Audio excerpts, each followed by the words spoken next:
Good morning, everybody. Welcome to our Friday coverage of the Karen Reed murder trial. I'm Jim Finch, and I'm here with Hank and the lovely Dorothy from the Wizard of Oz, aka Pope Phil. Thank you. Thank How you. you doing today, guys? Doing well. I've survived the storms once again. Okay. Well, you sent him down to Hank, as Hank's set to get some today, aren't you, Hank? Yeah, you got yours at the right before the show. I get mine right after the show. Yeah. There you go. So that means tomorrow I'm just going to be in hell as both of your storms hit me? Yes. Okay. Yeah. Pretty much. So, welcome to the drama that is the Karen Reed murder trial. As last night, some sort of falling out between Kate Peter and Grant Smith Ellis had Smith Ellis quit and then reconsider. So, he had quit recording officially. He announced it. And then this morning, he's like, well, I'm still reporting on this. Kate put out a statement that she was going to tell the story at some time, so there is no explanation other than Smith Ellis is back to reporting today. Get your sidebar count in. What do you think, guys? 10 seconds before the first sidebar today? I'm gonna go 0 seconds. 0 seconds? So I should just put the counter up right now. well, we've had it happen where they've gone. I would wait for confirmation, but I think there's a strong chance that we're going to start everything off with a sidebar. Okay, then. And I'm going with 12, my usual. 12, your usual. Hank, how about you? I'm going to go with 11 again. Let's see what side chat is saying. Heidi says 13. Captain 3D says 9. And the first sidebar in the first 2 seconds. Oh, good Lord. I may agree with that one. Griffey says 11. First one within 3 minutes. Thelma says within 4 seconds. Marlon, I hope I'm pronouncing that right, says 14. Thelma, 11. Anastasia says 15. Mrs. Tom says 13 as usual.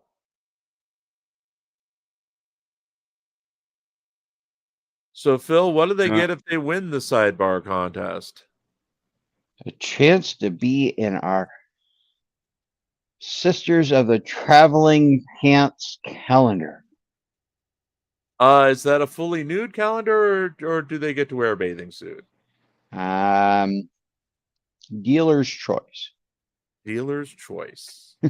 Parsons says 10. Anastasia says, or comments, lucky 13 to Mrs. Tom. Pants is bucking the trend. He says no sidebars at all today. Only if court is canceled. Crusty Old Witch is in with 13. Not Your Mama says 7.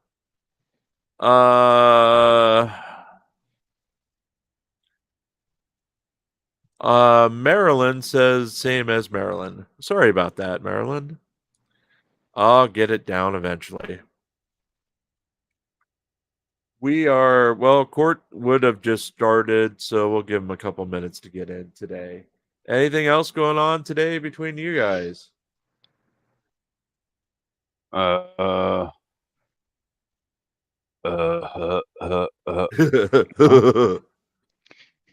your school. Oh, don't make me bring out Coke Dog this early. Because if you start doing Beavis, I'm just going to go into Coke Dog. That's the whole thing. That's it. Parson says that Pants has a bold strategy.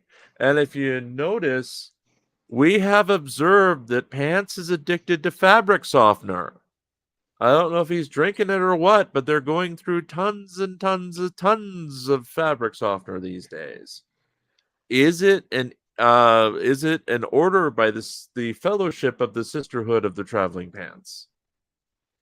Nope, You know. not an order, not an order, more of a divine suggestion. Oh, it's a suggestion. Is there a particular brand of fabric softener? Again, something I'm highly allergic to and can't have on my clothing. Well, Downy, of course. Okay. So everybody send Jim Fabric softener. Yeah. Dryer sheets. Yeah. You know how I found that out? The year I was evening manager of a Family Dollar and had to restock it the first time and broke out in hives and started sneezing. So they had to change my area. They gave me tampons instead. Yay. Okay. Yes. Feminine hygiene products when they redid the whole store plan. So I got to do those. Okay. So out of the whole store, you only dealt with one product now? No, it was the whole aisle that went all the way down to healthcare or health and beauty. So I had to do all of that stuff. Okay. Well, yes, and when you list it by one item, it sounds like they're only entrusting you with one item in their store. No, it was the whole aisle. There were 2 aisles or 3 aisles on that half. Well, the regular cashier took care of the rest. Well, hopefully. I'd always get yelled at because the regular cashier never took care of the rest, but that's a different story. Parsons is going to start a GoFundMe to put me in a bubble. As long as it's not like a snow globe where it's filled with water. And filler shaking me around. And confetti. I can work on just getting a large enough bag for my food saver and seal you up into a food saver bag. Yeah, but there's no oxygen in those. Well, you won't have an allergic reaction at least. I'd be dead. I don't think that's a solution. It's a solution. I don't know it's a good solution, but it's a solution. I don't think that Rose would let you do that. Oh, that's true. There is that. Yeah. There is that. We like Rose, so yeah. We don't want to piss Rose off. Yeah. Oh, good Lord. A friend of mine who I didn't go to his wedding because it was in Oklahoma, but I did send money to his wedding, and I think of the wedding like something I missed last week. His first child from the year after the wedding graduated high school last night. Oh, congratulations to that person. Yeah, but now it feels so weird that, oh yeah, I forgot they had kids. You know? Right. I forgot it was 20 years since that wedding I missed. So I just checked Facebook and I'm like, oh, how the hell? What? No. Up and court is in session, folks. Let's get ready for some sidebars. Maybe. Okay. It's in Boston, so it's sidebars. Sidebars. Sidebars. Sidebar. Sidebar. Bah. There is no R's in Boston. Well, it was a false start. They didn't go to the coverage yet. I heard it. I heard something in the courtroom, but they didn't start yet. So the sidebar didn't start, or maybe it's a sidebar right now. Timo, I think I've been banned from Jaffa Cakes. I know Gia had said something about it. Do you really want orange chocolate? I don't know. I used to like the idea of those oranges covered in chocolate that you can buy. And then I realized you'd have to eat the orange. And If it's the ones I'm thinking of, it's not an actual orange. It's just a ball of chocolate in slices like orange. And we've got Officer Fanley, Deputy family. or Deputy Fanley. Are they at an actual sidebar? Should we count this as a sidebar? And who's going to clean that damn fan? Do you think that fan is going to go national now? I mean, this is odd. They haven't put the fan on for quite some time.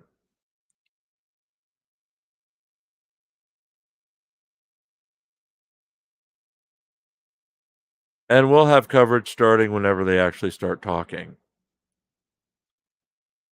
So, Phil, are you somewhere over the rainbow right now? Somewhere over the rainbow.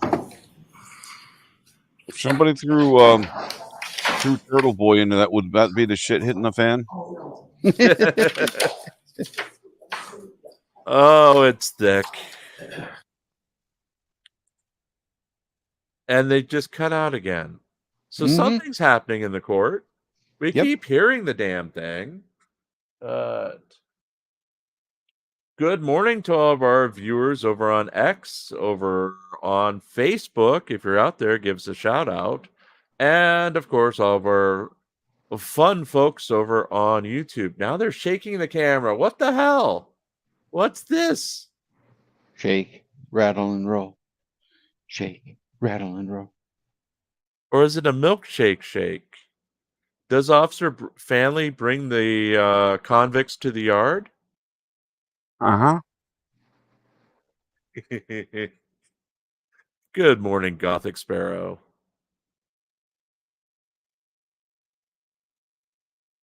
Not too late to get your last minute sidebar picks in.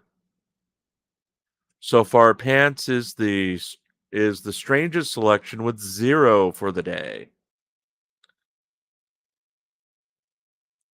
And Pants, I'll get someone who can actually dance to teach you how to shake your milkshake. Gothic Sparrow says 13. Timo says 11. Anastasia gives a thumbs up to Officer Fanley. Or is it Sergeant Fanley? Phil, you know it. I don't know because Hank made it up. Oh, Hank, what's the rank of the fan?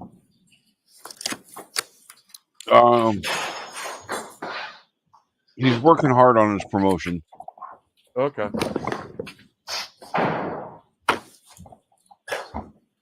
Hey. All persons have any business before the Honorable Beverly Cadoni, Justice of the Norfolk Superior Court in the Florida County of Norfolk. You are near, give your attendance, you shall be heard.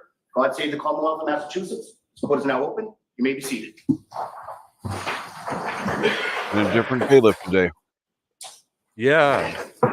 22117, the Commonwealth versus Karen Reed. Can I have counsel identify themselves for the record? Adam Lally for the Commonwealth. Good morning, Your Honor. Good morning, Mr. Lally. Good morning, Your Honor. Laura McLaughlin for the Good Commonwealth. morning, Ms. McLaughlin. Good morning, Your Honor. Alan Jackson. Good morning, Mr. Jackson. Good morning, Your Honor. Elizabeth Little, also on Hopkins Street. Good morning, Ms. Little. Good morning, Your Honor. David United for Karen Reed. Good morning, Ms. Giannetti. Good morning, Ms. Reed. Good morning, James. So I have to ask you those same 3 questions. Were you all able to follow my instructions and refrain from discussing this case with anyone since we left here on Wednesday? Everyone said yes and nodded affirmatively. Were you also able to follow the instructions and refrain from doing any independent research or investigation into this case? Everyone said yes or nodded affirmatively. Did anyone happen to see, hear, or read anything about this case since we left here Wednesday? Everyone said no or should have. Thank you. All right, Mr. Lally, your next witness, please. Yes, Your Honor. May we approach just briefly? My apologies. Sidebar. Anastasia, O'Keefe's mom and his whole family are anti-Karen. His brothers are not pro-Karen. I don't know where that reporting came from, but the family is united, and his brother is sitting there in the box with on the side of the family in the checkered shirt. If they pan up, you'll see him that it's his brother Patrick.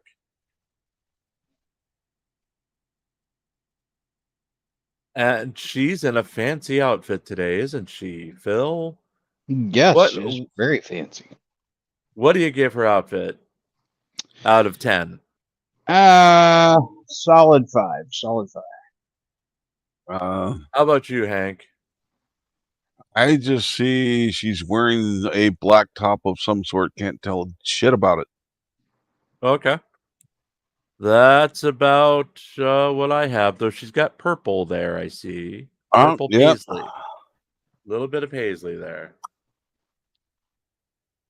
I wish some of these days, or one of these days, I do not see Turtle Boy.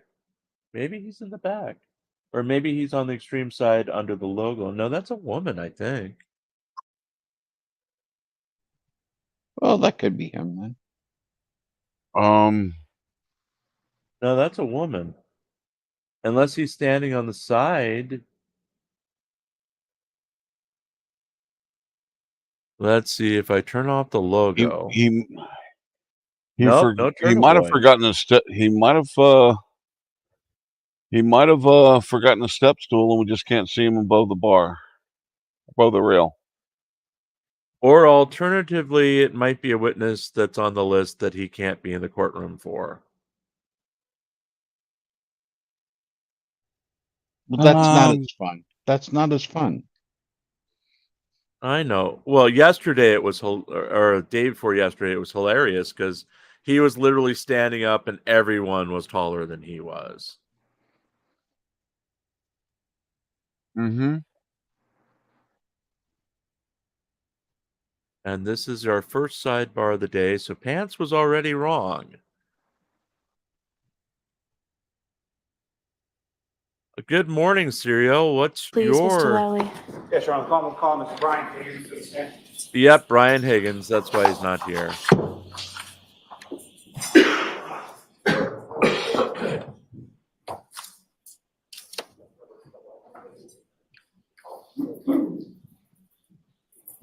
Captain 3D, it has varied. Right now it's at 11 media folks allowed in the courtroom. You solemnly swear the evidence you give the court and jury in the case law here should be true, the whole truth, and nothing but the truth, so help you God. Yes, I do. Thank you. Good morning, Carl. Morning. Good morning.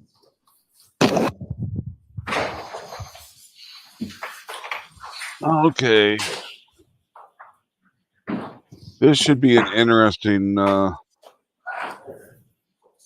where the defense goes with their Anytime you're ready, Mr. Lally. questions. Good morning, sir. Good morning. Well, before they get started, this is Brian Higgins. The defense has accused Higgins, Brian Albert, and Colin Albert of actually doing the murder of John O'Keefe. When O'Keefe showed up at the party, he accused the three, or the defense has publicly accused the three of jumping him, dragging him to the basement, killing him, then taking the body out the side door and dumping him in the snow. That was Yes. the defense story all through the past 2 years leading up to this trial. They had Brian Albert on the stand and did not accuse him of anything. So it will be interesting to see if they accuse this witness of murder like they previously did not do with Brian Albert, his supposed accomplice. Yeah, Go ahead, I mean, Hank. yeah, all the way they murdered him, but they only did damage to his head and one arm. Yeah. No other bruising in his chest. I would think if you're trying to kill somebody, you'd get a couple of groin shots in there. I don't know. I've never attempted to kill anyone. Where did that come from, Chili? Well, my sister's tried to murder me a number of times as a child. So yes, that's my oldest recollection of my older sister was her smiling as I was looking up in the crib, and then she promptly tried to poke my eyes out. So yeah. She tried and failed to be an only child. And Stereo is adding 13 for her bet today, matching Popeville. Let's go into this witness. Could you please state your name and spell your last name for the jury? My name is Brian Higgins, Higgins. And where do you live, sir? Barnstable County, Massachusetts. And how long have you lived there? I've owned that property since approximately 2018. And do you work, sir? I do. What do you do for work? I'm a special agent with the United States Department of Justice, Bureau of Alcohol, Tobacco, Firearms, and Explosives. And how long have you been doing that? Just over 15 years. Now, sir, prior to that, prior to your employment with the ATF, what, if any, other positions, what did you do for work before that? I was a lieutenant with Cambridge Fire Department. And how long were you a lieutenant with the Cambridge Fire Department? I was a lieutenant probably for about 8 years. Total, I was with Cambridge approximately 15 years. Now, at some point, did you reside in the town of Canton? I did. And when was that, sort of what year to what year? I think that it was shortly after my sister passed away. So it was probably 2017 I purchased that house, and I sold it in January of 2022. And you recall, was that early January, late January? On or about January 5th. And when you sold that property, did you move down to Barnstable County, or did you live somewhere else as well? For a period of time, I rented an in-law apartment in West Roxbury, and I had my property on Cape Cod as well. And that in-law property in West Roxbury, that was in 2022 as well? Yes. Now, sir, if I could turn your attention to January 28th, 2022 into January 29th of 2022. Do you recall those dates? Yes.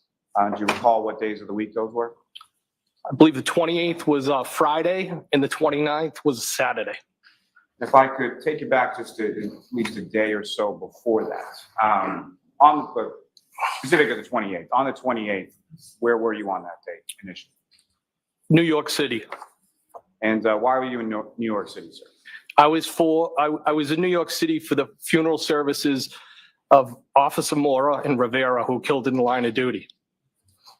And fair to say there was a large contingent of law enforcement there, Yes. including several people from Massachusetts. Yes.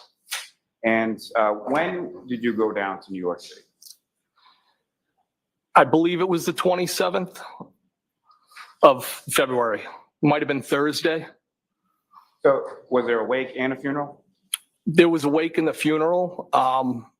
Some people went to the wake, some people went to the funeral. There was services in over those couple of days. And you went to the funeral on the 28th, is that correct? Yes. And at some point, do you make your way from New York City back towards Massachusetts on the 28th? Yes. And do you recall about what time of day that was? Late morning, possibly. And why is it that you were coming back on the 28th specifically? The anticipation of a blizzard. And how did you, you drove, is that correct? I drove my government vehicle down to New York for the services.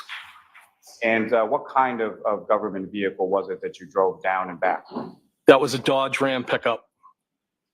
Now, on the way back, who, if anyone, came with you for the ride back from New York City to Massachusetts?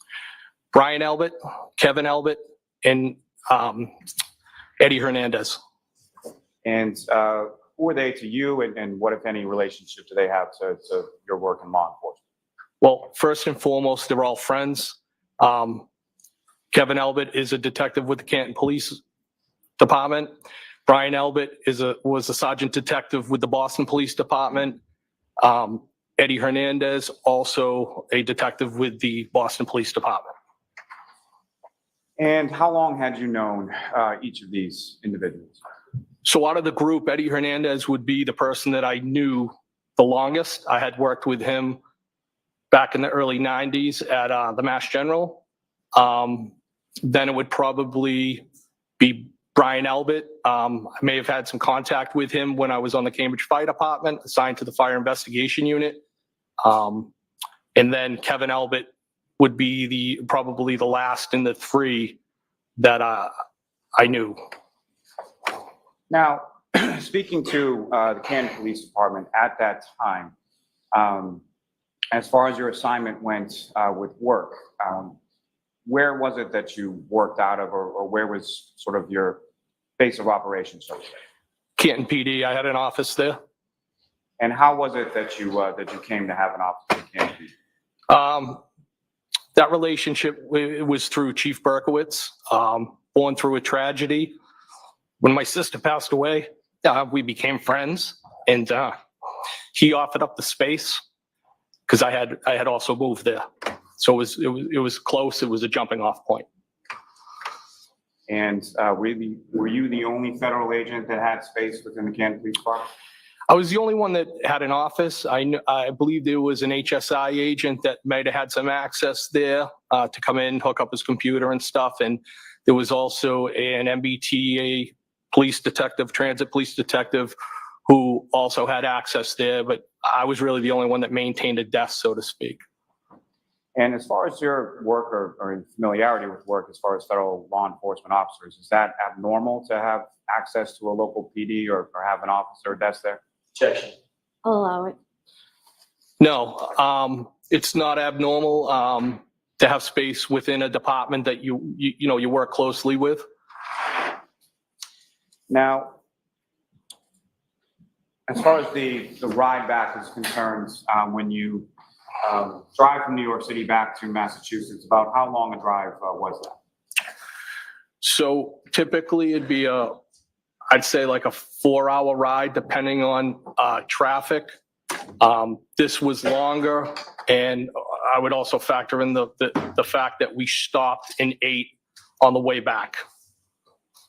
And when you arrive back to Massachusetts, where specifically in Massachusetts is it that you first go? So the first place that we went was a Boston Police Department district in Charlestown, where Brian Albert and Eddie Hernandez had parked their vehicles.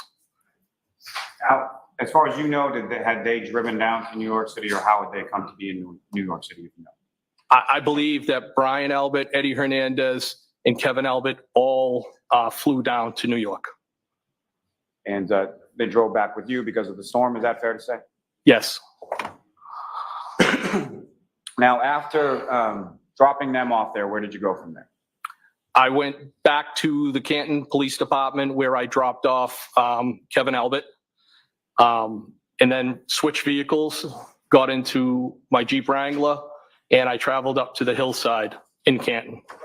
Now, as far as traveling up to the hillside in Canton, who, if anyone, did you have plans with, or who, if anyone, did you coordinate with as far as going to the hillside? Brian Albert agreed to meet me there. And as far as switching from your government vehicle to a personal vehicle, is that correct? Yes. And why did you do that before going to the hillside? Because I was technically no longer on duty, so to speak, even though I had been at a funeral. But, I knew I would be consuming alcohol, and we have a policy against that.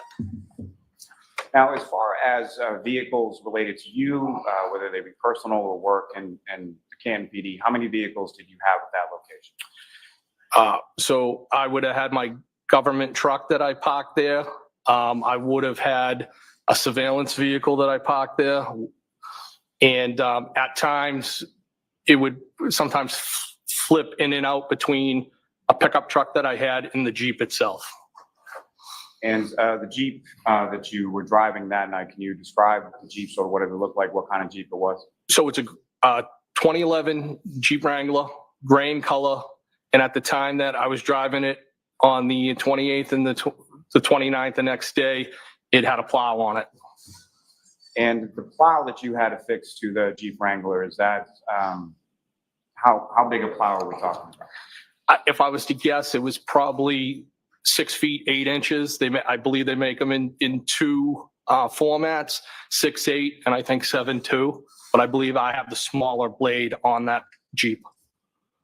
And how often would you have? Was that like a year-round thing, or how often? When about would you have that plow affixed to the Jeep? Inclement weather. or impending inclement weather.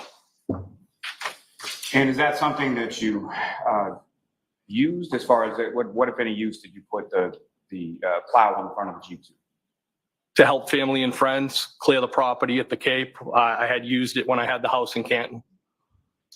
And so you go to the hillside, and do you know about what time it was that you got there? No, again, it would have been after I dropped off Kevin Albert. Definitely would have been dark at that time. And the hillside, is that an establishment that you're familiar with? You had been there before? Yes. And about how long was it after you arrived that Brian Albert arrived? Shortly thereafter, probably, because he was. I had traveled back, dropped the vehicle off. He may have even beat me there because I went to the station and dropped Kevin off, but I don't think it was contemporaneous. But it was in close proximity. And once you got to the hillside, how long were you there, and how long was Mr. Albert there? So I had something to eat. I had something to drink. The approximate time, maybe an hour or so, and then Brian had left before me. I remained, he left. And if you know, about how long before you left was it that Brian Albert left? Can you repeat that again? Brian Albert left before you, correct? Yes. About how long before you left was it that Brian Albert left? Maybe 15 minutes. And you had some drinks at the hillside, is that correct? I did. And do you recall what you drank that night? Usually what I drink all the time, Jameson and ginger. And as far as where Mr. Albert was going, what, if any, conversation did you have about that? He had told me that he was going down to the Waterfall Bar and Grill, which is in Canton Center, and that he'd be meeting his wife and some family and maybe some other people. And were you invited to come along? Yes. Now, the Waterfall, that's an establishment you're familiar with. You've been there previous times as well. Yes. And with respect to this evening, so you leave from the hillside and you go directly to the Waterfall? Yes. And if you know, about what time was it that you got to the Waterfall? Again, it was dark. It could have been around 9 in the area, 9 o'clock. And when you get to the Waterfall, do you recall where in relation to the Waterfall you parked the Jeep at that time? No. So you come in to the Waterfall, and where do you go? I went to a series. I saw Brian and his family, and there was a series of high tops, and I proceeded to the high tops where they were. Now, with respect to Brian Albert, how would you describe sort of your relationship around this time of January 2022? He's a good friend. He's a coworker. I had been working closely with his unit. I'd say he was a good friend. And through that sort of work and your friendship, were you familiar with his family as well? Yes. And so when you came over to the area where Brian Albert was, his wife was there, correct? Yes. And who, if anyone else, was there that you were familiar with or that you knew when you came? So it would have been Brian Albert. It would have been Nicole. I believe Caitlin was there. Caitlin Albert, Brian's daughter. Chris Albert, his wife, Julie. There might have been another couple, Matt McCabe and Jim McCabe. And as far as the McCabe's were concerned, how familiar were you with them? Casually. Now, at some point you come in, you join the group, is that correct? Yes. And how would you describe sort of throughout the entirety of the evening or your time at the Waterfall, how would you describe sort of the mood or the demeanor of the group within the bar? It was a good time. No arguments or anything like that you observed from anybody that was present over the course of? No, it was a good time, and there was a band. And if you recall, about what time was it that you left? I would say right around when the band was wrapping up. So it was probably closer to midnight. Now, prior to that, at some point between the time that you arrived and the time that the band's wrapping up and you're preparing to leave, who, if anyone else that you were familiar with, came into the waterfall? John O'Keefe and the defendant. And just to be clear, when you're referencing the defendant, what is her name? Karen Reed? And just to be clear for the record, do you see Ms. Reed in the courtroom today? I do. Could you identify just as where she's seated or an article of clothing that she's wearing? She's seated between attorneys Jackson and Yannetti. Just ask the record to reflect identification of the defendant by the witness. Yes. Now, with regard to Mr. O'Keefe, starting there, as far as how long had you known Mr. O'Keefe? Maybe a year, a little over a year. And do you recall how it was or where it was that you first met Mr. O'Keefe? I believe it was actually the hillside. And how often would it be that you saw Mr. O'Keefe or socialized with Mr. O'Keefe? I would see him at the hillside. And as far as, were you familiar with what Mr. O'Keefe did for work? Yes. And what were you familiar with him doing for work? He was a Boston police officer. And with reference to Ms. Reed, how long had you known the defendant? It would be about the same time, And or as long as. And so roughly, what was your understanding as far as the relationship between Mr. O'Keefe and Ms. Reed? They were dating. Now, with reference to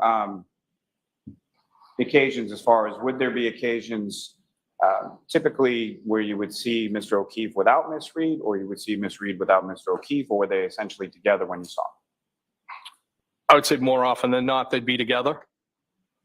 And did you have occasion to see them at other sort of social settings outside of the hillside? I went over the house one time before the end of Patriots game. So if I could take you back, let me ask you this. As far as how would you describe your relationship with John O'Keefe? I considered him a friend. And how would you describe your relationship with Ms. Reed? I considered her a friend as well. Now, through the course of time that you knew them, did you have occasion to get their contact information and have communication with each of them through their phones? I had John's telephone. John and I had exchanged telephone numbers. And with reference to those communications, were they texts, were they phone calls, or varied? Oh, they would be text. And as far as the text communications that you had, you received this contact information, you texted, someone replied. How did you know that that was John O'Keefe that was replying to you? Well, I had him saved in my phone, John O'Keefe. I don't know exactly where he gave me his phone number, but I knew it was him. Now, on that evening, taking you back to the waterfall, January 28th into January 29th, do you know about what time it was that Mr. O'Keefe and the defendant came into the waterfall? It would have been, I think, between like 11 and closing. And do you recall sort of where you were situated in reference to the table when they came in? So I think I was at the high top bar area, the high top in the bar area closest to the bar. And when Mr. O'Keefe and Ms. Reed came into the waterfall, what, if anything, did you observe? Where did they go when they first came in? So when they first came in, I believe they may have initially went in, like, veered off in different directions. I recall that she opened her coat and took a drink out of it. I should say a glass. And what, if any, observations did you make of the glass that Ms. Reed took out of her coat? It was a tall glass. It looked like a clear liquid in there. And at some point, did you come to find out where Mr. O'Keefe and Ms. Reed had been prior to coming to the waterfall? Sistine. Are you familiar with another establishment in Canton called C.F. McCarthy's? Yes. Is that a place that you've been to before? Yes. Now, as far as the glass that you saw with reference to the waterfall and or C.F. McCarthy's, what, if any, observations did you make of it? Well, that it wasn't from the waterfall. And what makes you say that? Well, she walked in with it and took it out of her coat, but it wasn't consistent with the type of glasses that the waterfall had. And so let me just ask one further question in regard to that. So when you say it wasn't consistent, what was it about it that made it inconsistent with glasses from the waterfall? I believe it was a tall glass and kind of like bubbles on the side of it, so to speak, like the design. Now, after you make those observations, at some point over the course of the time that you were at the waterfall and they were there as well, did you have occasion to have a conversation with Mr. O'Keefe? I did. I don't know that if it was initially when he first came in, but I did have a brief conversation with him as to the content. I don't recall what that was. Is small talk fair to say? Greetings. And with regard to Ms. Reed, during your time at the waterfall, what, if any, conversations did you have with her? I did not have any. Now, at this point in time on this date, did you have Ms. Reed's cell phone information I did not. at the time that you were at the waterfall? No. Do you recall sending a text or Oh, I'm sorry. Can you repeat that question again? at this time, I know we've jumped around a couple of days, but at this time that you were at the waterfall on the 28th or the 29th, did you have Ms. Reed's contact? Yes, I did. And at some point over the course of the evening while you were at the waterfall, did you send a text to Ms. Reed? I did. Do you recall what the substance of that text was? I think it was something like, well, And do you recall meant as far as that text message or why you had sent that? to be honest with you, it was, I guess you could view it as a flirty text. Now, around midnight or so, when you leave the waterfall, well, I'm sorry, let me take it back just one step.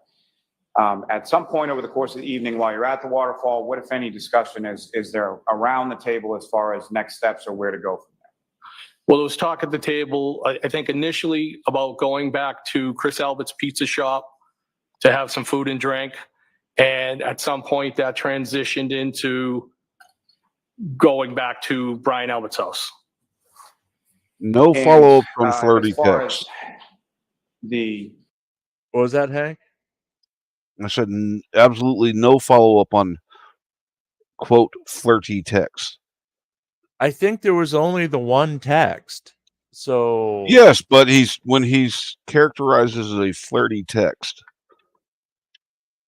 No follow-up Yeah. questions. yeah, they haven't jumped into that, but maybe the defense will, or Oh, I'm maybe sure they they'll will. get to that. Yeah, Doors wide open for him now. yeah, it is.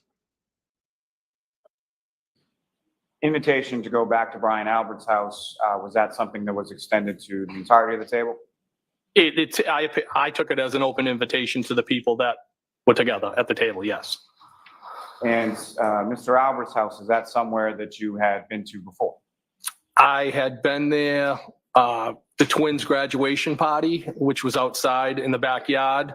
And I think I may have dropped him off on one occasion. I may have dropped something in his mailbox, but those would be the only other times. And are you familiar, at least now, with the address and sort of where you were going? Did you know where you were going that night? I knew where I was going, yes. And the address was 34 Fairview Road. That is correct, yes. And about what time? About midnight or so, when you're leaving, who, if anyone, was leaving the bar around the same time? I mean, I think pretty much everybody was wrapping up and leaving. I know that I beat Brian and Nicole back to the house. Now, as far as the time at the waterfall, with reference to either Mr. O'Keefe or Ms. Reed, what, if any, observations did you make in regard to what they were drinking that night? I think John was having beers, is his typical, what I would see him with. And the defendant had, glasses. And do you recall her ever, at any point that you were there, if you recall, drinking out of a glass different than the one she took out of her coat when she first arrived? I don't recall. Now, you drove from the waterfall to Fairview Road. About how long a drive was that? Probably a few minutes. But the weather was, I remember when I came out, I put the wipers on. There was some snow on the ground, but it was the type of snow where the roadway was still black at the time, but because it was being driven on, but the sidewalk had a light coating. Morning, Becca. And you drive over to the home Morning, and Becca. you mentioned that you beat Mr. Albert there, is that correct? I did. And so with regard to the home, when you get there, what did you do when you got there? Well, I was kind of being a smart ass and I dropped the plow and I did a little sweep of the driveway. And then I got out of the driveway because I didn't want to get blocked in, and I parked. And do you recall where you parked in relation to the house? I do, by the mailbox. Your Honor, with the court's permission, if I could publish what's been marked as Exhibit 72. Okay.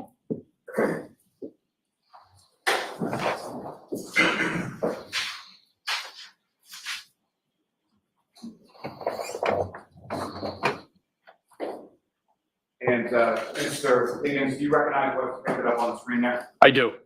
And what do you recognize that? 34 Fairview.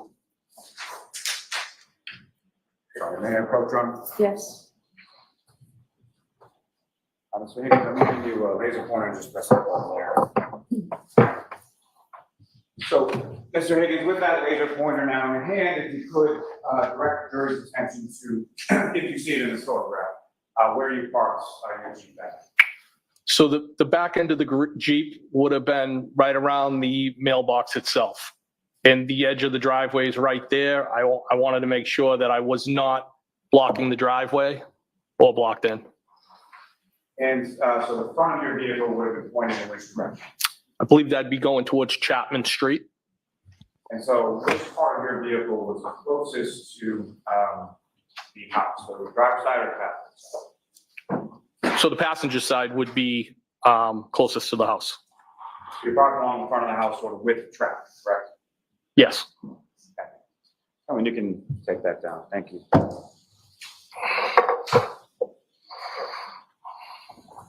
So you arrive at the house, you do, as far as the maneuver with the plow in the driveway, and then you park the vehicle, and where is it that you go from there? Into the house. And when you get into the house, who, if anyone, is there, or who, if anyone, is coming in with you?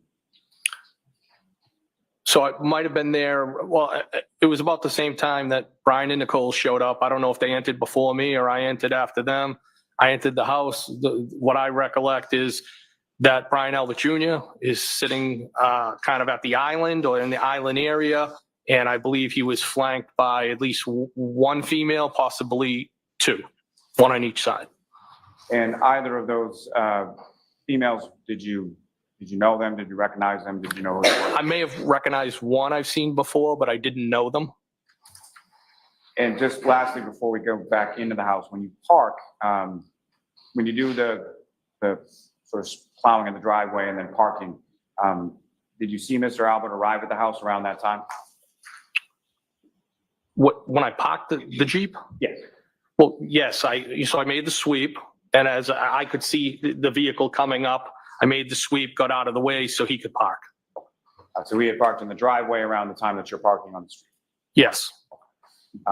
And so when you come into the house and you see the people that you've described, where were they situated within the house? So I came through what I would call like a breezeway door. So there's a front door to the residence.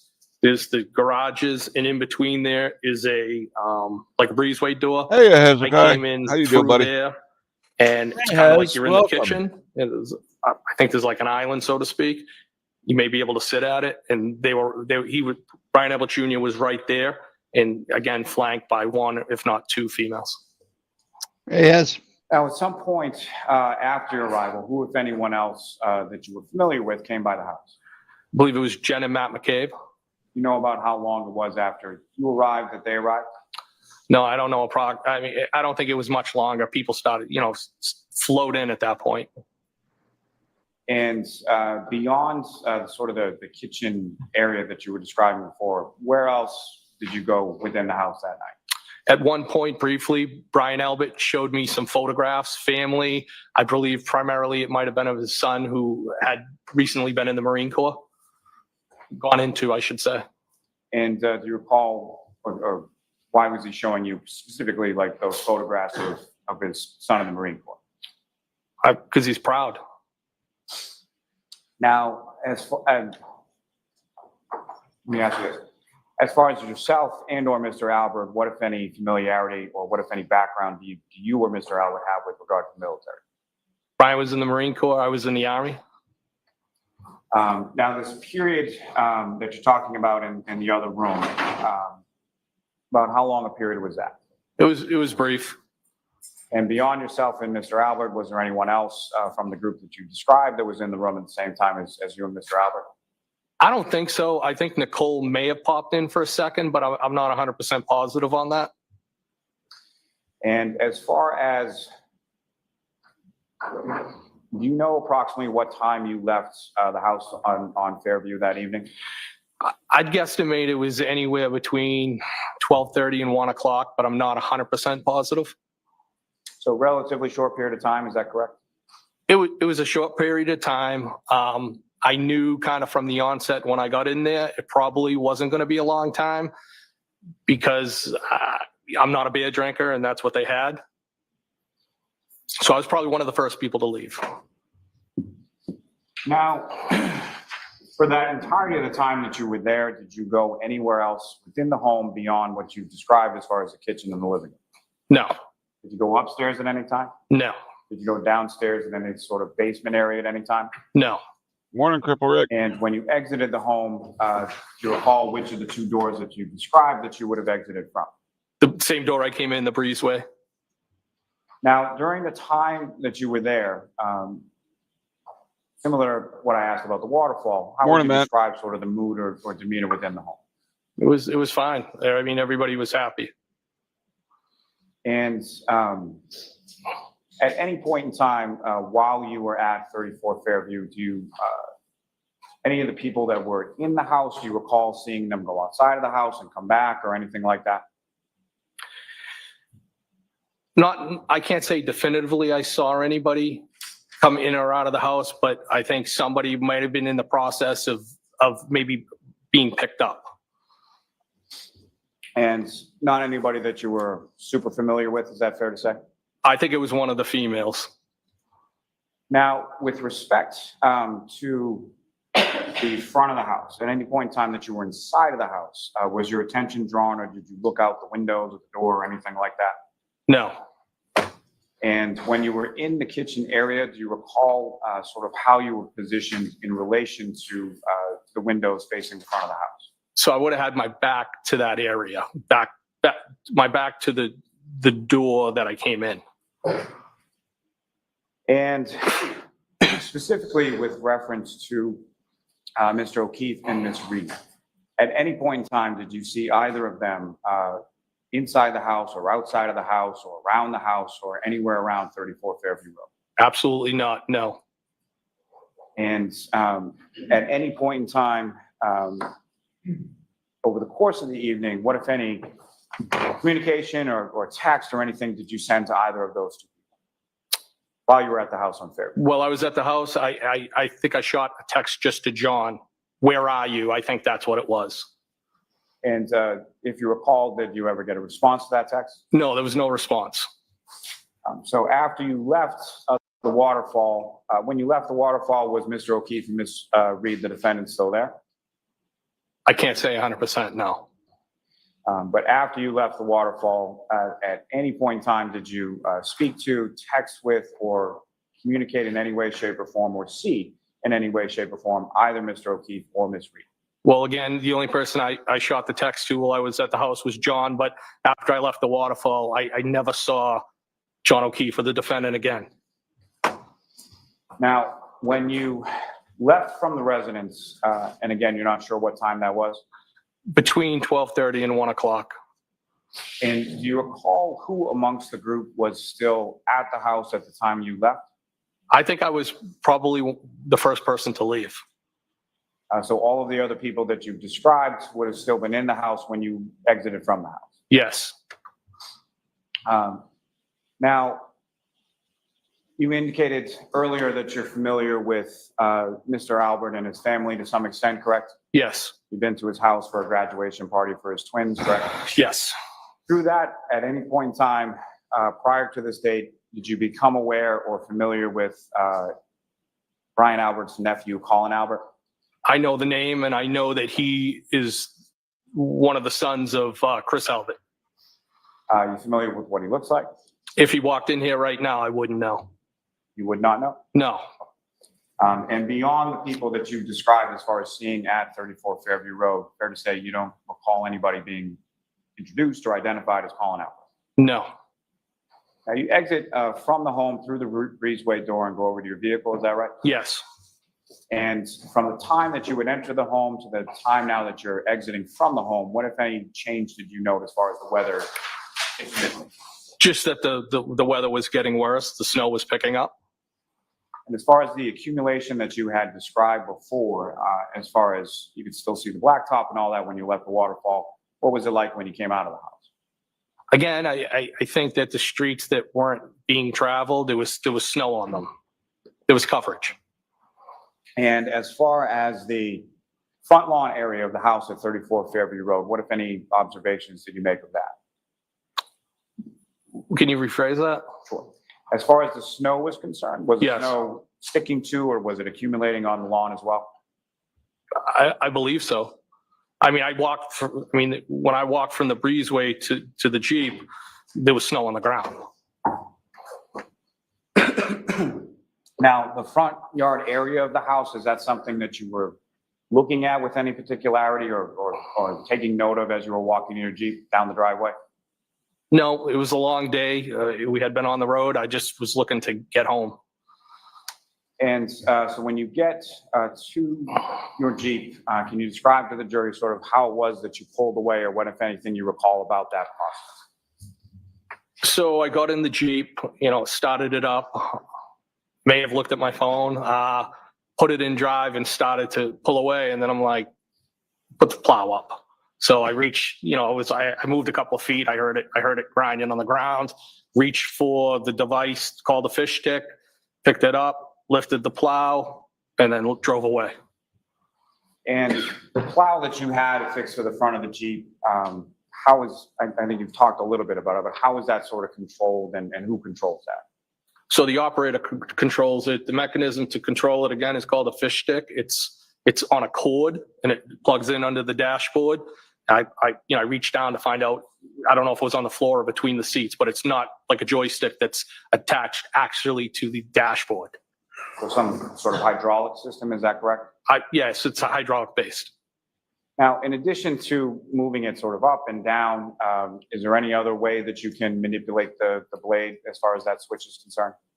Yeah, so if I would generally, if I'm driving around town and I'm not worried about the vehicle heating up, I just lift the plow off a couple feet off the ground. If I was on the highway, I would tilt it to get airflow. And as far as height is concerned for that plow, if you were to lift it all the way to the top, what, if any, impact would that have with reference to your line of sight or visibility through the windshield? 0. So even if it's raised all the way as far as it can go, you can still see over the top of the blade? Yeah, if it comes even with the hood of the Jeep, I'd be surprised. So you pull forward a couple of feet, and then you lift it. About how high did you lift it when you stop and then lift up? Probably like a foot or two. And as far as following that, you pull away from the house, is that right? Correct. And as you're pulling away from the house, where is your attention drawn, or what, if anything, did you see as far as when you're pulling away from the house? Wasn't drawn to anything. I just drove away. And when you drove away, again, during that process, did you see anything outside of the house that drew concern or your attention or anything like that? No. Now, as far as when you get out to your vehicle and you're driving away, were there any other vehicles on the street that you saw in the area of the residents at 34 Fairview? I didn't see any. And do you recall whether or not there were any tire tracks in the snow or anything that you saw when you came out to the vehicle, if you recall? I do not recall. Now, you leave the residence at 34 Fairview, and where did you go from there? I went back to the Canton Police. And why was it that you went back to the Canton Police Station? Well, we had traveled down for the services for those police officers, and we anticipated staying the following day. I think I had said that we left a day earlier. So I had left a key to the surveillance vehicle on top of my desk so that somebody could move the vehicle, because a lot of times Chief Berkowitz would get after me as a courtesy. I was parking vehicles there, sometimes my personal, but primarily my work vehicles. And one thing he asked me, just leave the vehicles in the middle of the parking lot so that snow could be cleared. So the reason for heading back there was to move those vehicles, because if I didn't do it then, I would have had to get up early and do it. And I also know they plow through the night. So that would be the reason for heading back. Before we get a little more into that, as far as the funeral that you went to, were these people that you knew or had met or were familiar with? No. So you get back to the police station, and with regard to the Canton Police Station, what, if any, access did you have to the Canton PD, and sort of how did you facilitate that? So I would describe it as a proxy card. The doors have card readers. Generally in the parking lot, when you come into the police station, you drive in, Sally ports are off to your right-hand side. There's two bay doors there. There's a pass-through door. And then over in the corner would typically where I would bury both vehicles. So if I was, typically it would be my take-home pickup truck that I described earlier, and it would be the surveillance vehicle. But if I had, that could be swapped out with one of my personal vehicles. I would leave a personal vehicle there if I took one of those two vehicles. And then for me to access into the building, the most direct door would be that pass-through door by the Sally port. And sort of that back area, is that typically where you would park? Yes. And just in reference to you talk about a surveillance vehicle, that's something that you use as far as conducting surveillance and performance of your duties as a law enforcement officer? Yes. And so fair to say that would not be something you would want to park, like, say, in front of the police station? No. Now, that path that you took, is that the typical path that you would take, sort of park to the back and then cut through the Sally port into the station? Yes, that would be the route that I would go. And if you recall, is that the route that you went on that particular early morning when you came back to the station? I believe it is. And when you come back to the station and you go in, where are you going within the police station when you went? So I'm going up to I was going up to my office to grab the key for that surveillance vehicle. So when you come through that pass-through door at the Sally port, the first door would be through the booking and the holding area that directly goes into the dispatch area. But if you walk to the extreme other end, there's another door on the other end, common hallway. I'd walk down that hallway, hit a set of stairs, and I would go up that way. Now, if I could take you back just for a second, as far as when you initially walk into the Sally port area, that's a garage, basically, correct? Yes. And when you come into the garage, the door that you would then enter to come into the station, where is that in relation to the door that you come from the exterior? How far away are the two? So if you come into, I guess what you're asking, so if I come into the Sally port, immediately to the right, there's the door that goes into the holding area, booking area, and then probably it's probably 12 feet long to get to the other door. So from where you're parking and where you come into the Sally port, it's not like you then have to walk across the garage or anything like that to get to the door into the station. Is that correct? Well, you do walk across the garage, but it's small. And when you say small, about how far? About 12 feet, maybe. And so you come into the station, you go by the dispatch, is that correct? So as I'm walking down the hallway, dispatch would be off to the right. It's a wooden door with two glass panes.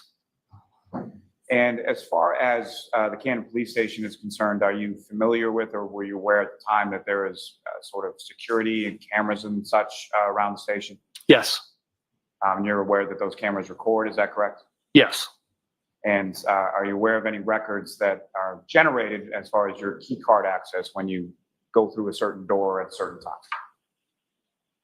Well, I've never seen those records, but it's my understanding it tracks access control. And did you happen to go by the dispatch area specifically? And if so, do you know who was working there that night? Newly promoted Sergeant Good, I believe. Probably, he was on midnights. Do you have any specific recollection of seeing him there that evening or that early morning when you came by? I believe I waved to him. And as far as when you get to the police station, do you have how far drive is it from Fairview to the police station, if you know? Well, I mean, the weather was picking up, so it probably took me a little bit longer to get back, but it's probably 5-10 minutes maybe. Now, the key that you went to your office to get a key, correct? Yes. And why had you left the key to one of the vehicles in the office?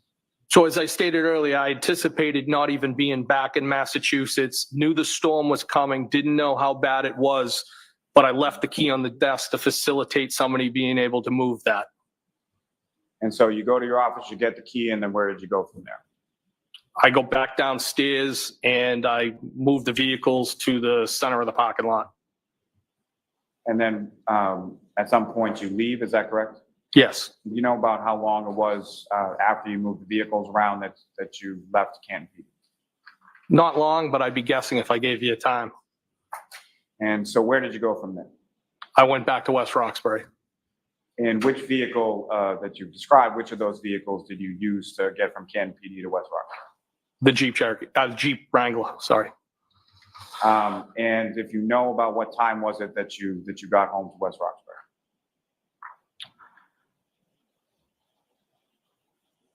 Could have been somewhere around 20 or 2. I'm not 100% positive. So sometime between 1:30 and 2 a.m., is that roughly around? Yes. And when you get home, do you recall like what it was that you did when you got home? Well, it was a long day. We had traveled, the traffic, it just seemed like it dragged on forever. But I think I did what I typically do after being out, having a couple of drinks. I had something else to eat, and I believe I might have had another couple of drinks and either laid on the couch or laid on my bed. And typically I would fall asleep if I was on the couch and wake up and go into the bedroom. I don't know what location I was in at that point. Now, after you fall asleep at some point later on that morning or something, you wake up obviously at some period, correct? Yes. And do you recall what it was that awoke you on that morning? I mean, for lack of better words, my phone, both my work and my personal phones were blowing up. They were going off. And if you know about what time in the morning was that Probably around 6:30-ish. And who, if anyone, as far as you looked at your phones, and who, if anyone, was blowing up your phone, or who was calling you at that? Well, I think first it was Chief Berkowitz, and then Brian Albert.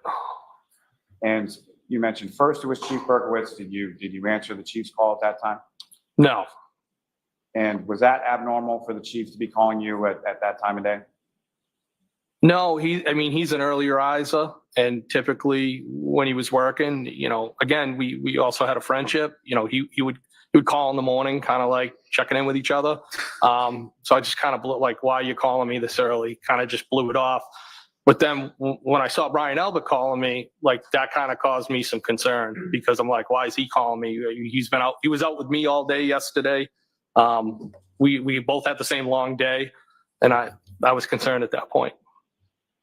And so you answer the phone from Mr. Albert, is that correct?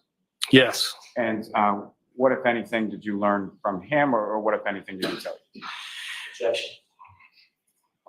going to sustain the objection at this point. So you receive a call from him and you have some sort of conversation, correct? Yes. Now, prior to that, from the time that you got home to the time that you answered this call from Brian Albert, do you recall having any phone calls or conversations with anybody during that time period? No.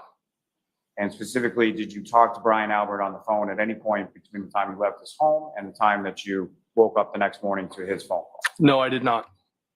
Now, the previous day, over the course of it, we're all waking up in New York and then driving home and going to the hillside and going to the waterfall and going to Mr. Albert's house.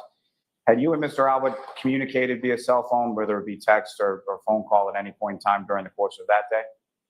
You mean the day before? Yes. Yes.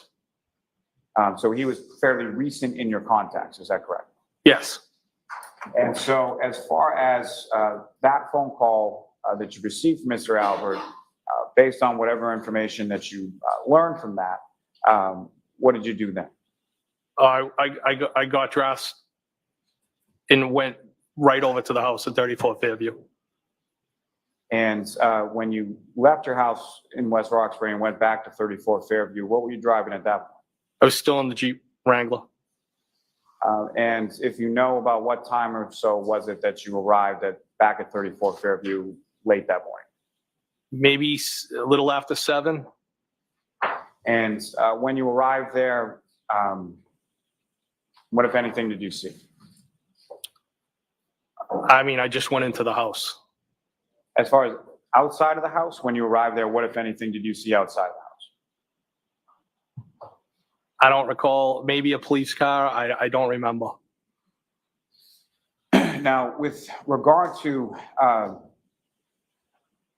starting with the weather, when you woke up and you were driving back to 34 Fairview, what was the weather like at that point in reference to when you had gotten home to West Roxbury the night before? It was real bad.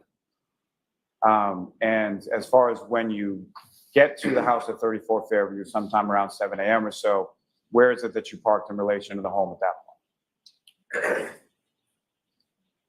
I might have went in the driveway. I don't remember specifically where I parked. And as far as other vehicles there, how many other vehicles, were there more or less vehicles there that morning than there were when you were there the night before? I couldn't say definitively. And when you come into the house, who, if anyone, is it that you see inside the house when you get there? So I saw Brian, I saw Nicole.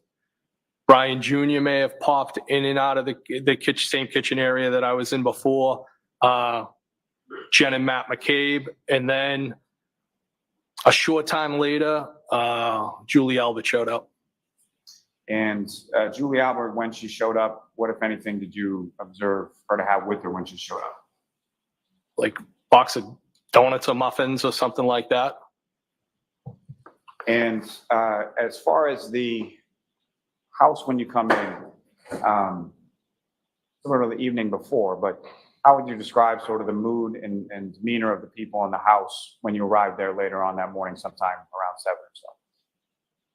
People were pretty distraught. And did you know why they were distraught? Because John had been found on the lawn. And is that why you had gone to the house? Yes. And when you received that information or were informed of that,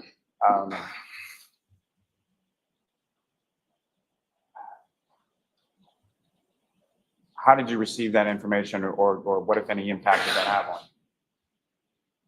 Well, Objection, Your Honor. Sustained, you can ask it differently.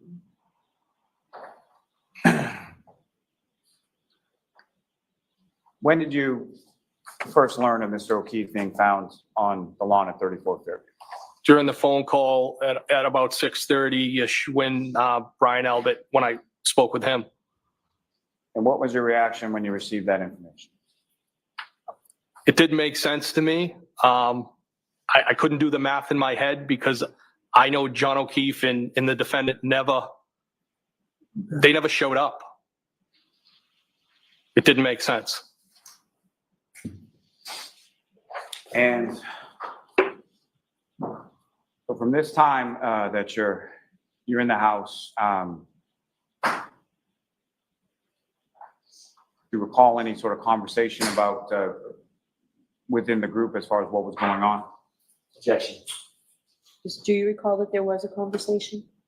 Yes, I recall that there was conversation and it was. Objection. Just that. Okay. Next question, Mr. Lally. Now, from the time that you arrived there later on that morning, about how long a period of time were you there for? Less than an hour.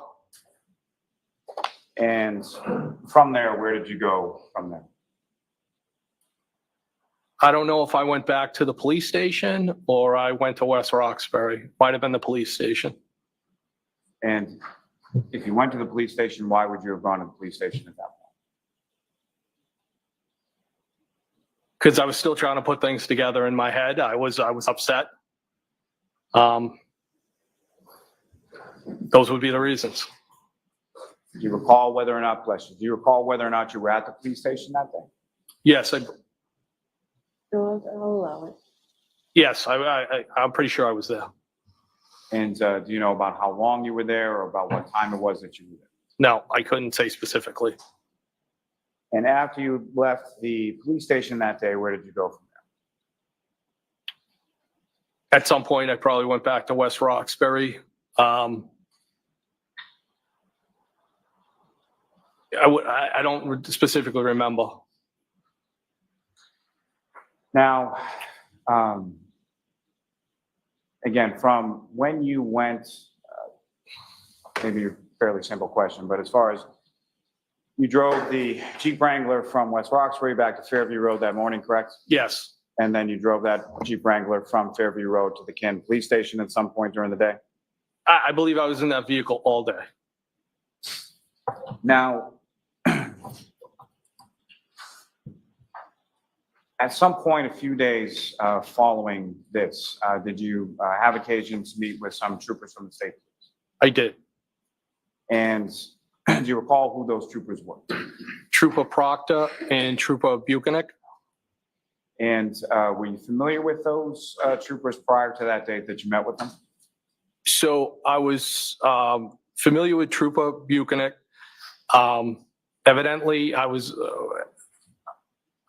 reminded by Trooper Proctor that I had met him before. I think I helped him on a gun recovery that he made, but I didn't remember him. And as far as you mentioned, you know, sort of socializing with other officers from law enforcement, had you ever socialized with either Sergeant Buchanan or Trooper Proctor before? So Trooper Proctor, no. I had seen Trooper Buchanan on a number of occasions at a local gym. I had seen him one time at the hillside. I think he might have been with his child after a sporting event. I think I said hello. I bought him a drink. But I wouldn't classify that as socializing, more being friendly. But I also, that area of responsibility, the South Shore, south of Boston, Cape and Islands, I was assigned to a group where I would interface with people in that area, and that Norfolk CPAC office would be people that over the years I've probably dealt with. Now, when you met with him on this day, do you recall specifically what day it was? No, If I said February 3rd, would that sound about right, or if you know? I would say in that area. And when you met with them, you had a conversation with them or an interview in regard to what had transpired on the 28th and 29th, correct? Yes.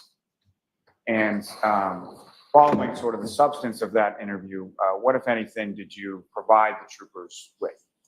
I provided them with text messages that I had exchanged and had on my phone with John O'Keefe, and text messages that I had exchanged with the defendant. And how did you, in what sort of format did you provide those text messages to the troopers? Well, they were copies, and I believe that the format would be, the way to categorize it, screenshots. And how is it that you sort of generated these from your phone? I consulted a coworker, it's also a friend, and he has the training with the cell phones. I told him I wanted to provide these to the state police. You know, what is the best way that I can get them off my phone and provide them to law enforcement?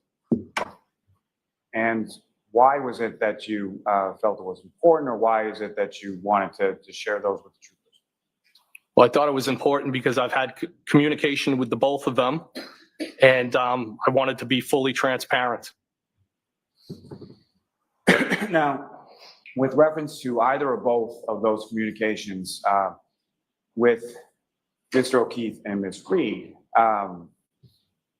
the material that you provided to the troopers, what if anything, did you do to that material before giving it to them? Nothing. So as far as the material or the text that you provided to the troopers, that was what was on your phone? Yes.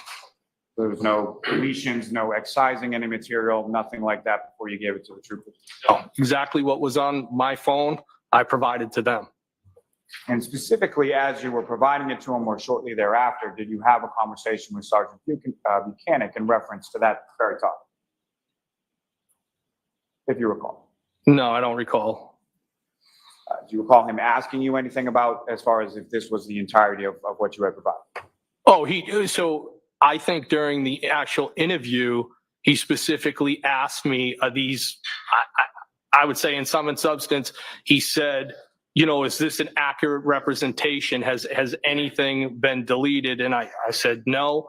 I mean, as with respects to the text with the defendant from the first time that she reached out to me and texted me, nothing had been deleted. As far as John's text string, we might have had older text strings that were deleted, but that was what I gave him.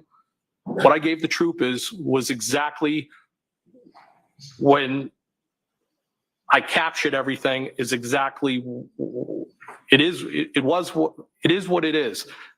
Everything that was on those phones was provided. Nothing was deleted.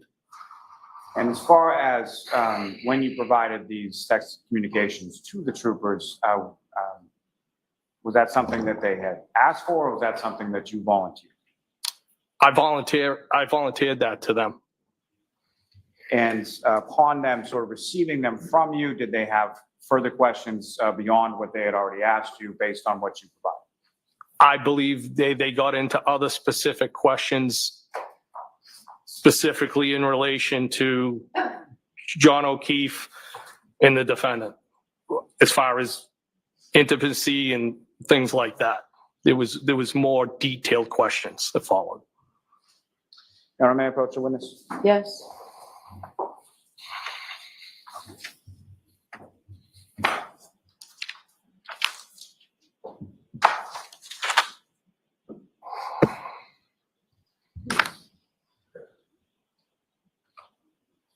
These.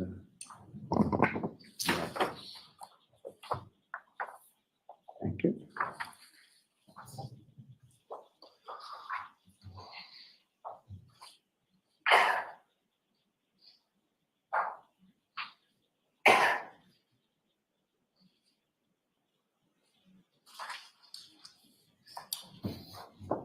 Sure, I'm going to show you two documents. One.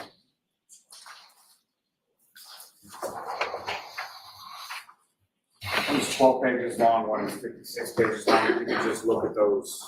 Please familiarize yourself with them, look up when you can.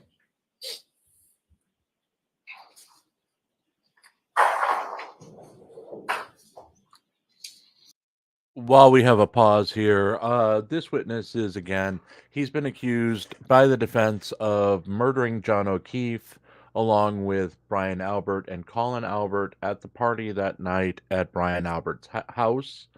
He also supposedly was in a romantic relationship of sorts with the defendant, Karen Reed.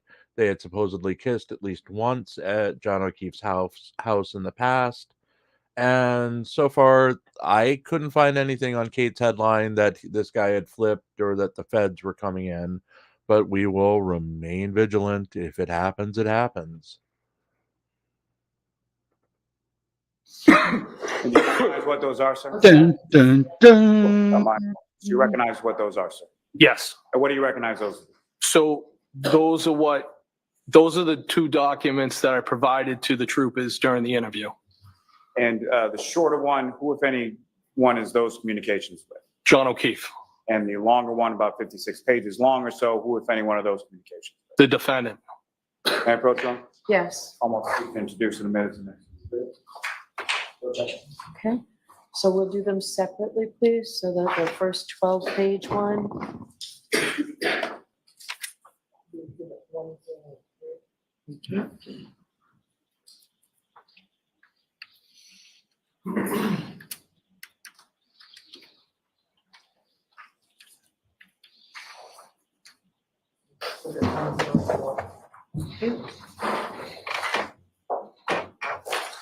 Mayor, return both of those to the witness. Yes. I'm going to direct your attention first to what's remarked as Exhibit 103. And is that the communications or the text communications that you had with Mr. O'Keefe? Yes. And sir, if I could turn your attention to the first sort of content within that, just in reference to what is the date of the first sort of exchange in these text communications between yourself and Mr. O'Keefe?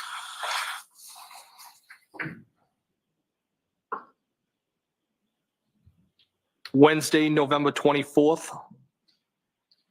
And in general, can you describe to the jury what that conversation was about on Wednesday, November 24th?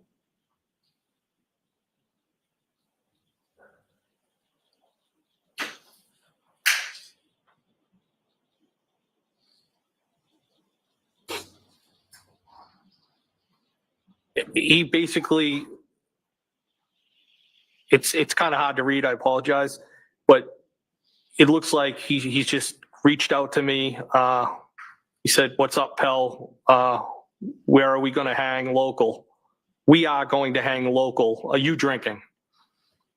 So he's out, he's trying to see where you are and if you want to meet up. Yes.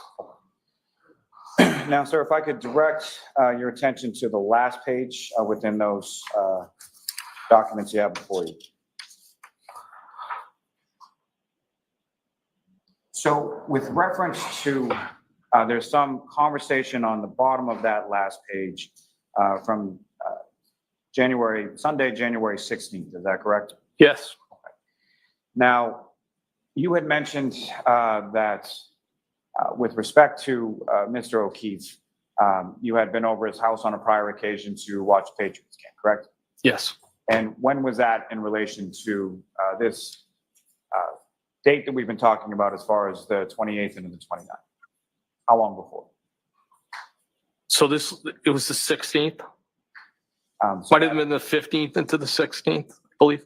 So that text on the 16th was either same day or the day following when you had gone over there to watch the Patriots game?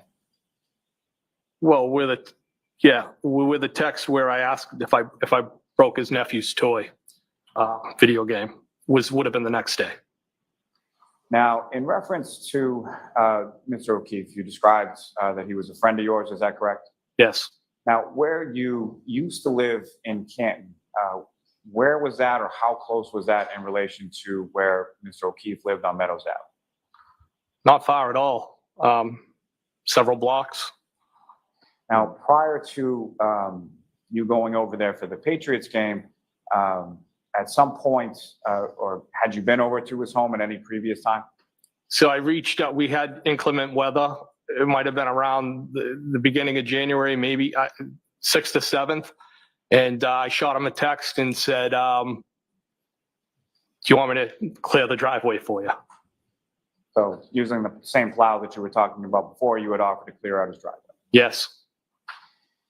Now, on this occasion that you go over there for the Patriots game, prior to that, had the two of you had any conversation, or had you been invited to go over there with reference to football games before?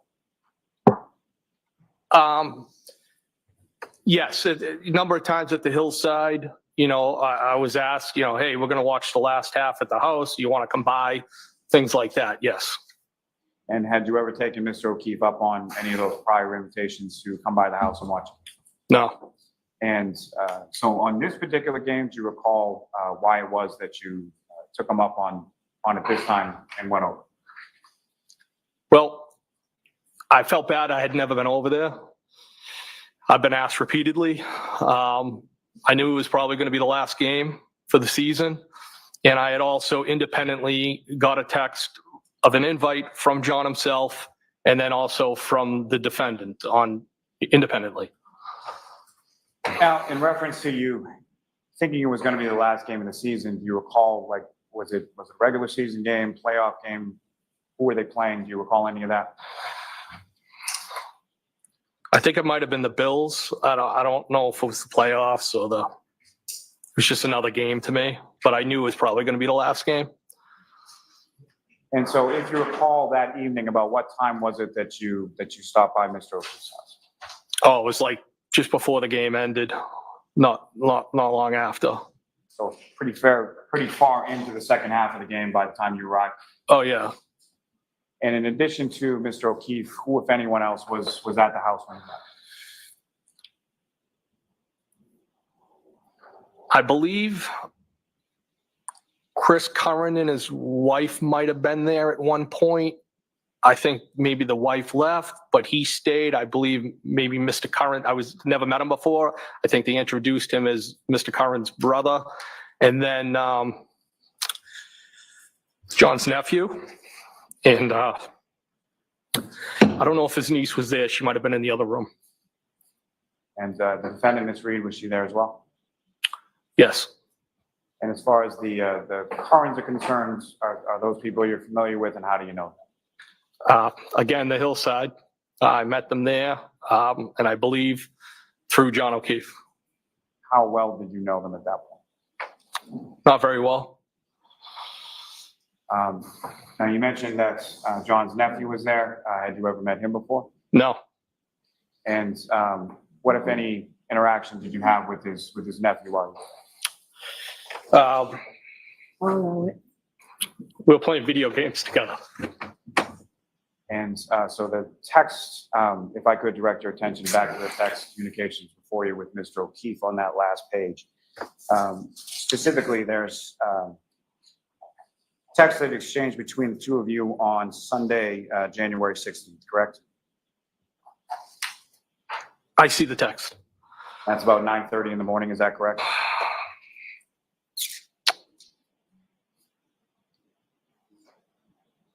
Mr. Lally, on this last page, which one is it? 1, 2, or 3? About the middle of the page. Can you repeat that again? May I approach the witness? Yes. If I can see that. Yeah, I'm just, it's a little difficult to read. I apologize.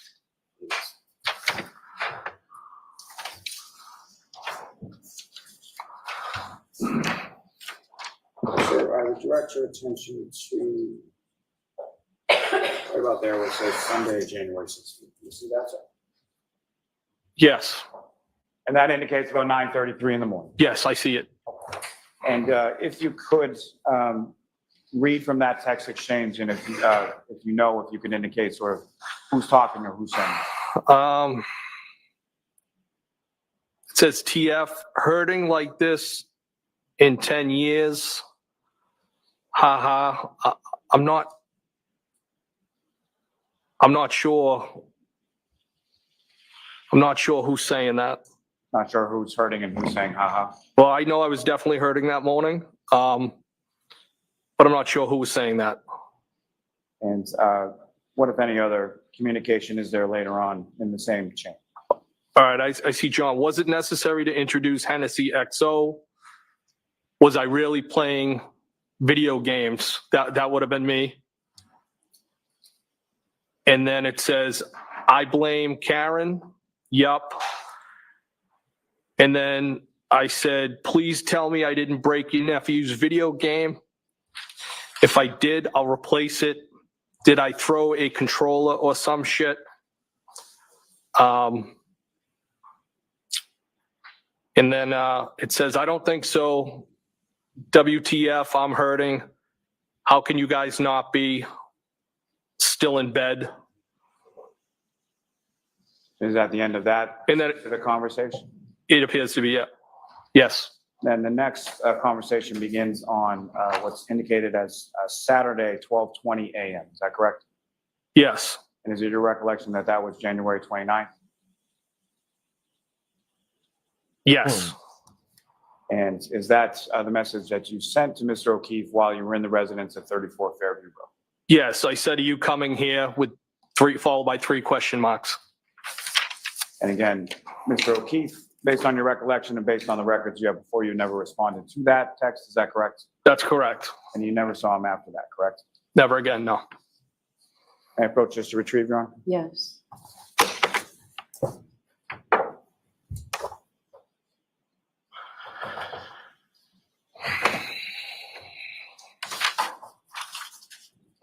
And when was your last time to have kissed the defendant? Yes. Sure, feel free to stand up and Sidebar, sidebar, sidebar. Bar number 2. Sidebar number 2. That's right. Number Sidebar number 2. Wow, And and they an do hour have- and a half deep into the show before number 2. We're getting a Yeah. slow start. Well, we are that age, you know. Takes a little while to get going.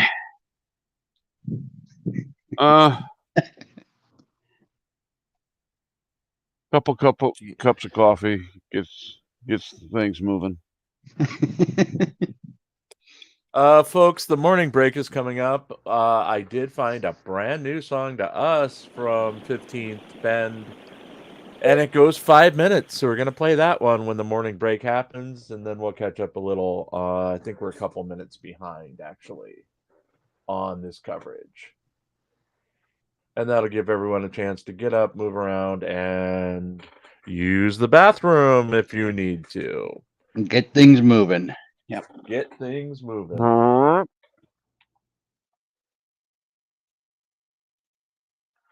Otherwise, this is going to be a long day.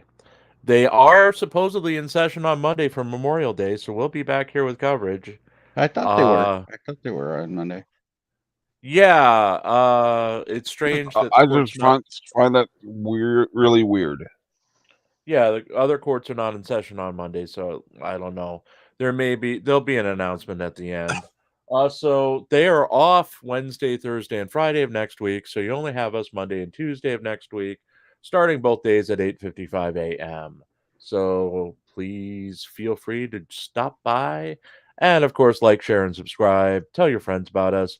We need as much help as we can get to 500 subscribers.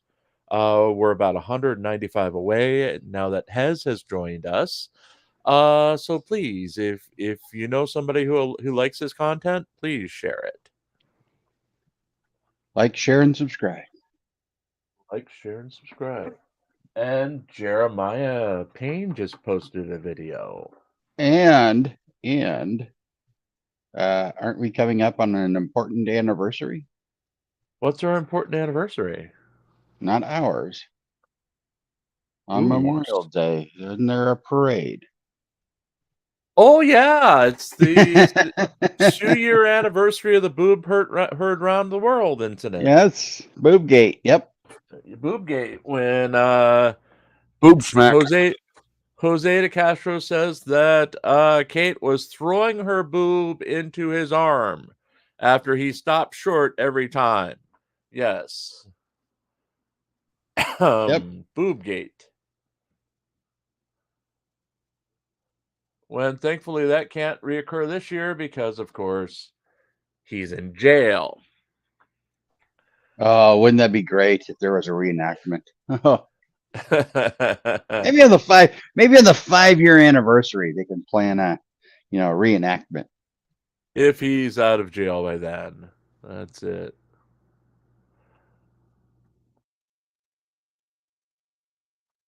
Doesn't look like anything to this new video of Jeremiah's. And that's Jeremiah Payne. Maybe, folks. Wait. There were things to his other videos? Oh, he's posted the one where he was walking on the interstate with his wife on the side of the road. And when the cop came over and said, "Hey, you can't walk on the interstate," he said, "Since when?" Right. And they were like, "Since always. It's a Yeah. crime. I can give you a ride down the road if you get in my car. I don't have to identify." Okay. So he is apparently now suing that state trooper for giving him a ride and depriving him of his rights. Okay. Then. Yes. Do you think it's possible that Josh Abrams and Kate can get together for the anniversary, and they can take turns elbowing each other's boobs? I don't know if the new Mrs. Josh Abrams will allow that unless she plays the role of Chili. Because remember, he got married to that girl. I forgot her name, but that other auditor, they actually got married. So I don't know what her opinion on having Kate around would be. Abby, knows? Abby, John Sr. is usually the bald gentleman sitting at the very left of the family area for John O'Keefe's family. I see his brother Patrick is in attendance today, but oh, she was just scratching her eye with her middle finger. Let's switch fingers now, though. Anywho, so yes, Jeremiah Payne says he is suing the state trooper for, let's see, the trooper didn't even cite him. All he did was give him a ride.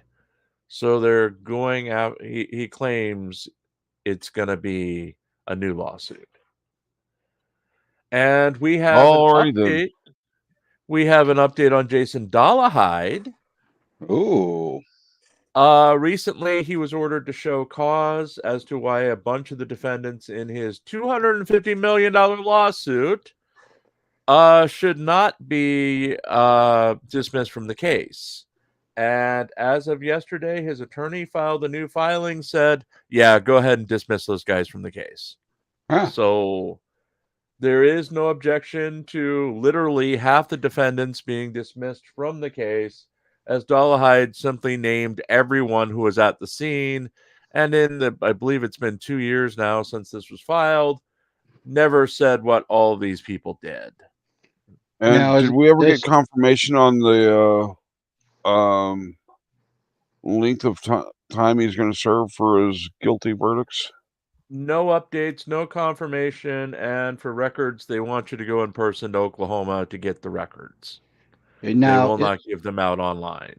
Now, is this the same case he was convicted for? No, this is, I think those charges are still pending. All right, so we'll be in recess. And here we go, folks. And- We are now in recess. Thanks. So how this is going to work is we're going to take about a 5-minute break from this coverage and play you the latest song called The Pain by 15th Band. So you've got about 5 minutes to do your business or whatever and get back to us. Since this is the morning break on a Friday, it usually goes a little longer. We may start some Drunk Girl, or we'll just start talking, or we might even play our Nevada Judges coverage of Chile de Castro. We'll make up our minds after we do our business. So let's start with, let me get this out here. Share screen. Let's see. There's The Pain. Share. Full screen it. And please, I will stick a link to this over in side chat. Please visit the link and give 15th Band a like, share, and subscribe. He deserves it. He's allowing us to play his music for free on our channel. So Yes, and tell him we sent you. yes, tell him we sent you. So we will see you back in about 5:05, folks. If I can press play. There we go. Back in 5 and 5. Yep, 5:05.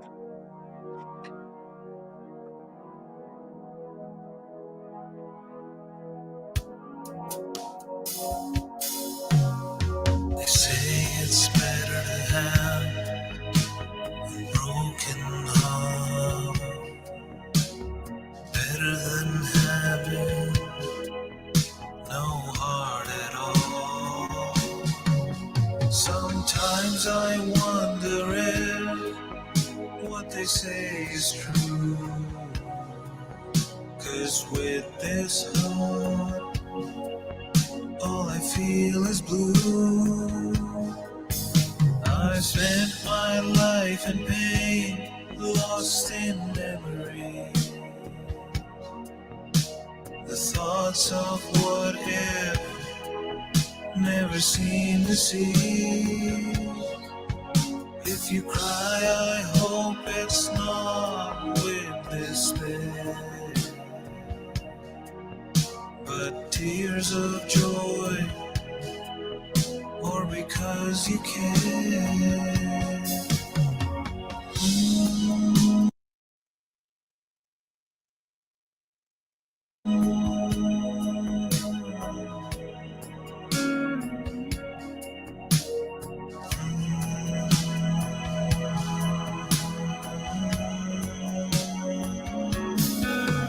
The flames of regret surround my heart.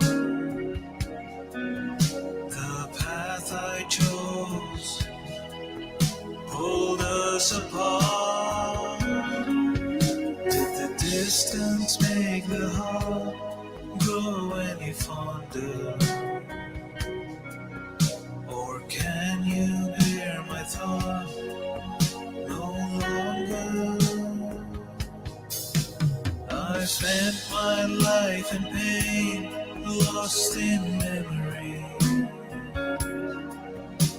The thoughts of what if never seem to see. If you cry, I hope it's not with despair,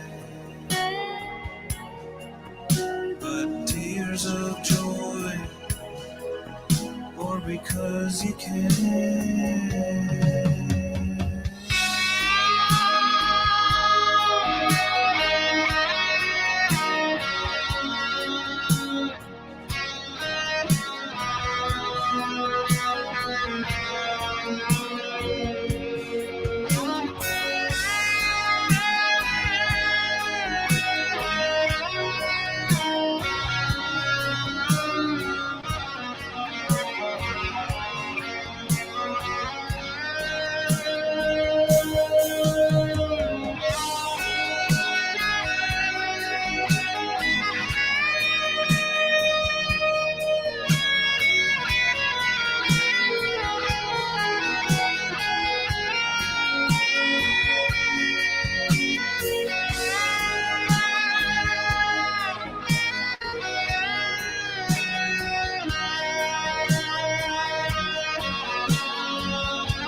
Welcome back to Really Cool News. We are broadcasting live on YouTube, Facebook, and Twitter.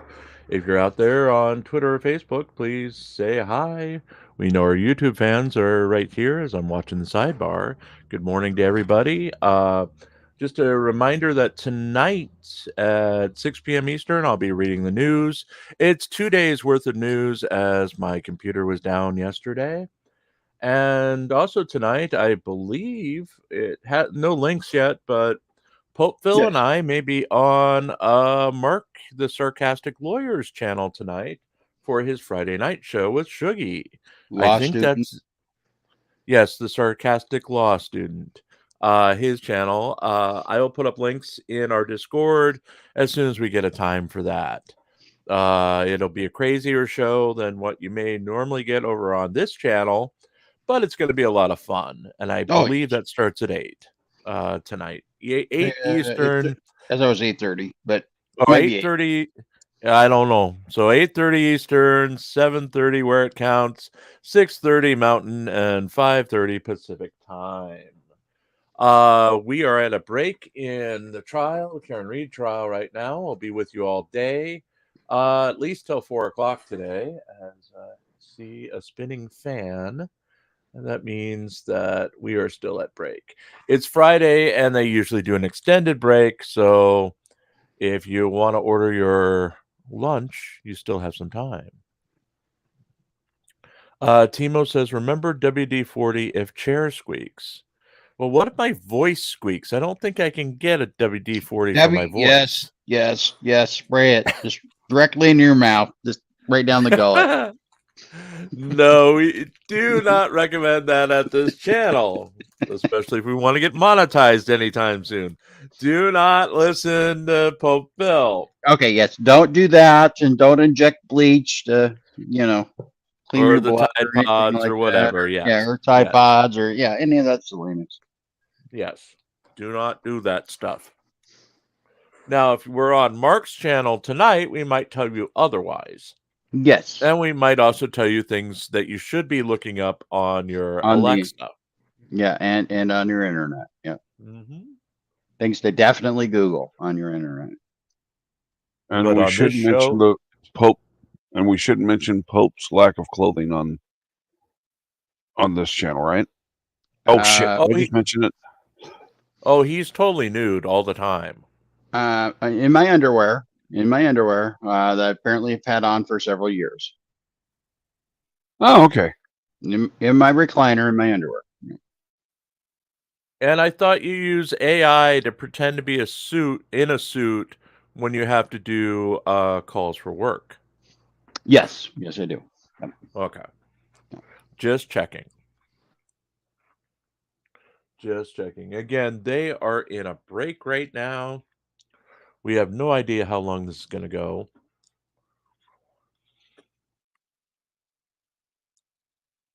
And we may bring you another song in a second. Yeah. Phil's has painted his upper body green, so he just uses a green screen for a suit when he's on his Zoom calls. Yep. Think about having it just tattooed green, then I don't have to worry about touching up the paint. Yeah, but you'd have to manscape all the time. Who says I don't? I don't know. But that must be some manscaping bill. Yeah.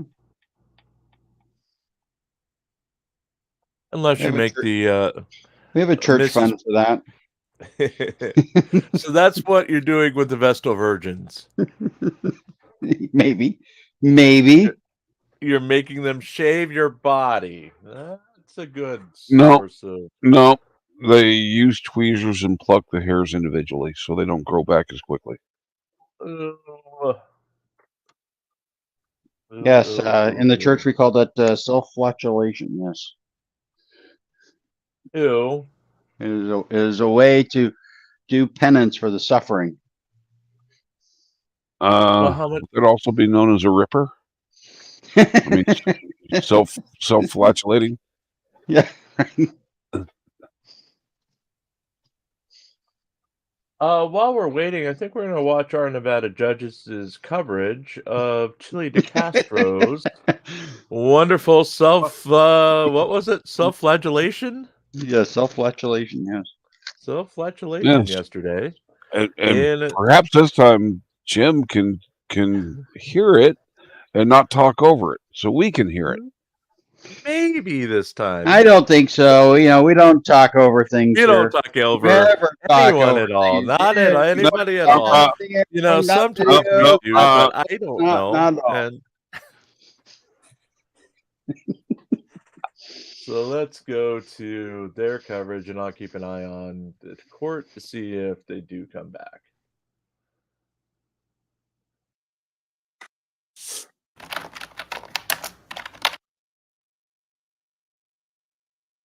Page 16, State versus DeCastro versus State Nevada, C 381730. Well, you already filed this brief.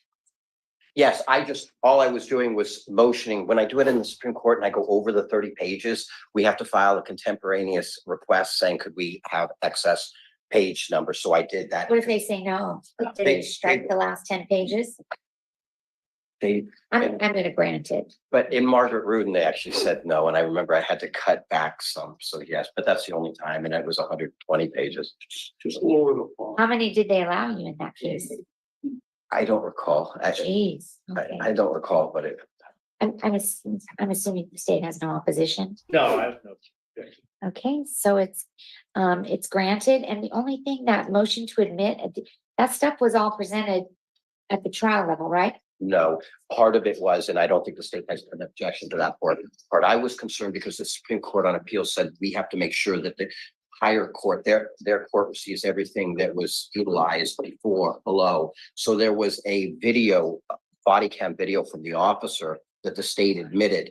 I did not know how to generate it so that this court would have it. And I was concerned the state could possibly say that I didn't do anything to get the evidence before the court. So I just motioned the court to say, hey, could we please make sure that that's included? I don't think the state has an objection as to the dash cam.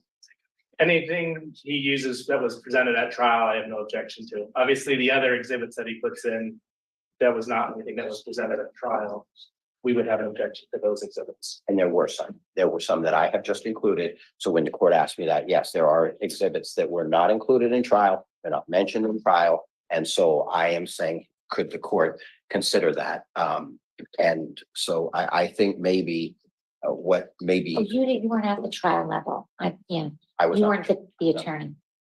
No, and we are raising ineffective assistance of counsel as well. So that would permit me to go outside of the record. I may be filing something because he is in custody, a separate writ. The issue was already raised, but I may just raise it as a writ so that I can then explore issues outside of the record. But I know that Mr. Chen objects to the exhibits that were not admitted, and there were a few that I requested.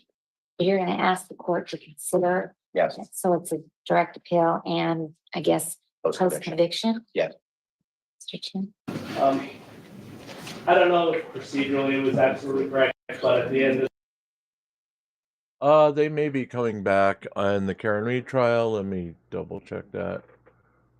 Nope. None. Sorry about that.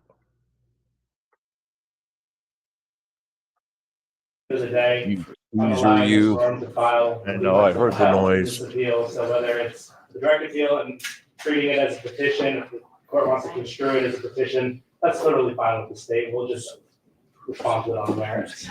And that probably will save some trees, because I was going to, having heard some of the state's concerns, I thought about filing a separate writ, but if we can, I may refile it just with the form, because I'm concerned that on appeal, the Supreme Court, if there was an appeal, the Supreme Court could say this wasn't properly preserved. So I may do that, but it wouldn't slow anything down, because I'm not going to raise anything that has not been raised already.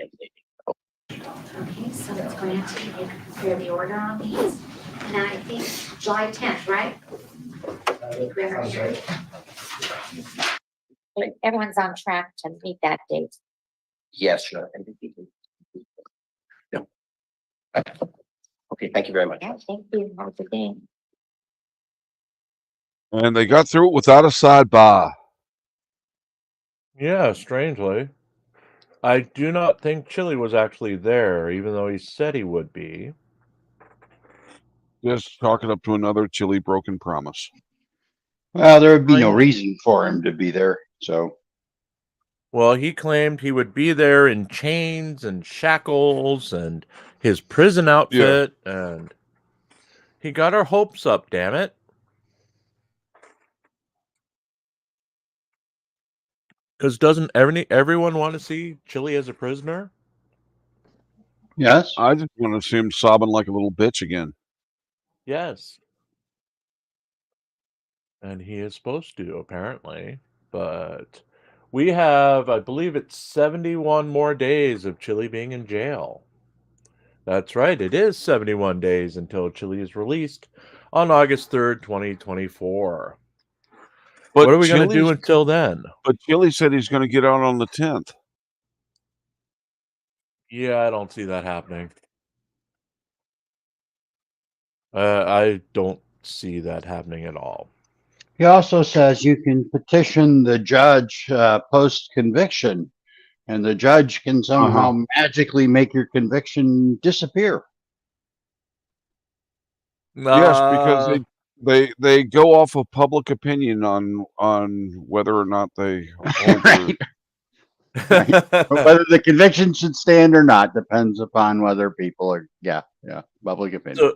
So you're saying we should petition the judge in order to get Chili's stay extended? That's what I said. I think he is short-sighted on this. He doesn't realize that petition works both ways. Mm-hmm. People are for a thing and against a thing. And you can petition if you're for it. Well, remember, he also wants you to petition the appeals court judge to rule in his favor even before she hears his case. Right. He's wrongfully convicted. He's a martyr for the First Amendment. I'm That's surprised right. he's not having them appeal to the Supreme Court yet. Well, see, that's what the his attorney Orem was talking about. Preservation of the record for the state Supreme Court, and after the state Supreme Court, they're going to make their way up to the U.S. Supreme Court. Yeah, right. Over two relatively minor misdemeanor offenses. Yeah, even if he had the funds, the Supreme Court is not going to. They're a little bit busier than taking care of his petty cases. Yeah, there's nothing groundbreaking or new in Chili's case. So, but there is he's a he's a journalism that's being held for filming. Right. Sure. Mm-hmm. And he's a martyr to the First Amendment. I thought he also had Stockholm syndrome too. Well, at some point he claimed to have it, but every other day it's a different thing. He contradicts himself the next day or the next video that comes out. Like one day he said he loved the guards, and then the next he hated the guards, or everyone's treating him nicely, he hates this place and everybody in it. Yada, yada, and yada. Chili stories read like fucking A Tale of Two Cities. Best of times, worst of times. I love the guards. I hate the guards. He's like a teenager, basically. Every day it's something new and something completely different.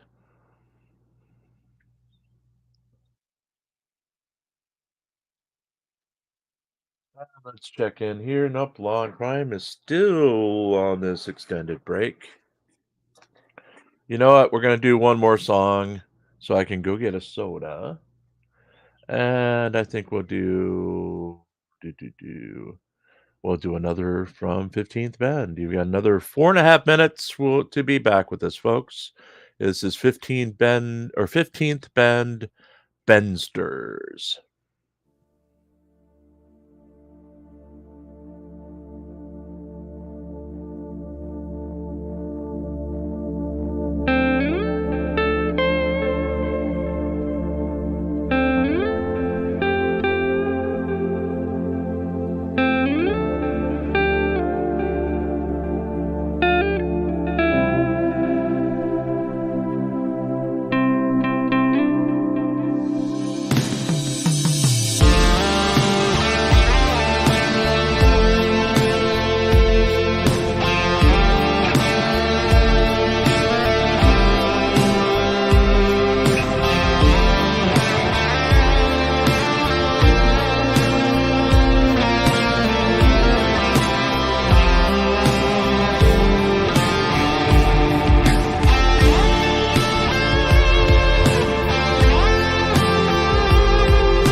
And thank you for being here on Really Cool News, everybody. We're here at 8:55 a.m. Eastern every day that the trial's on. Just some programming notes. Next week, the trial will be off half the week, so they won't be here Wednesday, Thursday, and Friday. They're apparently scheduled to be here on Monday, which is Memorial Day, and Tuesday. Tonight at 6 p.m. Eastern, I will be reading the daily news. Since my computer was dead yesterday, it's going to be 2 days worth of news. Followed at 8 o'clock over on Mark the Sarcastic Law Students channel. Me, Shuggy, Pope Phil, and Mark will be having a riot of sorts, as it's the Friday night show. I believe that's either 8 or 8:30. I'll put the links out in my Discord once we get them.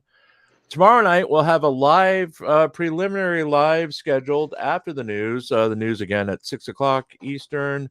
The live panel will be at 8 o'clock. Hank, any word on the guest for that one? I'll try and give her a call when it's a more suitable hour this afternoon.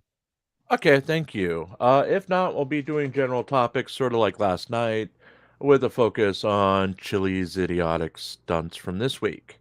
Hopefully, Yeah. there's a new one. Speaking of idiotic, while we were in break, Chili released a short proclaiming that his appeal was granted. Alrighty. And it was footage Yeah. of what we just watched, where it was he got the page count changed from 10 to 29. Yes. But that's appeal granted. Like, Appeal- share, Yeah. subscribe, short Real appeal granted. Great journalism by the constipational scholar. Yes, but by Chili's own people. So what the what, people? Okay. Yes, Okay. appeal granted, appeal granted, appeal granted. Okay. And if we're gonna have a break with 30 bends in it again, can you give us some more warning so I can stretch out better? Okay. I will do. We might have 45 bends in the next one. Ooh. Woo! Yes, I'll see what else he has. I will get my appointment with the chiropractor set up in advance. Well, I may start doing part of this show from the exercise bike at some point. So you're going to be stuck with me screaming over to the microphone while I try not to die. Oh, that's always fun. Kill Jim. Kill Jim. Kill Jim.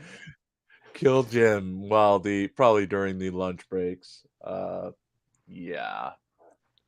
That is if I ever get a new cushion for the back of it, since Jack the cat ripped the cushion off just the other day. I don't know what he has against it, but he does not like that exercise bike. Well, it's exercise.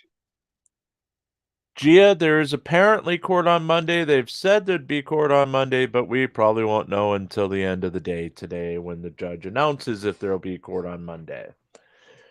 If there is, we'll be here. I'll be here. I know the guys may have commitments, but at least I will be here because I don't leave the house. So we'll have we may have a pre-recorded drunk girl to watch during the lunch break, which we may do this weekend. Make the video this weekend. Well, my understanding from a different channel, you're too big to leave your mom's basement. I'm too big? Yes. Well, I do live with my folks, but my folks actually live downstairs in the basement. Because that's the only place where we have enough room for Dad's hospital bed. Well, that's So not what I heard. Not what I heard. I get. Of course, the I also furni- heard. I also heard from that guy, Abby Pollen is my sock account. So. Oh, that's right. Okay. Well, I do live upstairs, and my folks live downstairs. And yes, I take care of my dad who has dementia during the day, so my mom can work outside of the house. And I work when I'm working. I work online. I've done that for a long time now. A long time now. Do it That's long all time. I'll say. Do it long time. Yes. Long time. Long time. Mrs. Tom, I'll look it up. I've had it for years. I don't think have the link anymore. It's a sit down type of exercise bike. Essentially a rowing machine for your feet. A recumbent one? Gold. Well, it's stationary. Oh no, it's not a rowing machine, but it's No, whatever. I mean, does it simulate a recumbent bike? I have no idea what that is. Oh, okay. It's what your exercise bike is. Okay.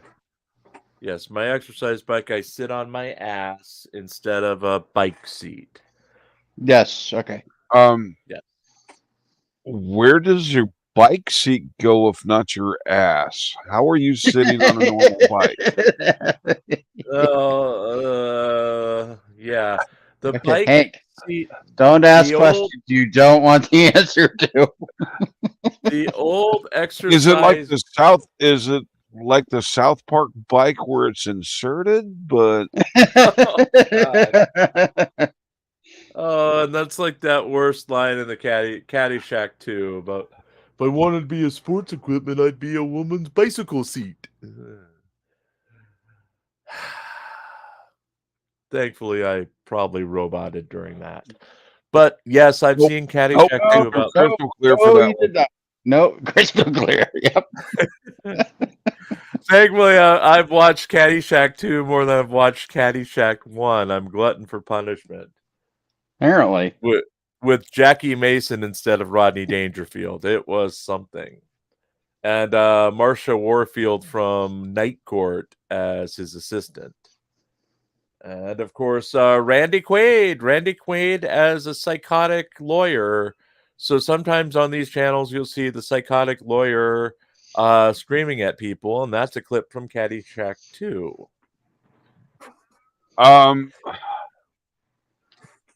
Caddyshack 2 has to be really bad because it takes somebody reminding me there was actually one made. There was technically a Caddyshack 3, but they couldn't get the license. So I think it was called Golf Balls or Goofballs or something like that. But it was one of those 90s films. Jim's code name would be Mrs. Esther House if he was in Caddyshack 2. Probably. Robert Stack was in Caddyshack 2, believe it or not. Was Happy Gilmore Caddyshack 4? It could have been, as we just lost Phil. Phil could be on the way to Oz right now. Oz the prison, not the land. Ah, darn, he's back.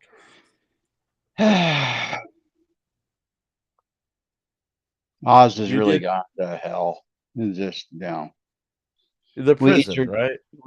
Weeds have overgrown everywhere. Wicked Witch's emphysema.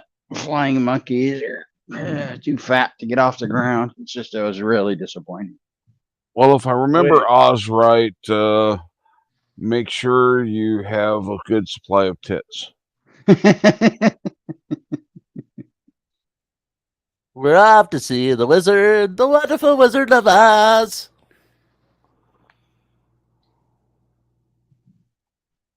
Well, complete it, Phil. I started it. You get to complete the song.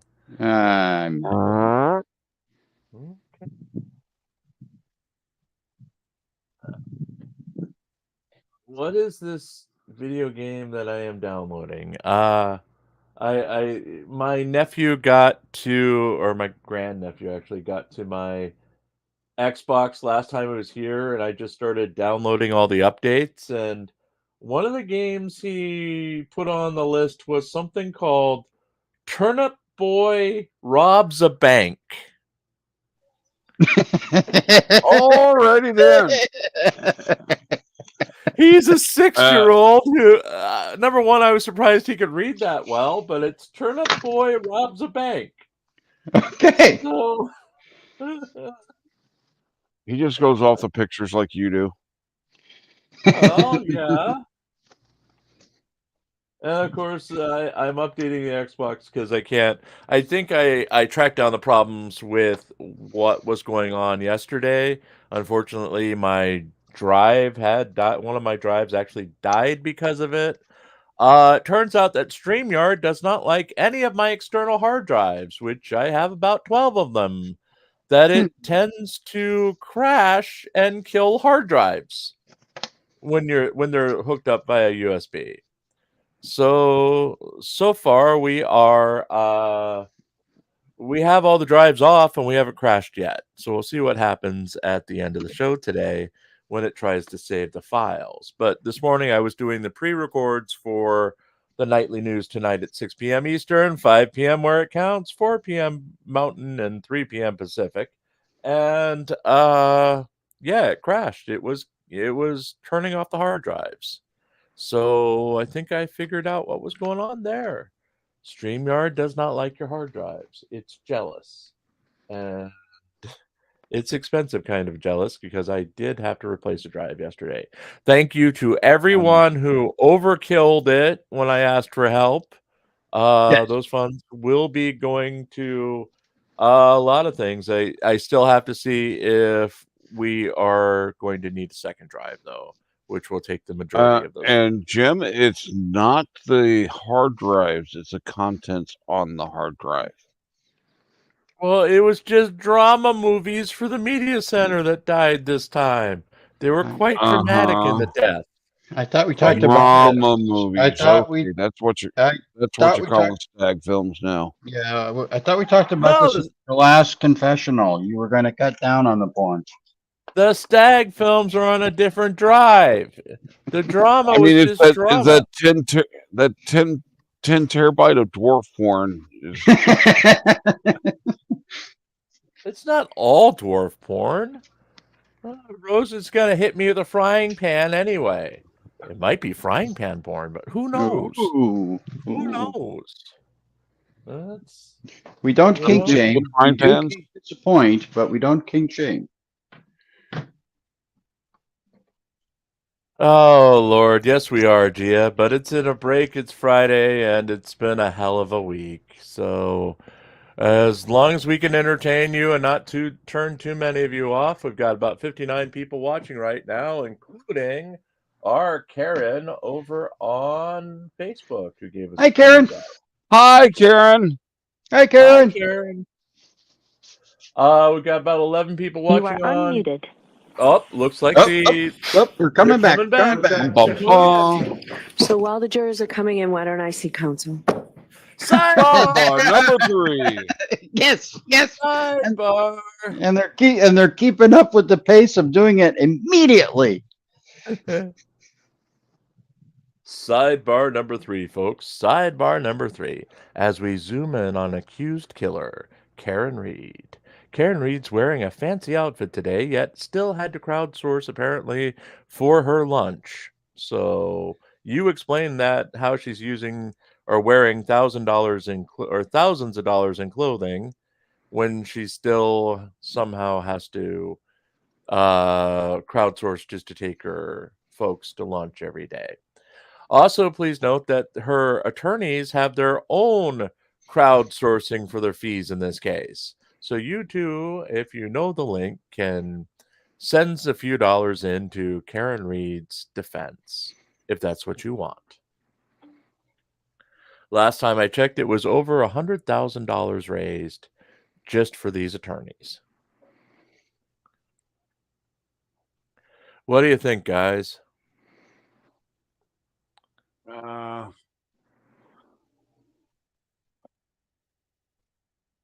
Yeah, I'm thinking. not. I'm thinking I can't decide what I want to crowdsource for lunch. Okay. You're gonna have steak again, maybe? I don't know. Maybe. I'm gonna have delivery, but I haven't figured out what yet. I could go for Jimmy John's right now. They have that. It's got melted mozzarella and pesto on it. It's a salami sandwich, brand new. The limited time one. Yeah, I Yeah, the like that one. Coca-Cola or something. And I then wasn't too impressed with it. they have a Cuban one too of some sort that was okay. The chicken one. Yeah, the chicken thing. Yeah, the spicy That whatever it was. Yeah, that was the limited time for last before Okay. they replaced it with that. Well, it's approximately let's see, 6-hour round trip to get the nearest Jimmy John's. So I don't think I'll be going So today. yeah, they've got a very limited delivery zone. I think you're outside of that. Yeah, just a little. I could go to Jersey Mike's, that's in town, or get that delivered. Jers, we appreciate your patience. We actually made things easier for you. So it was worth the time.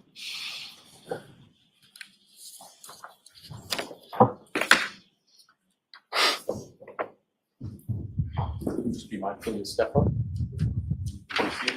Oh no, Gia, that's horrible.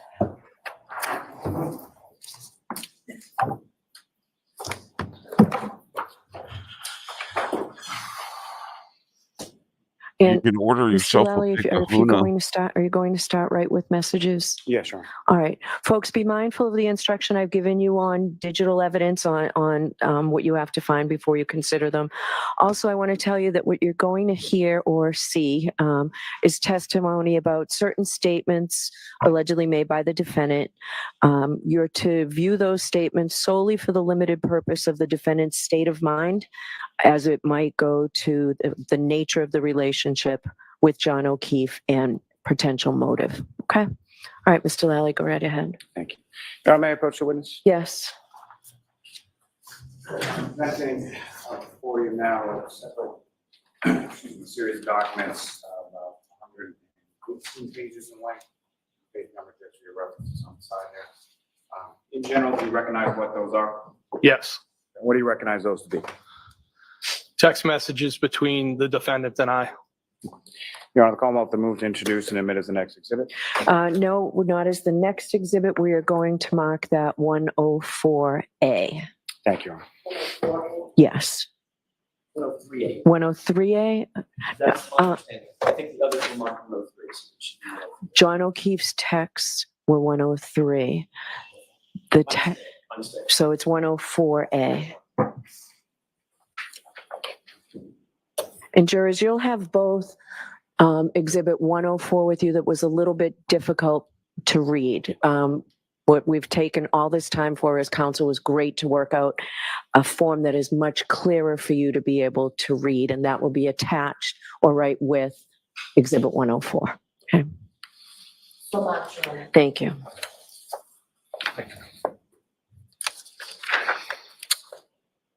All right, Mr. Lally. Thank you, Your Honor. Now, Mr. Higgins, first, Your Honor, may I request permission to publish the drawing on the screen? Yes.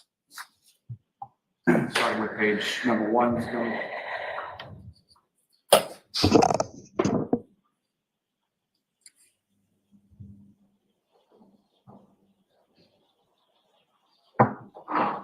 Now, Mr. Higgins, what's up on the screen, is that what you have before you as Exhibit 104A? Yes. And as you just mentioned, these are text messages between yourself and Ms. Reed, is that correct? Yes. And on what dates did you first receive any communication from Ms. Reed? January 12th, 2022. And prior to that, had you had her number or did she have your number as far as you were aware? No. You had never communicated to her via cell phone or any other means prior to January 12th, 2022? No, I had not. So initially you received a text on that date from an unknown number, is that correct? Yes. And from the text before you and what's up on the screen, as far as there are gray bubbles on the left, blue bubbles on the right, which is you and which is Ms. Reed? The blue bubbles would belong to myself. So the other bubbles would be Ms. Reed, is that fair to say? Yes. And so that initial communication you received on January 12th, 2022, that's about 8:27 PM, is that correct? Yes. And what was the content of the message that you received? You want me to read it? Yes, please. Hey, Brian, it's Weed Whacker. And how did you What the respond? what? Question mark. And if it's helpful to you, sir, if you can't see the screen sort of from where you are, you can read along in the exhibit before you. Okay. Now, as far as that communication is concerned, is the Weed Whacker, what if any meaning did that have to you or So ultimately, it was based off a interaction with the defendant, kind of a nickname that she adopted. and how did that nickname sort of come to be, or what, if anything, transpired between the two of you that led to that? So I was leaving, I believe, my residence one day in Canton, traveling down Pleasant Street. I saw the defendant along the side of the house on the Pleasant Street side using a weed whacker. And I gave kind of a beep of the horn, and the defendant gave me the finger.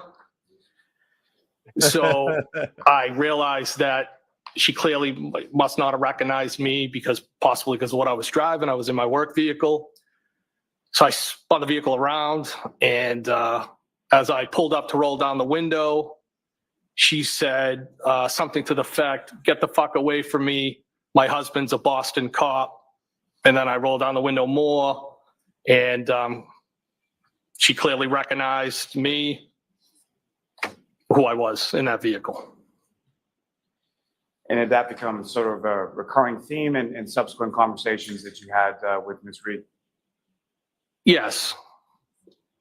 Now, sir, if I could direct your attention to page 6 within that exhibit before you.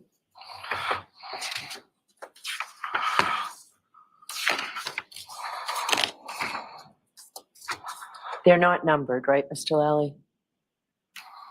I'm sorry? They're not numbered? Is your copy numbered? No, Your Honor. Not that I can see. They're not, so be cognizant of that when you ask questions. You know, I believe they are. That's why I hesitated. It's sort of in the middle of the page, facing sideways. Oh, my apologies. I have it now. Very small. So just on this page, directing your attention to the bottom, it sort of goes on to the next date of January 13th. Is that correct? Yes. And if I could direct your attention to page 7 of those text messages. And Ms. Gilman, if I could have page 7 on the screen.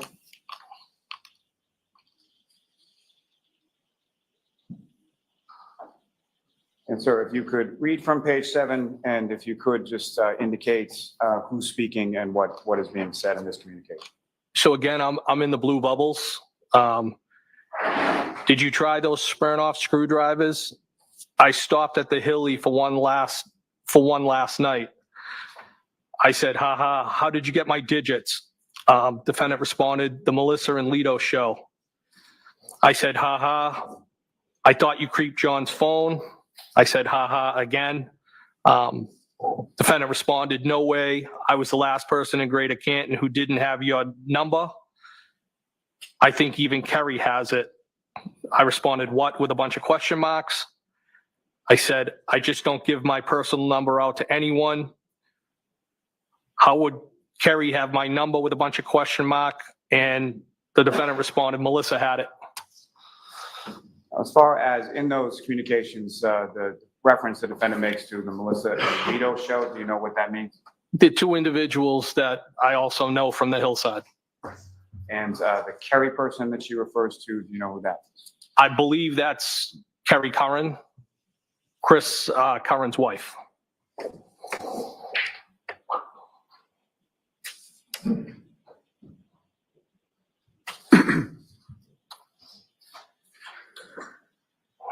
Now, if I could direct your attention to page 9.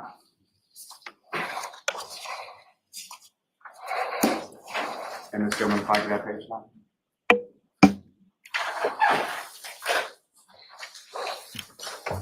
And again, sir, if you could read from page 9 as far as that conversation goes, it just indicates whom is speaking at different points. Okay, so the defendant said, "I'd prefer a weed whacker." I responded, "That's the thing about nicknames."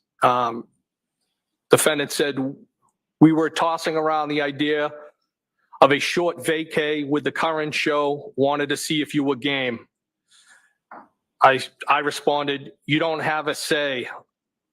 And I believe I was referring to nicknames. And I said, "Vacation where?" Defendant responded, "I know. They need to happen organically. I'm the queen of nicknames. Was just going to rent a beach house in, I believe it was supposed to say Fort Lauderdale. It's abbreviated. Something quick and easy." I said, Defendant responded, "I'm the queen of vacays too. Always a good time." I responded, "I'm going to Nashville next month, 19 to 21st, for a benefit. One of our guys got shot in the head. You guys should come." And as far as either one of those trips that you were discussing, do you recall any further discussion or any going on any of those trips? Well, I mean, I definitely went to Nashville for that benefit for one of my coworkers. There may have been more conversation about the Florida trip, but I can't specifically recall it. Now, sir, if I could direct your attention to page 16, and Ms. Gilman, if I could have that.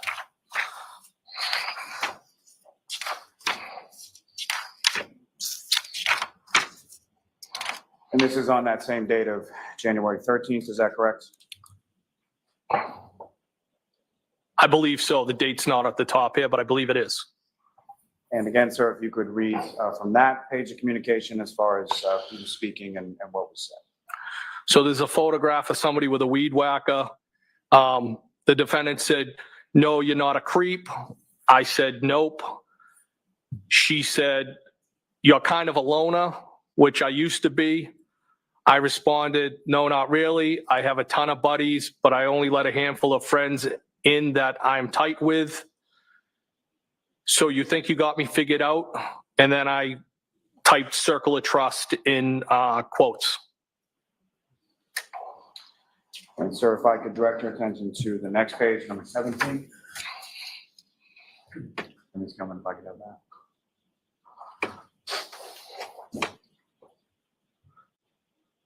And again, sir, if you could read from page 17 as far as what is said and who is talking. So the defendant said, "Yeah, I said loner, not loser. I assume you know a lot of people, PPL, people abbreviated. You never really can figure anyone out completely. Your dad died when you were young." And I responded, "He died in March of 2020. I'm still not a loser. You won't figure me out. LOL.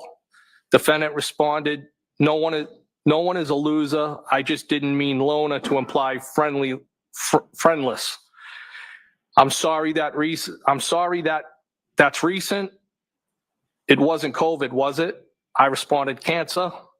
Defendant responded, "I know you date girls who don't lock the house behind them, and you are private and observant. I'm sorry, what kind?" I responded, "Lung, brain, kidney, and pelvis. How do you know all these things? LOL." If I could turn your attention to the next page, page 18.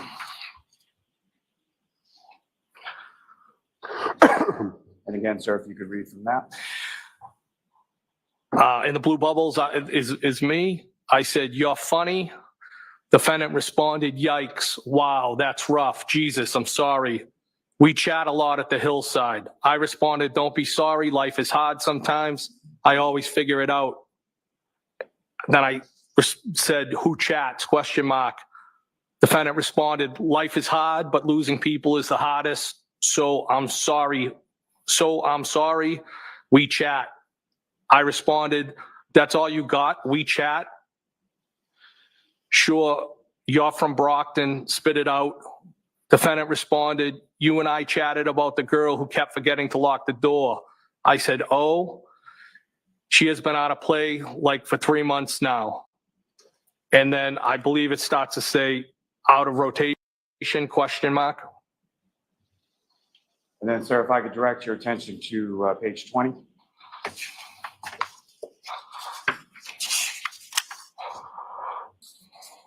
And again, sir, if you could read from that. I'm in the blue bubbles again. I said, I just got a Saturday invite.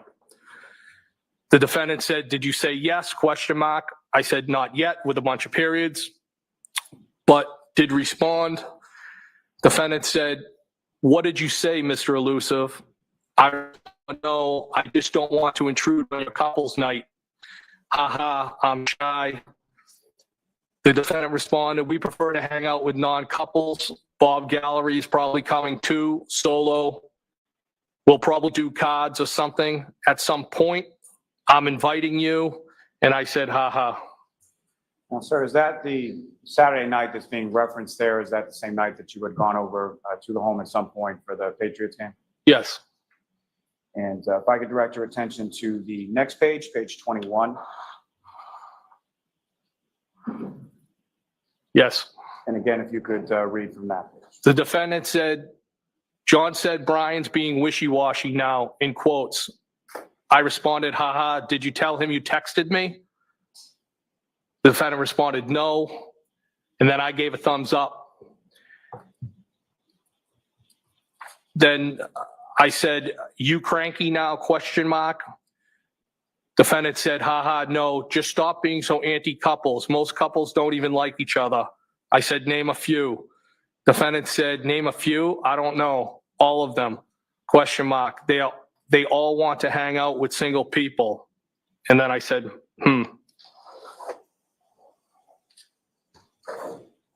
Thank you. Sir, if I could direct your attention to page 26.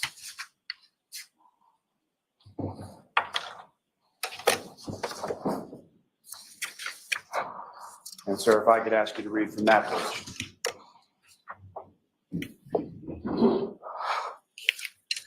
in blue is going to be myself again. Foul ball. Defendant responded, you stink. I said, you suck and you're double trouble. Defendant responded, you're hot. I responded, are you serious or messing with me? Defendant responded, no, I'm serious. I responded, failing is mutual. Is that bad? How long have you thought that? Defendant responded, are you okay driving? You don't want to stay here. I responded back, I'm fine. I have an office at the PD. You didn't answer the question. And then it starts to say, defendant said, rather you stay here. And is that, to your memory, when is that text exchange taking place? In reference to the night that you went over to the O'Keefe's house? I believe it was that night. Now, at Mr. O'Keefe's house on that particular evening, do you recall how you came into the house? I believe it might have been the front door. And if you know about how long were you at Mr. O'Keefe's house that night? I was probably one of the last people to leave, I think. And what, if anything, happened as you were exiting from Mr. O'Keefe's house that night? So as I was exiting the house, it was either through the breezeway or the garage. And as we were walking out, the defendant planted a kiss on me. Now, before you went out that way, where was Mr. O'Keefe? Did you say goodbye to him or anything like that? I think I said goodbye to him. He might have been in the bathroom. I'm not 100% positive where he was. And when you went to leave, which exit from the house were you headed to initially? Well, as I said, I don't remember exactly if it was the breezeway or the garage I was starting to walk through, but whichever way I started to exit, the defendant told me to go a different way. And which way did the defendant tell you to go? Well, her way.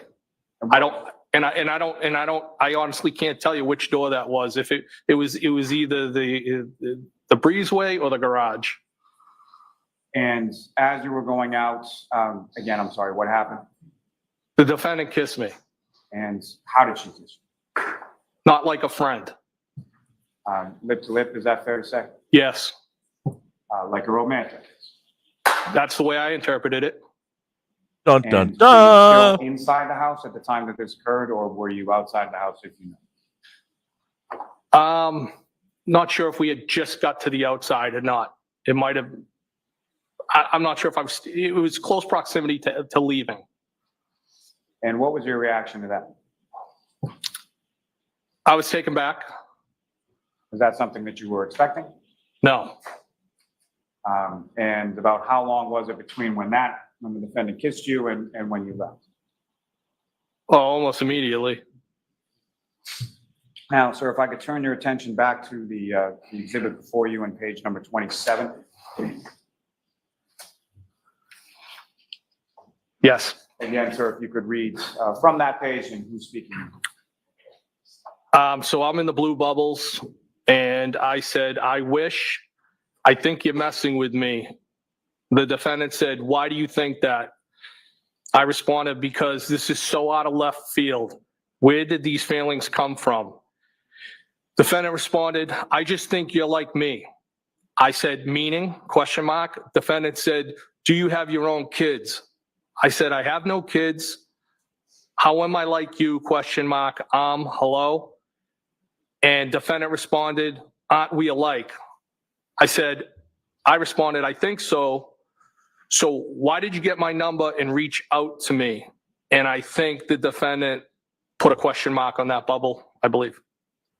Or I might have, I don't know. Now, that conversation, as far as you asking her about why she reached out to you, how often was that question asked by you through the course of these text communications? Well, the extent of the actual communication via text between the defendant and I was between January 12th and January 29th when John passed. On the 28th and 29th, the 28th, I sent a text, as we spoke about before when we were at the waterfall. That text didn't respond.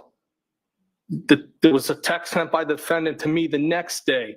So in that time period between the 12th and the 29th, there was 9 days that the defendant and I exchanged text messages. With that being said, those text messages, I don't believe were every day, consecutive days. There was 9 days in between the 12th and the 29th. And so as far as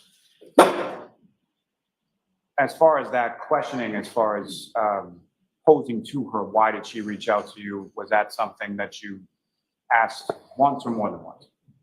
Yeah, I asked it more than once, and during the pendency of this communication, I was basically trying to suss out what the intentions were of the defendant.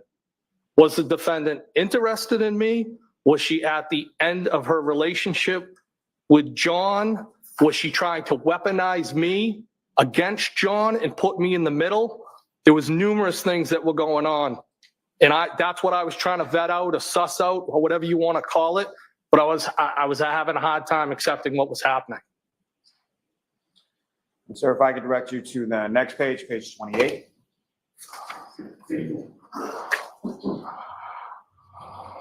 And again, sir, if you could read from that page. So I'm in the blue bubbles. Shoot straight with me. Defendant responded, I told you, I just think we're alike, right? Couple question marks. I responded, yes, agree. Now what? Defendant responded, I don't know. I said, shouldn't you know? Defendant responded, do you like me? I said, yes, from jump.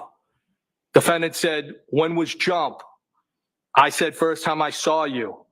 Defendant responded, when was that?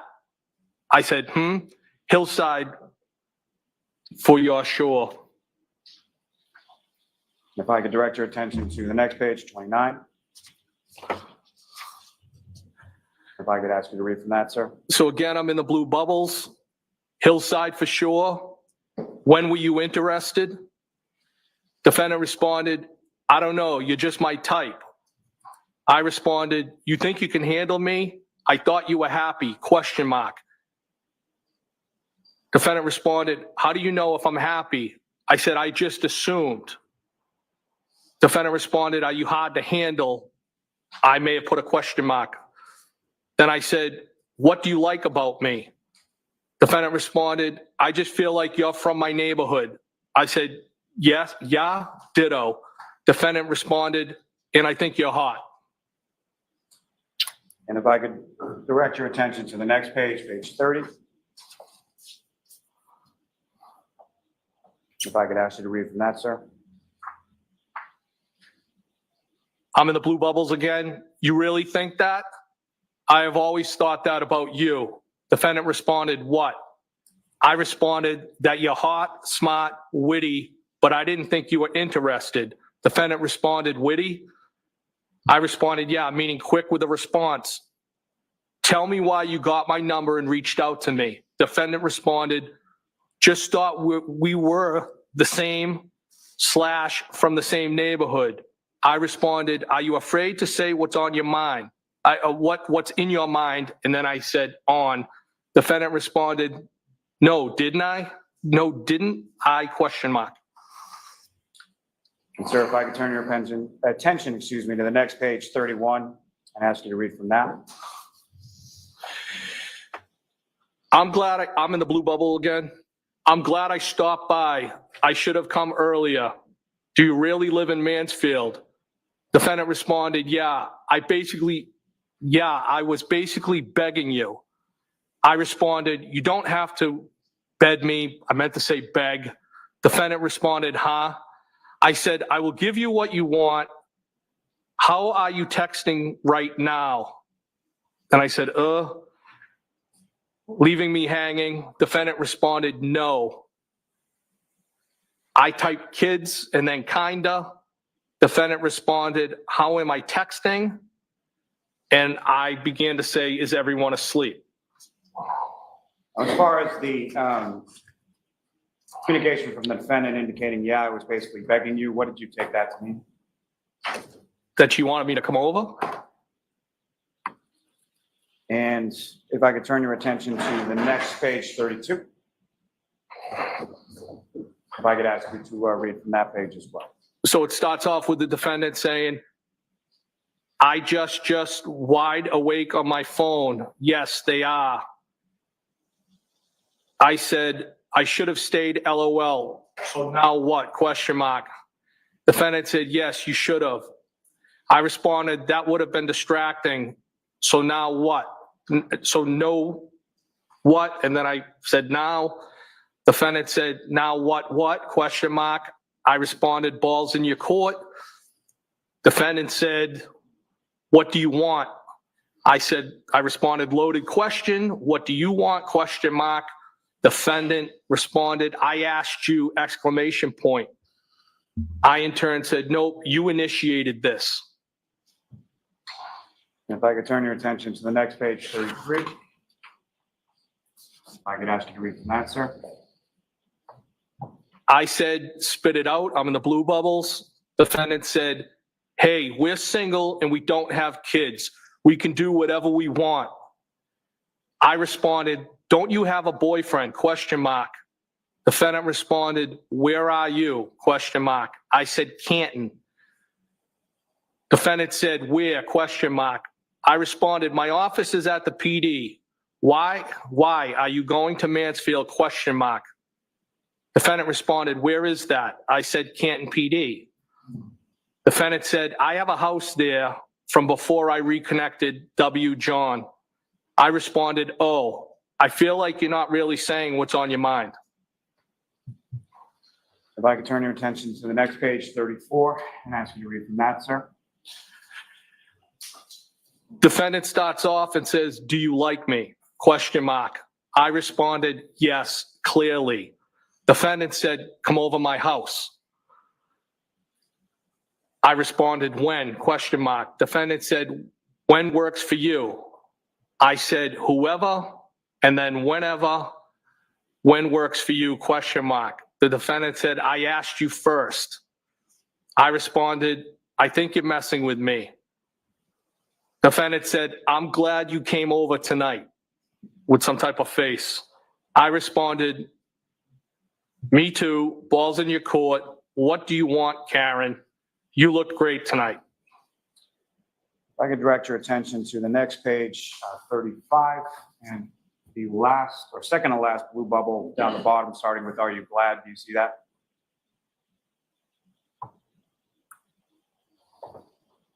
Page 35? Yes. And where is it again? Second to last blue bubble, starting with, are you glad? Yes. I said, I'm in the blue bubble. I said, are you glad you walked me out? Question mark. And what did she respond? Defendant said, yes, with like semicolon and some type of a mark there. Are you? Question mark. And I said, DEF for definitely. And if I could direct your attention to the next page, 36. And if you could, please read from that. So at the top, I'm in the blue bubbles. It says yes. And then I said, are you going home tonight or tomorrow AM? Defendant texted, we kissed, comma, right? Question mark. So then I put a question mark on her question and said, is this a trick question? Defendant said, I don't know when I'm going home. I'm selling my house, with what I think is a smiley face. What a trick question, and a couple of question marks. I responded, are you moving to Canton? I'm following your lead with this. Defendant responded, I live here, but I have property in Enfield. I'm guessing it's Medfield. Defendant said, why my lead? I don't want any responsibility. I responded, you started this, right? Question mark. Why did you get my number? And it says each out to me. It meant to say reach out to me. I then said, still have not told me. And sir, if I could direct your attention to the next page, 37, and ask you to read from that. Defendant said, sorry, should I not have? I responded, I'm fine with it. Just don't know why you can't answer. Defendant said, you're mad at me? I said, OMG, no, not at all. You're being silly. Defendant said, I told you, exclamation point. I just think you like me and I'm attracted to you. And then she said, a lot. I responded, feeling is mutual. I just never saw this coming. Defendant said, why? Question mark. I responded, because I just assumed you were happy with your situation. Defendant responded, I was, but things have deteriorated. And if I could direct your attention to the next page, 38, and ask you to read from that, sir. I said, why? Question mark. How so? Question mark. What did Melissa say when you asked for my number? Question mark. Defendant responded, it is very, very complicated. He and I dated when we were kids, and then his sister died and everything got fucked up. I responded, he seems very into you. Defendant responded, I just told Melissa that I had your number but lost it. I said, that's cute. She wasn't suspicious? Question mark. Defendant responded, no, she's great. I responded, does she know you like me? Question mark. Defendant responded, she's a sweetie. We just agreed. You are great, with another smiley type face. And sir, if I could direct your attention to page 40, and ask you to read from that.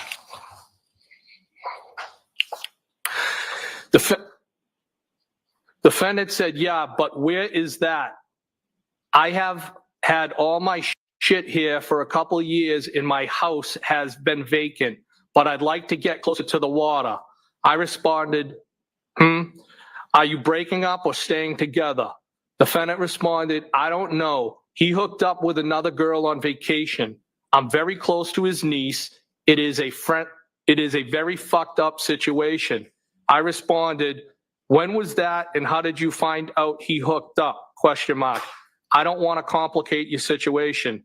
Defendant responded, we went away for New Year's, the four of us. I put the kids to bed and found him in the lobby of our hotel all over one of our friends. Whatever, it doesn't matter. I responded, it does matter. Now, as far as that indication that she made to you, either through text communications or in person? Did she indicate at any point in time where that occurred? So there was an occasion that the defendant stopped at my house.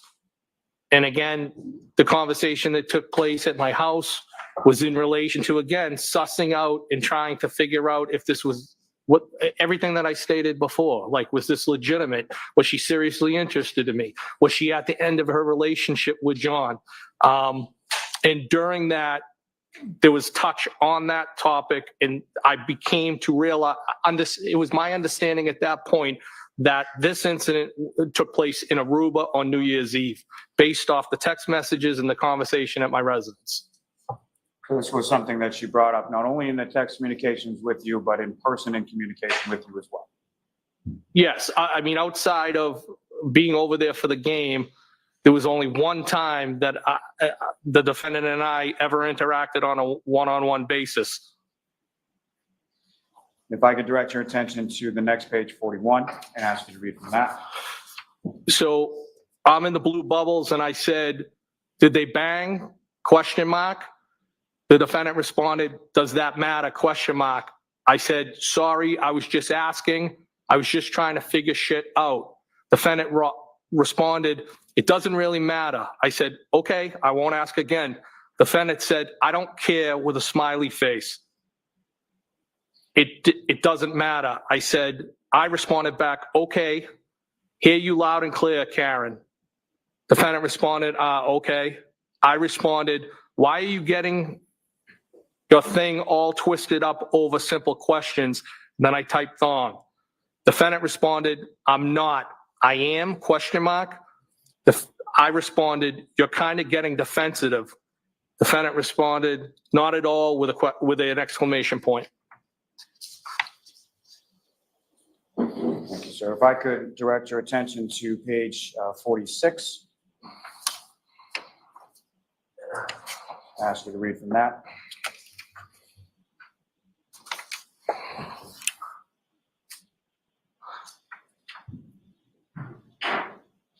Defendant is in gray. She said, we did kiss earlier, comma, no, with an exclamation point. I responded in blue bubble, I think you initiated that, no, question mark. Defendant said, yep. Do I owe you an apology? Question mark. I said, OMG, no. Why are you being sensitive? Defendant responded, I'm not. I responded, kinda. There's a P and a FFT, never, responded by the defendant. What do you want from me? Question mark. I responded, what's on the table? Question mark. Defendant said, what do you want ideally? Question mark. I responded, the real deal. Defendant responded, it doesn't exist.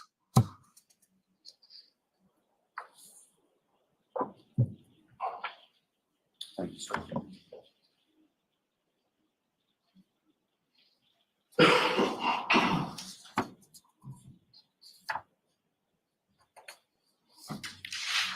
I can direct your attention to page 57, sir. And ask you to read from that.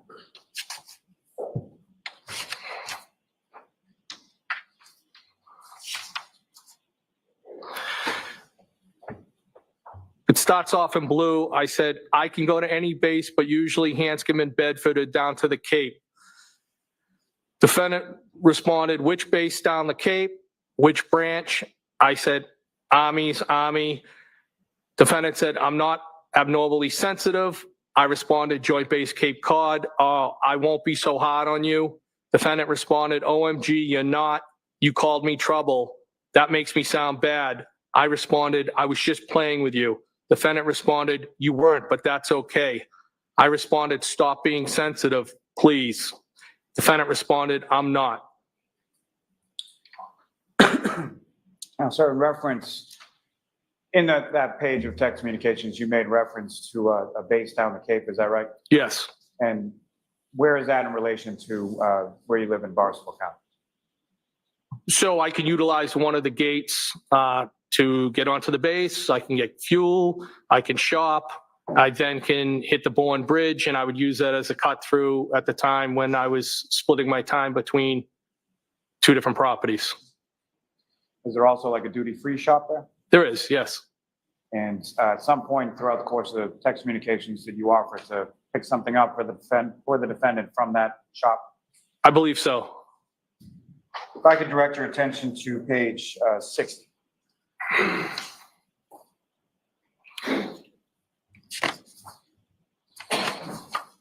And ask you to read from that, sir. Defendant said, I don't know, question mark. It's in old colonial. It has a lot of bedrooms with kind of an emoji. I responded, more than you clearly need. Are you moving to Canton, question mark. Defendant said, I know, seriously. Some rooms I only go into dust. Not anytime soon. I'm there most of the time, but sometimes it's a lot. I responded, a lot, why, question mark. Defendant respond. I then said, do you even know what you want, question mark, or who, question mark. Defendant responded, because I went from being solo to trying to give attention to kids who aren't mine, and I never wanted kids. I responded, I thought you were in this happy relationship. Defendant responded, everyone is happy at the hillside. If I could direct your attention to the next page 61 and ask you to read from that. So it starts off with the defendant. It said, everyone is happy at the hillside, exclamation point. I responded, oh God, you avoid things.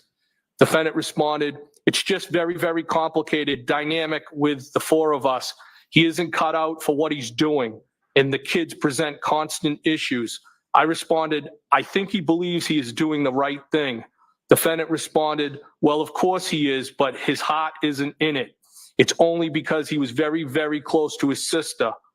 I responded back, I know how you feel, kinda. I was married, and when I met her, she had a 2.5-year-old.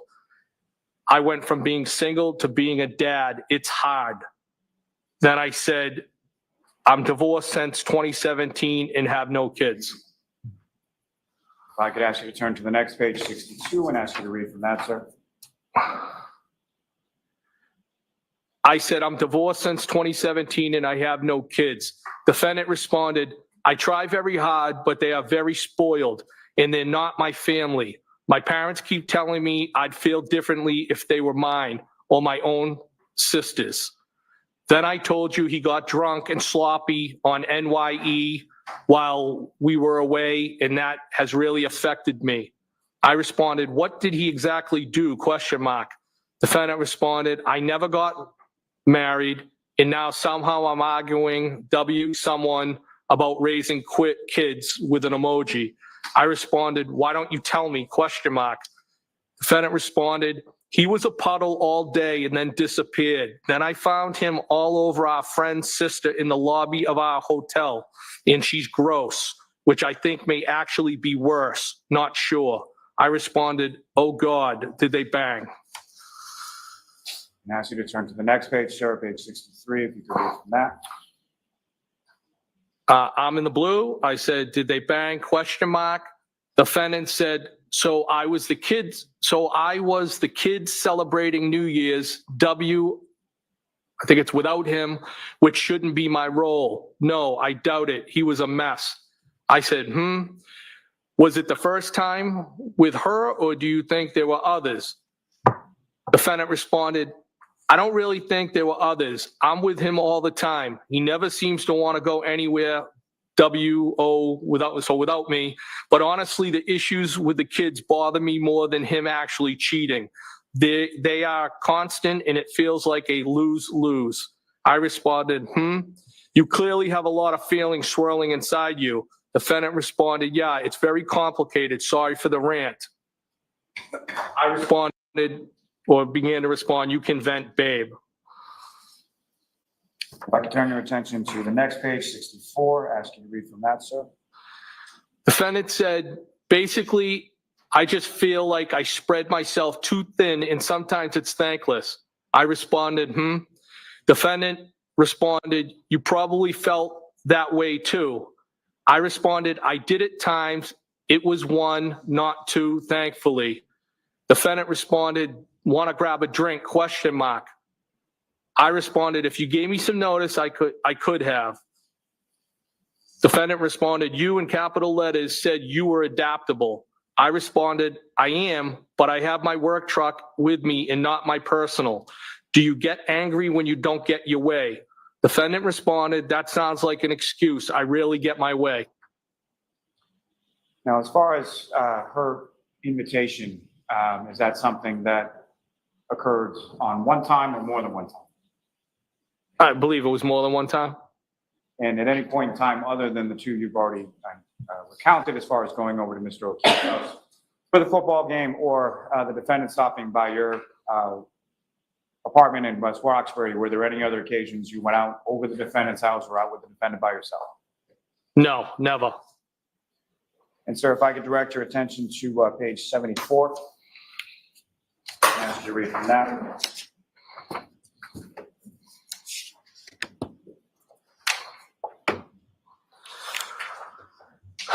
Defendant said, are you single? Question mark. I responded, yes.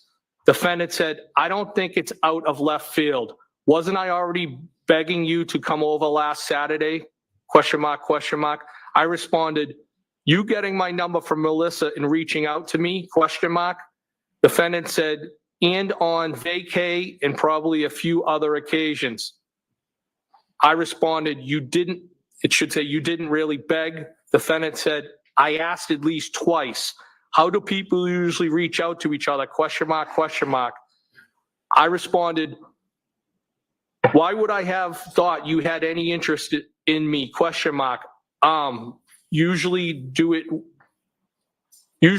when they do live with, usually do it when they do live with someone. And then I said, do not do it.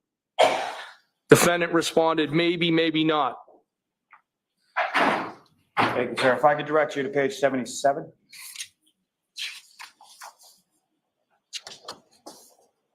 And ask you to read from that, sir. I said, I could go on, but I do not want to pump. It should say your shit up too much. Defendant responded, thanks for saying that, but low comps at the hillside. I responded, you know how to ruin something nice. I frequent other places.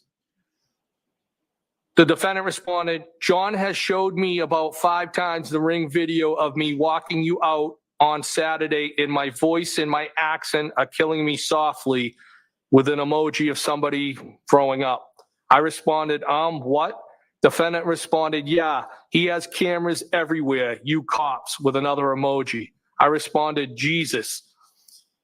Defendant said, he's like Christ. Are you guys hooking up? Question mark, question mark. And I said, OMG, great. If I could turn your attention to the next page, 78, sir. I responded, I don't need drama, dude. Defendant said, no, it's fine. I responded, seriously? Defendant said, I'm serious, with an exclamation point. I said, you legit planted one on me. Defendant responded, I know where the cameras are anyway, duh. And then it was OMG Bruins with an emoji after that. I responded, so your slick move isn't on there, with some question marks? Defendant responded, course not. I responded, oh my God. And then I said, I almost, an emoji with somebody throwing up. Defendant responded, it was a peck anyway. I kissed Kerry and gay Jeff too. I responded, yeah, weak. I agree. Now, as far as cameras at Mr. O'Keefe's house, is that something that you were aware was there prior to that conversation with the defendant? No, not that I recall. If I could turn your attention to the next page, 79.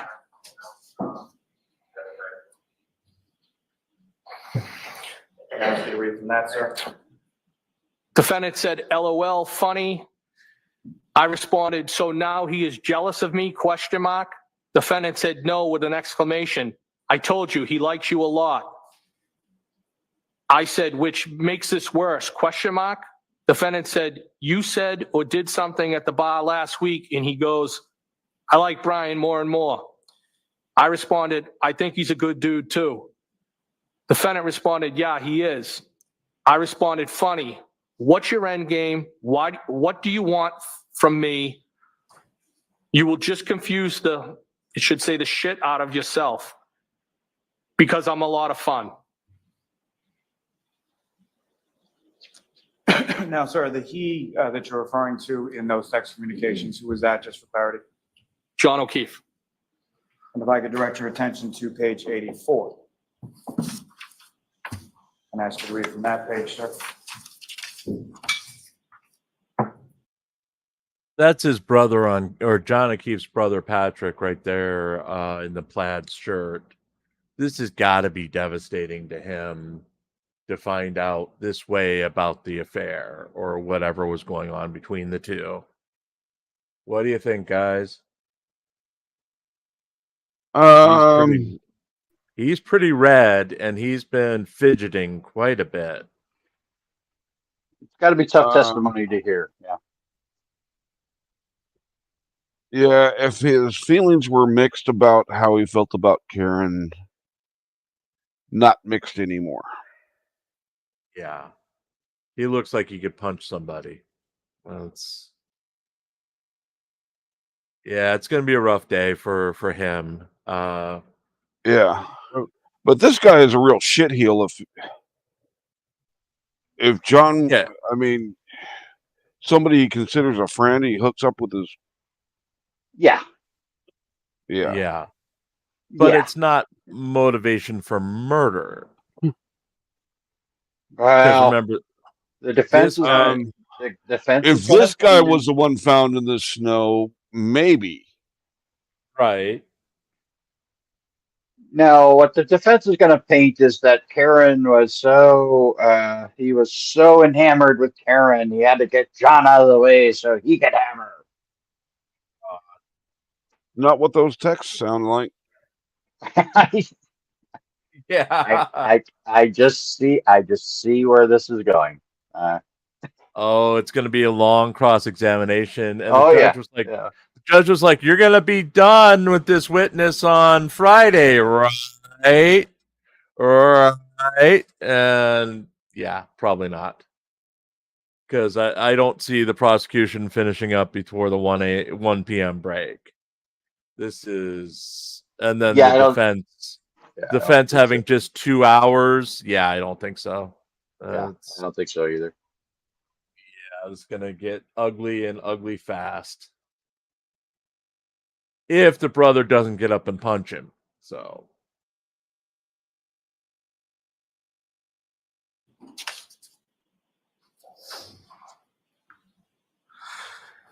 I said it was fun. Defendant said, I've complimented you today too, with a couple of exclamation points and then some type of emoji. I said, and kicked my nuts in. Defendant said, OMG, how? I responded, if I had more notice, I would have grabbed a drink somewhere, so I'm all set with that's, and then I said in quotations, that's fine, but I am not asking again. Defendant said, well, it was 7 p.m. and I'm super cool, so right now I'm asking again with some type of I think it's a smiley face. I responded, coming to your house would have been bad for the both of us. For starters, you wouldn't have wanted me to leave. The defendant responded, now equals not. That sounds good. I responded, that's trouble. Defendant said, why, question mark. And if I could direct your attention to page 90.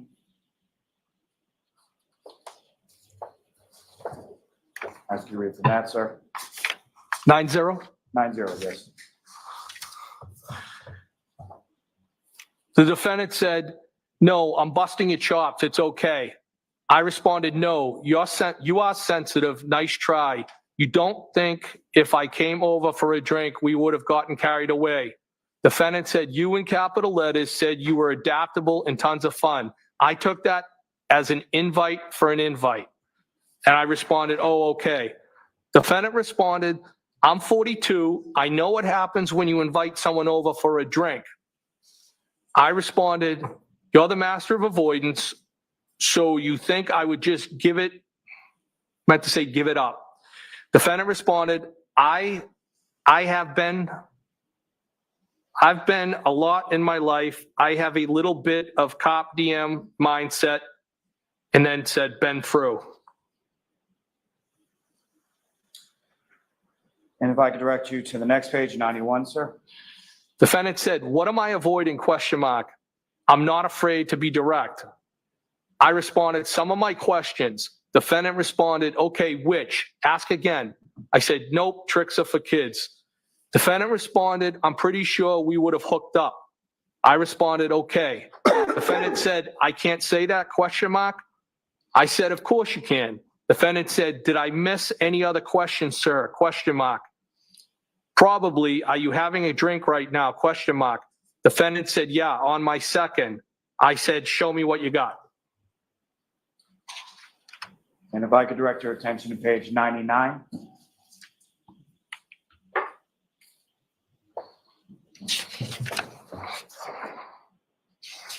And ask you to read from that, sir.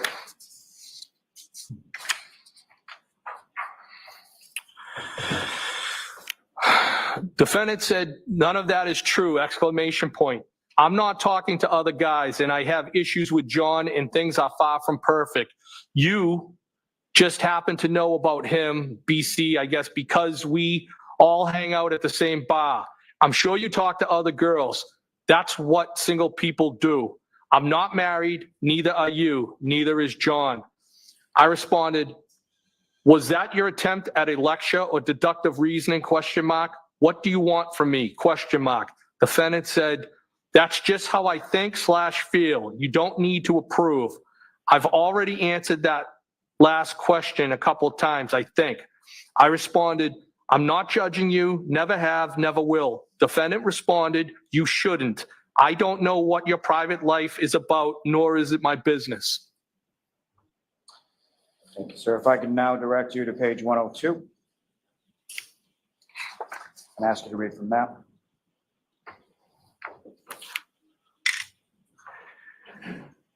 Defendant said, my only, I'm assuming, point is that there's a difference between being married to someone and dating them, and we have no intention of ever getting married. The point of dating is not to get tied down. If you're not confident, you should be, in my mind anyway. The first two, but I don't care too much about the other girl. I responded, okay, so he is cool with you dating other people, question mark. Defendant responded, and I'm not happy per se, just realistic that there's cracks and it's far from perfect. I doubt it.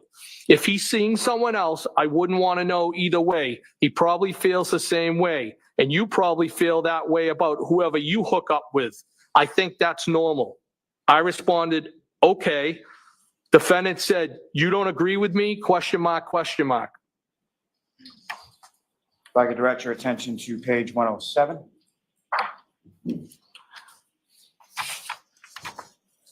Ask you to read from that, sir.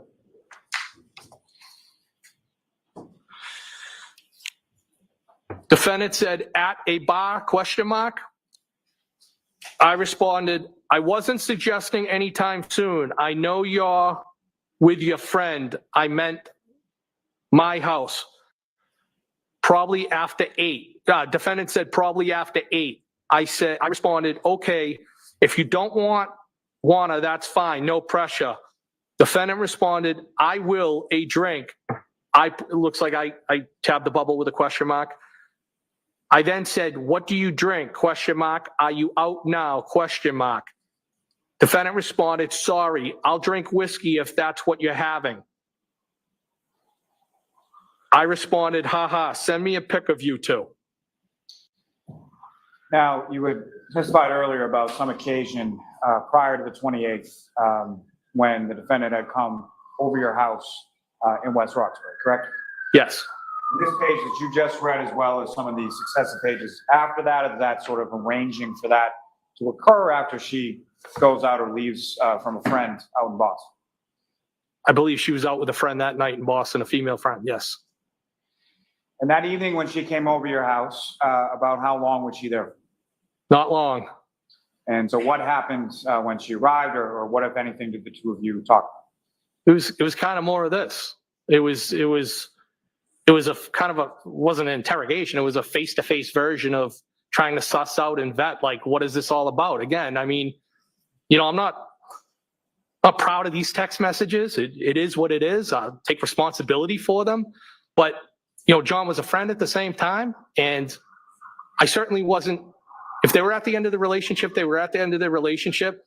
But I wasn't going to have somebody utilize me and weaponize me against somebody that I liked.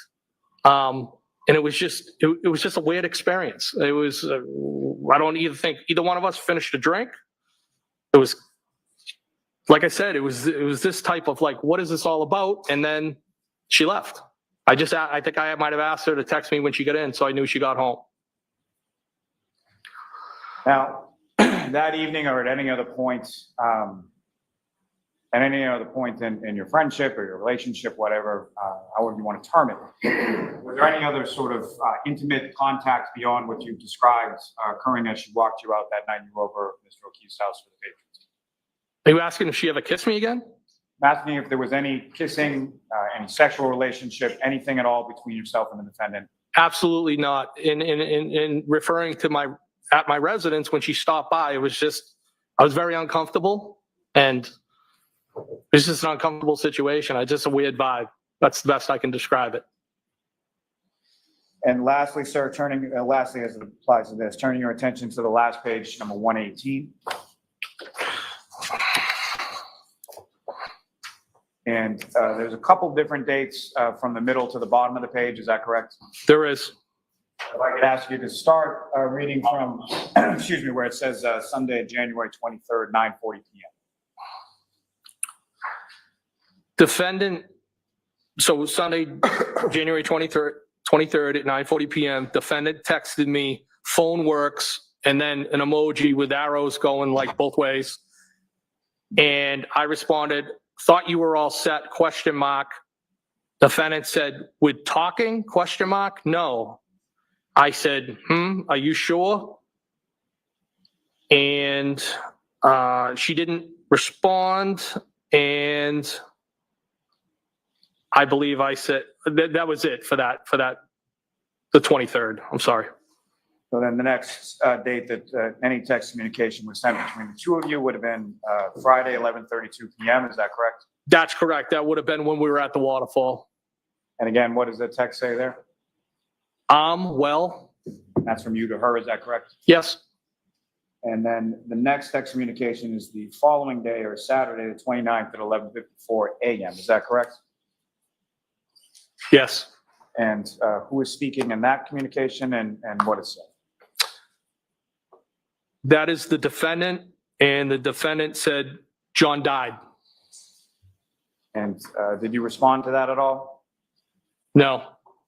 And did you have any other communication with Ms. Reed following receiving that text message on January 29th? No, I have not. Thank you, sir. Ms. Gilman, you can take it.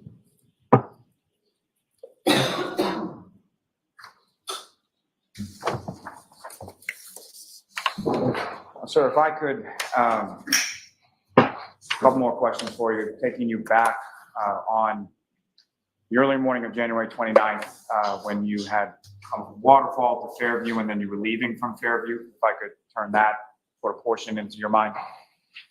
When you're pulling away from the residence, the period of time that you were talking about as far as the plow being down and scraping a little bit on the ground, you recall that? I do. About how much distance are we talking about with respect to that? Distance less than a foot, I would say. I mean, it's real quick. I heard it. And then as far as when you familiar with an area in the front of Mr. Albert's property at 34 Fairview, where there is a flagpole and a fire hydrant?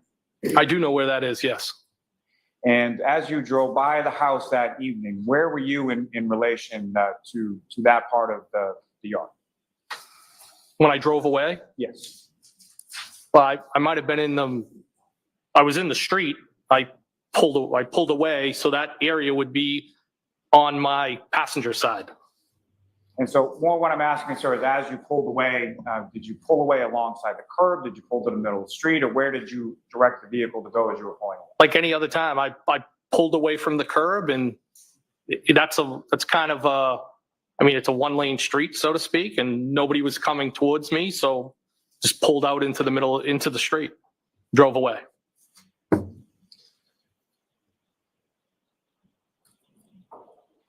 I may have a moment, Your Honor. Yes.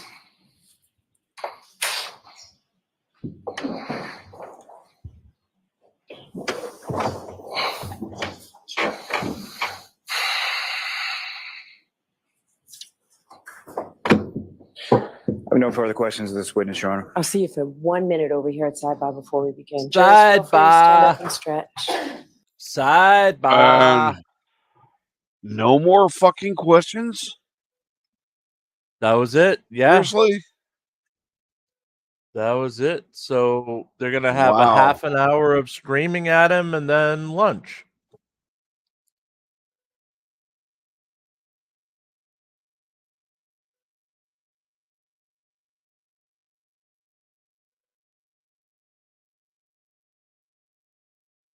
But that brother still looks pissed.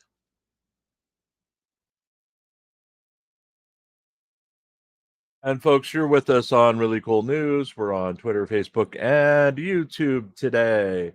We'll be back tonight at 6 p.m. Eastern I'll be reading the nightly news. Then I believe Phil, me, Shuggy, and Mark the Sarcastic Lawyer will be on his channel either at 8 or 8:30 p.m. Eastern. I'll distribute the link over in my Discord as soon as I find out time and place. Again, it looks like there'll be court on Monday and Tuesday of next week, but not Wednesday, Thursday, and Friday. We'll be live every day that they're in session at 8:55 a.m. Eastern.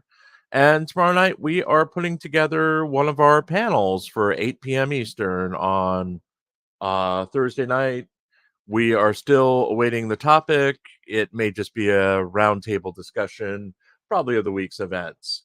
Also, Sunday night, 8 o'clock, is our first week in review. All the news stories from the week in about an hour or two. I'm just going to play them straight down the line. If anyone missed anything, it's a good way to catch up. And it would be good for if you need just something to do for an hour or two Sunday night. Also, remember, we have playlists now of the daily news and of these events. So if you just want to turn it on and let it go, if you're playing a video game or something, this is at least 7 hours of coverage 3 times a week. Just check those out. And remember, like, share, and subscribe. I think I got it all, Hank. What do you think? From what I was paying attention for, sure. Okay. All right, Mr. Jackson, whenever you're ready. Thank you, Your Honor. Who did you come here today with, Mr. Higgins? Who did I travel to the courthouse with? Who did you meet here? An attorney, my attorney. Is there a reason that you felt compelled to bring an attorney with you for your testimony as a witness in a homicide investigation? Objection, Your Honor. Sustained. Trial, I should say. Sustained. You brought your attorney with you who's sitting right behind you, correct? That is not my attorney. Oh, I'm sorry. I thought you were his attorney. My mistake. Where's your attorney? I don't know. He might be in the courthouse. Is he in the building? I don't know where he physically is right now. Okay. Without telling me anything that you said to your attorney, did you meet with him this morning before your testimony? Yes. Did you meet with him during the break? And again, don't tell me what you talked about, but did you meet with him during the break when we took a break a few minutes ago? Yes, I did. Okay. And obviously the subject matter, again, without telling me any communication, the subject matter was your testimony here today, correct? No. How many conversations have you had with Mr. Lally about your testimony or your proposed testimony in anticipation of you testifying today? One. When was that? That was on Monday. How long was that conversation? I would say under an hour and a half. In person or over the phone? In person. Where was that conversation? That was at the DA's office. Who else was there? My attorney, victim witness advocate, I believe her name is Kristen Collins, ADA McLaughlin, ADA Lally, and Lieutenant Brian Tully from the Mass State Police. Anybody taking notes? I did not. I don't know if anybody was taking notes. Well, you were sitting there watching Lieutenant Tully. Did he take notes? Not that I saw, no. So you had an hour and a half long conversation with the prosecution team and a police officer witness, and you're telling me that you did not see anybody taking a single note down. Is that right? That's correct. I did hand something to Lieutenant Tully, but he didn't take any notes in reference to what I handed him. What'd you hand him? I handed him a piece of mail that I got at my residence. Anything having to do with this case? Well, I believe so. Was that turned over to Mr. Lally? No, I turned it over to state police. Your Honor, may we approach for a second? Yes. Sidebar. Sidebar number 5. As Pope is taking a break, we are catching up on sidebars all of a sudden here. And remember, they usually go to an extended lunch break from 1 to 2 every day on these longer days. During that time, we'll play a long video for everyone to get up and stretch and walk around or go to the bathroom. And then we'll come back and we'll play a drunk girl video and have some reactions. So I'd love it if you guys stay through the break, but if not, just remember we're back at we'll be back to the court at 2 p.m. Eastern, 1 p.m. where it counts, 12 p.m. Mountain, and 11 p.m. Pacific. So I got through that one. So yes. And yes, Turtle Boy had tweeted that he was disappointed that the witness did not realize that Karen Reed wanted to have sex with him. So, yeah. I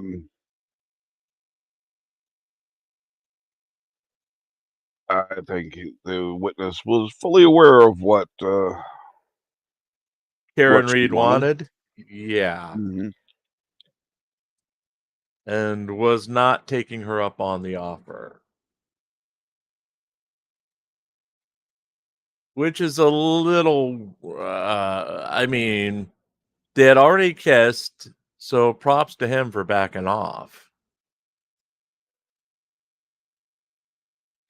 But it sounded to me like he wasn't, like, into this random kiss. We'll never know on that. Yeah. You're only having his interpretation of Other it. than that piece of mail that you handed to Lieutenant Tully, was there any other exchange of documents or anything like that? Have you shown anything in anticipation of your testimony? The only thing I can be recalled showing was a photograph of the exterior of 34 Fairville Road in Canton. What about the text messages that you just went over extensively? Were you shown those? I was shown a pile of papers, and I was advised that those text messages were going to be, they were put into another format so they were easier to read. And these are the screenshots that you just described on the exhibit. Well, as I said, he showed me the stack, said they were the text messages. They were in a different format, but I'm assuming that's what they were. What was your assignment with the ATF back in 2022? I was assigned to the Bridgewater Field Office, but I was full-time with the United States Marshal Service doing fugitive apprehension. And where were you physically officing out of? Well, I continue to maintain the office at Canton PD. Okay, but to be clear, you were a federal officer, not a Canton police officer on some sort of a task force with Canton PD, correct? No, I was not on a task force with Canton PD. But you did have an office at Canton PD based on a personal relationship that you had with the chief, correct? He gave you this office as a courtesy. Is that right? So if I can explain. Yes or no? Was it provided as a courtesy? Well, working partnership, I would say. And you've been asked that specific question in a prior hearing, correct? Yes. In June of 2023, right? Yes. And you explained, look, there was a personal relationship that I had with Chief Berkowitz. Did. It was born out of tragedy, a family tragedy that he was aware of. Horrible tragedy, yes. And based on that personal friendship and that personal relationship, he offered you the convenience of officing out of Canton PD. I would say that's a good summary. And in addition to just having an office there, you also had a key card access, correct? I did, to get in and out. What was the name that you used? You said it was a proxy card? I think it's called, I think in the IT world, it's probably called a proxy card. That's what I know it to be. So you had both a physical office and full access to Canton PD, all based on the friendship and relationship and convenience. Well, the friendship and relationship you had with Chief Berkowitz and the convenience that he wanted to give you for having that office there, correct? No, I wouldn't say full access. I had access to certain areas within the department. Well, you certainly had access to and from your office. Yes, You had ingress and egress to the Canton Police Department. yes, You could go in and out of the Sally Port. I could. You could go upstairs to Chief Berkowitz's office. Yes, You could go downstairs to the dispatch area, which is on the first floor, correct? yes, And then you could go out to the Sally Port, into the Sally Port, across that garage, those 2 bay doors at your leisure. well, that would exclude the evidence room, the arms room, and places like that. I didn't have access to those places. Right. But the places that I just mentioned, you did have access to. Yes, absolutely. You'd had that office for what, back in January of 2022, probably had that office for more than what, 3 years? I would estimate probably sometime around 2018. 2018, okay, Yeah. not 18 years, 2018. No, 2018, I'm sorry. My apologies. So, yeah, maybe close to 4 years. Yes, Okay. I want to turn your attention, Mr. Higgins, to January 28, January 29, 2022. By the way, I should ask another foundational question. Are you currently still at ATF? am I employed by ATF? Correct. Yes, I am, a special agent, yes. And what is your current billet or your assignment? Objection. Is that something you're free to discuss? I'm assigned to division operations at this time. Okay, what does that mean? You're taken out of the field? Was I taken out of the field? Yes. Are you no longer in the field? Objection, Your Honor. Move to strike. Sustained, let's move on. You may be able to come back to this. Thank you, Your Honor. I want to turn your attention now to January 28, 29 of 2022. You recall those dates? I do, You've been living with those dates for the last couple of years. like a nightmare. John O'Keefe's body was found outside your friend Brian Albert's house on the morning of January 29th, 2022, correct?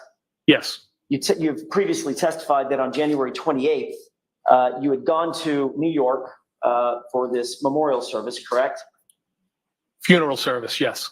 The funeral service, not the memorial, you separate the two? So, well, the wake would be the night before, funeral, I call them the services. It wasn't a memorial. Memorial to me would be more of like an annual thing. This was the services. Understood. Just want to be clear. So you went with Brian Albert, Kevin Albert, and Eddie Hernandez, is that right? I traveled down there myself, but I met up with them. To go to the services? Yes, Is it fair to say that you and Brian Albert and Kevin Albert sort of run in the same social and professional circles? I mean, without speaking for anybody else, I think we know a lot of the same people. Go to some of the same holiday parties, for instance? Yes, Go to some of the same events, whether they're law enforcement events or otherwise? retirement parties, yes, things like that. Might meet up at a bar and have a social drink together? Yes, Might share a meal together, correct? yes, And you would agree that you particularly are pretty well connected to the Canton law enforcement community? could you qualify that, explain that? You know quite a few cops, right? Well, it's a small department, so I do know everybody in the building in some capacity. Okay, so my question is, you know quite a few cops in Canton. I do. You're pretty good friends with, matter of fact, maybe best friends with the chief of police, former chief of police, Kenny Berkowitz, correct? Yes, You know Brian Albert, he's a Boston police officer. yes, You know his brother and work with his brother at Canton PD, correct? yes, So it's fair to say, back to my original question, you're relatively well connected in the law enforcement community, the fabric of that community in Canton. Is that right? well, I think that comes with working with people, yes. Is that yes or no? Yes, Okay. As a matter of fact, you've even given a personal toast at one of these events, these retirement events, et cetera, correct? Chief Berkowitz, yes. And during the course of that toast, you even said, if you want to hide a body, Kenny Berkowitz is your man, correct? Objection.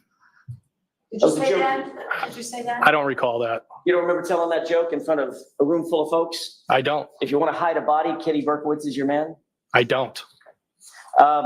You will agree that some of your closest friends are some of the more powerful people in Canton in terms of politics and law enforcement, right?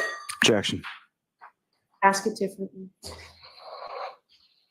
At that same retirement dinner, there were members of the DA's office there, correct? Yes, Matter of fact, the DA, Michael Morrissey, was there. I believe he was at one point. All right. And that was the same event that you gave either a keynote speech or some sort of a speech for Chief Berkowitz's retirement. Is that right? Yes. How long have you known Brian Albert specifically? I think I had some interaction with him when I was on the Cambridge Fire Department in my capacity in fire investigations. And then I would say pretty much through my entire career at ATF, you know, I came into contact with Brian. Give me a number of years. Well, I've been with ATF now for 15 years. I've probably known him at least that whole time. You'd say that you have both a social and professional working relationship with him? I would say yes, he's a friend. Frequently drink together? We have drank together. I wouldn't say frequently, but yes, we've drank together. Break bread together, have meals together? Absolutely, had lunch. As a matter of fact, you were asked at a prior hearing whether or not you could put a number on the number of times that you've had drinks with Brian Albert, and you said somewhere around 50 or something like that? Or under, actually you said under 50? Under 50, I think I might have said 30. And that was in 2 years, correct? Yes. So not under 50 in the entirety of your relationship, a 15-year relationship with Brian Albert, literally in the prior 2 years when you gave your testimony in June of 2023. In those 2 years, met up with him and had drinks under 50 times. Was that a question? Yes. Well, could you rephrase it? Sure. Is it true that you testified, answer, quote, I mean, in 2 years, I mean, maybe under 50, end quote.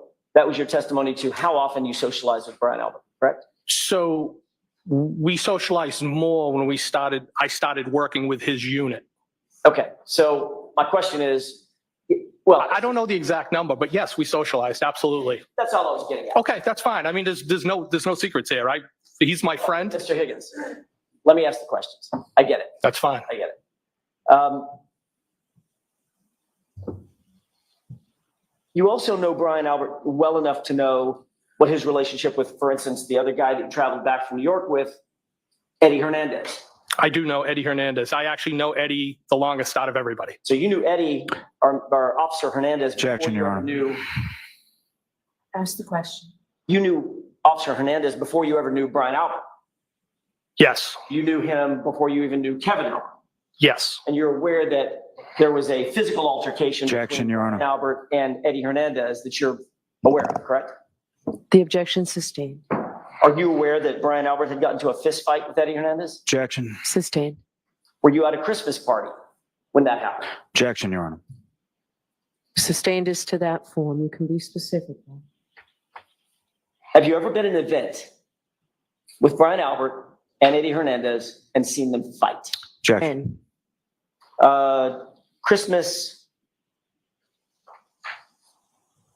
5 years or so before 2022. Okay, the objection sustained. You do know that Brian Albert has a reputation for being a fighter. Objection. Sustained. You were asked in a formal interview, do you recall, I want to make sure I'm clear about some of your prior statements. You had a formal interview with some folks prior to your testimony at a prior proceeding. You understand what I'm talking about? I'm tracking. Okay. At the formal interview, which is what I'm going to call that. Okay. The formal interview, you were asked about Brian Albert and his reputation, were you not? Yes or no? Yes. You indicated in that formal interview that even Chief Berkowitz was Objection. quote, a little afraid of Brian Albert. All right, so that is the objection sustained. That's stricken. I'll see you at sidebar. Sidebar. I think Mr. Jackson's day just went to shit, and his attempts to attack this witness are going to get objection sustained, objection sustained, objection sustained until it's time to break for lunch. Uh-huh. And probably the rest of the afternoon. I mean, they had Brian Albert on the stand. It didn't ask if he was a fighter. Any of these questions. If he was in an altercation.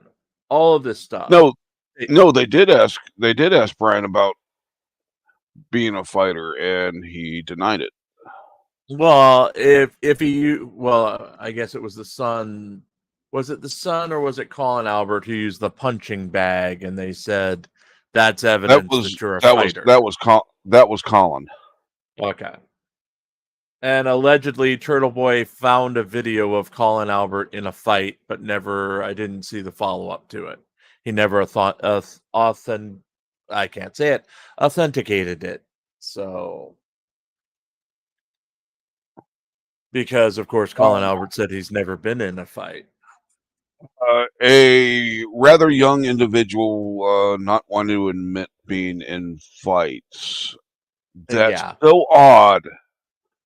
Weird. Not. I think my last actual fight, I was like 12 or 13.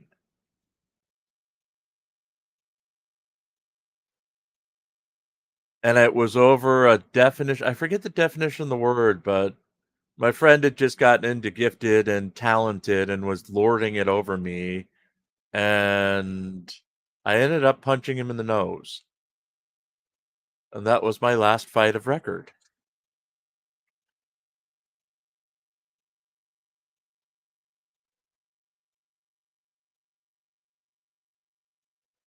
I thought your last fight of record was fighting the urge to eat ice cream. Oh, that was yesterday, and I fought it good. Oh, I could have used a milkshake in the worst possible time when the hard drives were all down. I was sitting there on my iPad to you, and nobody could understand me because I had the headphones on. So, yeah. Oh, Lord. And Mrs. Tom would like to know if his nose bled. It did not, but he sent his little sister over to yell at me. So, because I got on my bike and I went home, and he sent his little sister to come harass me, and I was like, oh, whatever.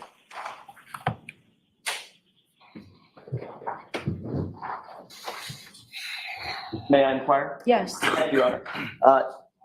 You're also relatively close friends. In addition to being close friends with Brian Albert, you're also relatively close friends with his brother, Kevin, correct? I am. Kevin Albert is a detective with the Canton Police Department. Is that right? Yes. And you've worked in the same physical office with him for a number of years?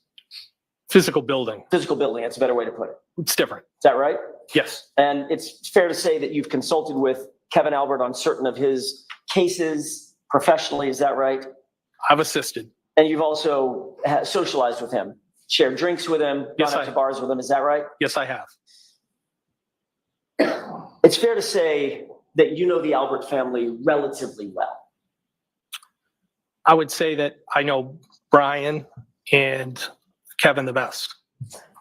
On January 28th, you drove your Jeep Wrangler to the Hillside Bar to meet up with Brian Albert for drinks, correct? I did. You said you drank 3 to 4 whiskey sodas at the Hillside, is that right? It'd be Jameson and ginger, not whiskey soda. My mistake. Jameson and ginger. Jameson is a Irish whiskey? It is. And ginger is ginger ale? Yes. Okay. What was Brian Albert drinking? If I was to guess, a beer. I don't want you to guess. Do you know what he was drinking? No, I don't. He was drinking He was something? drinking something. Okay. Alcoholic. Yes. You two were probably going round for round. In other words, finish a drink, get another round for the two of you, finish it, get another round. I don't think no, I wouldn't say we were going round for round. So he was nursing one beer while you had 4 Jamesons? Well, it would have taken, say that again? He was nursing one beer while you had 4 Jamesons? What you said? No, he was probably, maybe Okay. he had more beers than I had Jamesons is more what I would say. Okay, so maybe he had 5 or 6 beers while you. What's that, Hank?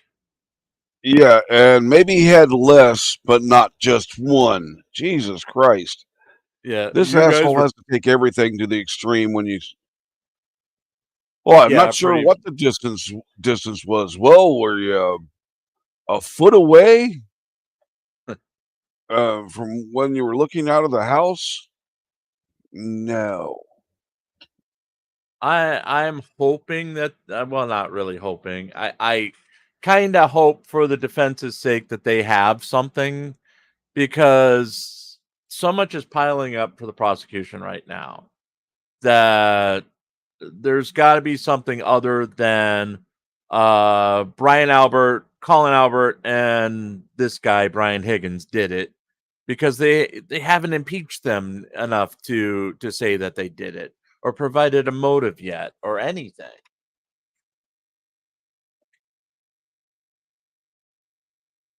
You had 4 James, I'm not going to put a number on it because I don't know. but it was more, More than what? more than you. Maybe. He wasn't there that long. Well, it doesn't take that long to drink a beer, does it? I mean, if you're sort of thirsty and in a hurry. Is that a question? Everything I say up here is a question. Okay. Just presume that. All right. So. Well, that wasn't, so. Oh, shit. Yes. Judge gonna burn. All right, let me put a question mark at the end of that. Okay. Your memory that Brian Albert had more drinks than you did when you had those 3 to 4. Welcome back, Pope. Jameson and Gingers. To be honest with you, I wasn't keeping track. He left Hillside and you stayed, correct? For a short time, yes. Thank you. What did I just miss? The judge dissing Jackson because Jackson said everything I say up here should be considered a question. And Yes. the judge, And that smug or more smugly than Jim. and she said, well, that one wasn't. And the whole audience laughed. So it's a bad day to be Alan Jackson today. Just saying. Yeah. Just saying. Later changed your mind and ultimately decided to go to the waterfall. You finished whatever you're eating or drinking and decided to go over to the waterfall, right? Yes, because I'm always saying I'm going to show up and then I kind of do the Irish exit. So I decided it was a long day. It was an emotional day. And I decided to join them. Okay. Did you drive What's your an vehicle Irish there? exit? Yes, I did. After having as many as 4 whiskeys. Disappearing without Yes. saying goodbye. Brian Albert, did he drive himself? Well, I didn't see him. I dropped him off in Boston PVD district down there in Charlestown. And I'm assuming he drove back towards that way to meet me. He wasn't with anybody else. Not that I know of. So he was drinking at the Hillside Bar and then got in his car and drove over to the waterfall as well. I didn't see him drive over, but I assume that's what he did. Yes. You went to John O'Keefe's house. I'm going to shift gears for a second. You went to John O'Keefe's house at some point to watch the Patriots game on January 16th, right? Yes. That was the time when you indicated that when you left, Karen gave you a kiss goodbye, correct? Yes. It's safe to say that that was not some hot, passionate, long kiss, but you think it was more than just a friendly peck, correct? I wouldn't describe it as a peck. I'd describe it as more than friends. It was a kiss. Well, you did describe it as a peck, didn't you? When? You have your tongue in my texted Karen mouth. Reed and she said it was just a peck, and then you texted back, I agree, Figure of speech. or the truth, right? Figure of speech. After that incident, it's safe to say, we've just gone through a number of them, you exchanged flirtatious texts with Miss Reed, is that right? Is the incident you're referring to when she kissed me? No, I'm saying after that incident, yes, after the Patriots game, Okay. Yep. you exchanged flirtatious texts We did. with Miss Reed. I did. And that was over the course of a few weeks, couple of weeks, but just 9 days. Is that right? So it was between the January 12th and I would say before the 28th, because the 28th, she didn't respond. And the 29th, she sent that last text that John died. Well, Those actually, weren't, You've looked at the text, right? I have. You just looked at the last couple of texts. I did. The last text that she sent of any substance was January 23rd, right? Almost a Well, week- I think the text, almost a I think the week. text on the 29th, John died, there's substance there. Okay, I'm not Ouch. suggesting, I'm talking about Ouch. after you said, well, Yep. 28th, right? the text of substance between the two of you, talking between the two of you, not the John died text, that substance ended on the 23rd, didn't it? I'd have to have the text in front of me to agree with you. I think it's right here, Mr. Jackson, right in front of the exhibits right there. Thank you. May I approach? Yes.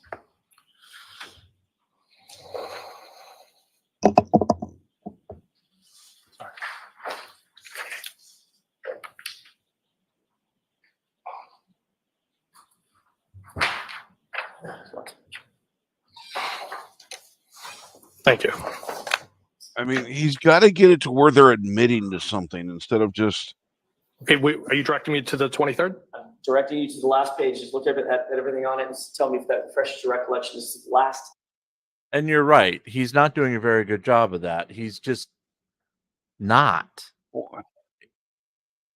Especially with this guy. This guy's just not having. He's not being intimidated by him whatsoever. No.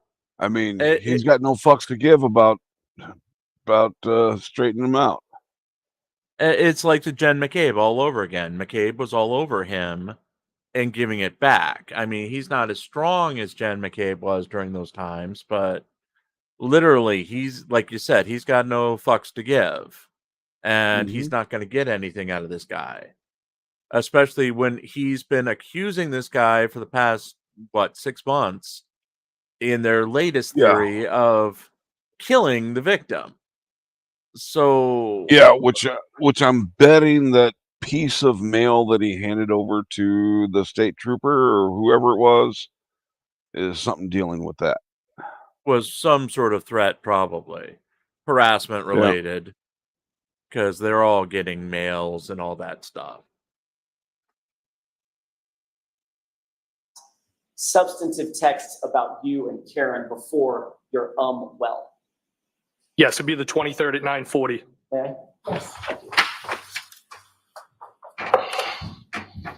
So it was 9 days of texting between the two of you, correct? I believe so, yes. And aside from the kiss goodbye, you two never had any sort of physical contact with one another. Do you mean intimate when you say physical? Correct. Yes. I'm not talking about shaking a hand, Mr. Higgins. Well, I want to answer your question truthfully. I would like you to too. You didn't have any physical intimate contact with Ms. Reed, correct? No, I did not. There was no other hugs or kisses or certainly no sex. No. And when she said, "I'm glad you came over tonight," in one of those texts that you just read a few minutes ago, she was referring to the Patriots game with John there and a big crowd there, correct? Yes. Over the course of that week or so, Ms. Reed did explain her feelings about her relationship with Mr. O'Keefe, correct? In text messages. During the pendency of our communication, she did express, yes. And she indicated that there's a difference between being married to someone and dating someone, et cetera. We saw those texts. Is that right? Yes. She also indicated that in terms of the situation in Aruba, she was upset by that, but it's not that big a deal. Correct? It was clear to me she was upset. And she said, "I don't care too much about that other girl." Right? Well, at least that's what she said in text, yes. That's what I'm asking you. Is that what she said in text, Mr. Higgins? It's not a trick question. That's what she said in text. Right. She said something along the lines of, "I'm just trying to be realistic. There's cracks in the relationship. It's far from perfect." Is that right? I think that's something she texted. All right. And you'll agree that during the course of these texts, you were constantly asking for clarity and explanation from her. Were you not?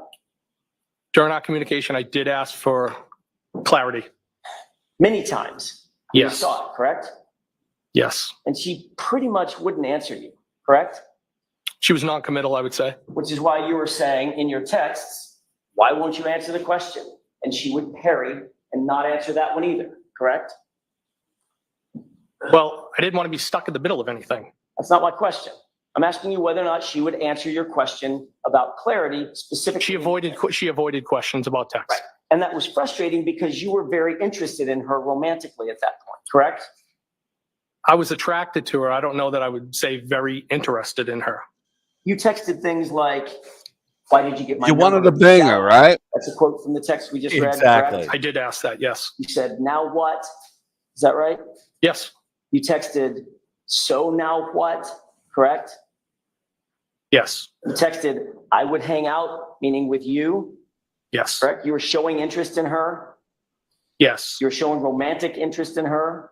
I wouldn't say it was romantic. I was trying to vet it out. Well, you weren't seeing if she wanted to go see a ball game with you as a buddy, right? No, he wanted to push her really, guts no. in. No, you were showing romantic interest in her, weren't you? I was And trying to vet out. And according What to is- Turtle what's her Boy, she was interest trying in to me get legitimate. It him to was bang very her. normal for me to have that question in my mind when I didn't initiate. Well, that latest quote from Turtle Boy put inside chat. Yeah. Aiden Kearney, 58 seconds. If your opinion of Karen Reed has changed because of these text messages, then you are a child. If you look to Karen Reed as some sort of beacon of morality and chastity, then you are an idiot.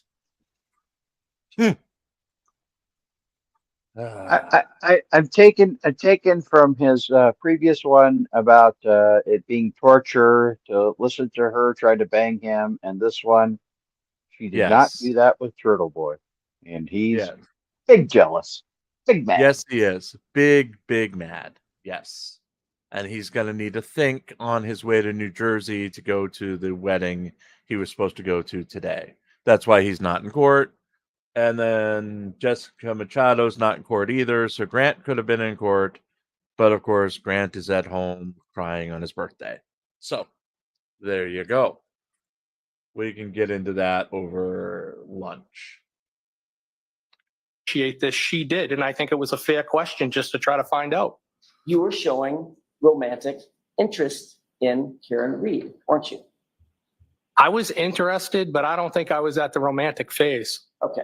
When I say romantic, well, what do you mean by romantic? What's the romantic phase? Sending somebody flowers? Dating? Well, there's a difference between dating and hanging out. I mean, Well, it's kind of hard to date somebody when you have a boyfriend. Mr. Higgins, well, not if both people are dating other people, right? Happens all the time, doesn't it? Well, I think I asked that question too. Right. That's not my question. My question is, you seem to have a problem admitting that you had a romantic interest in my client. Is there a reason for that? I was attracted to her. Right. Physically attracted. I thought she was an attractive woman. Romantically attracted. I'm not going to go there. No, I don't agree with that. Of course, you're not going to go there because that would put you in a very awkward position, wouldn't it, sir? Objection. Not at all. So the objection sustained is to the form. You can ask it differently, and that answer will be stricken now. I'm sorry, Your Honor. May I? Yes. You were sexually attracted to her. I was physically attracted to her, yes. Sexually attracted to her was my question. Well, I think in the text I said you're hot. Okay. So my question again, Mr. Higgins, you seem to not want to answer my question. My question is, were you or were you not sexually attracted to my client? Yes. Okay. You were Yes, I saying guess. things like, what do you want from me? And I want the real deal. Those are your words, correct? Yes.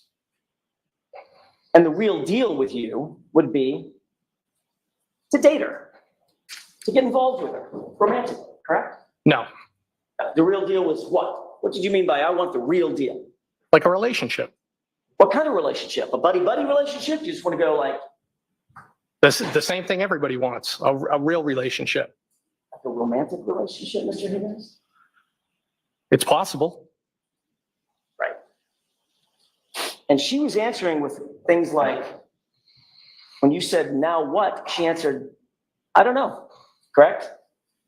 Yes, she did. When you asked, so now what? She answered, I'm sorry, when you said, so now what? She answered, now what? Correct?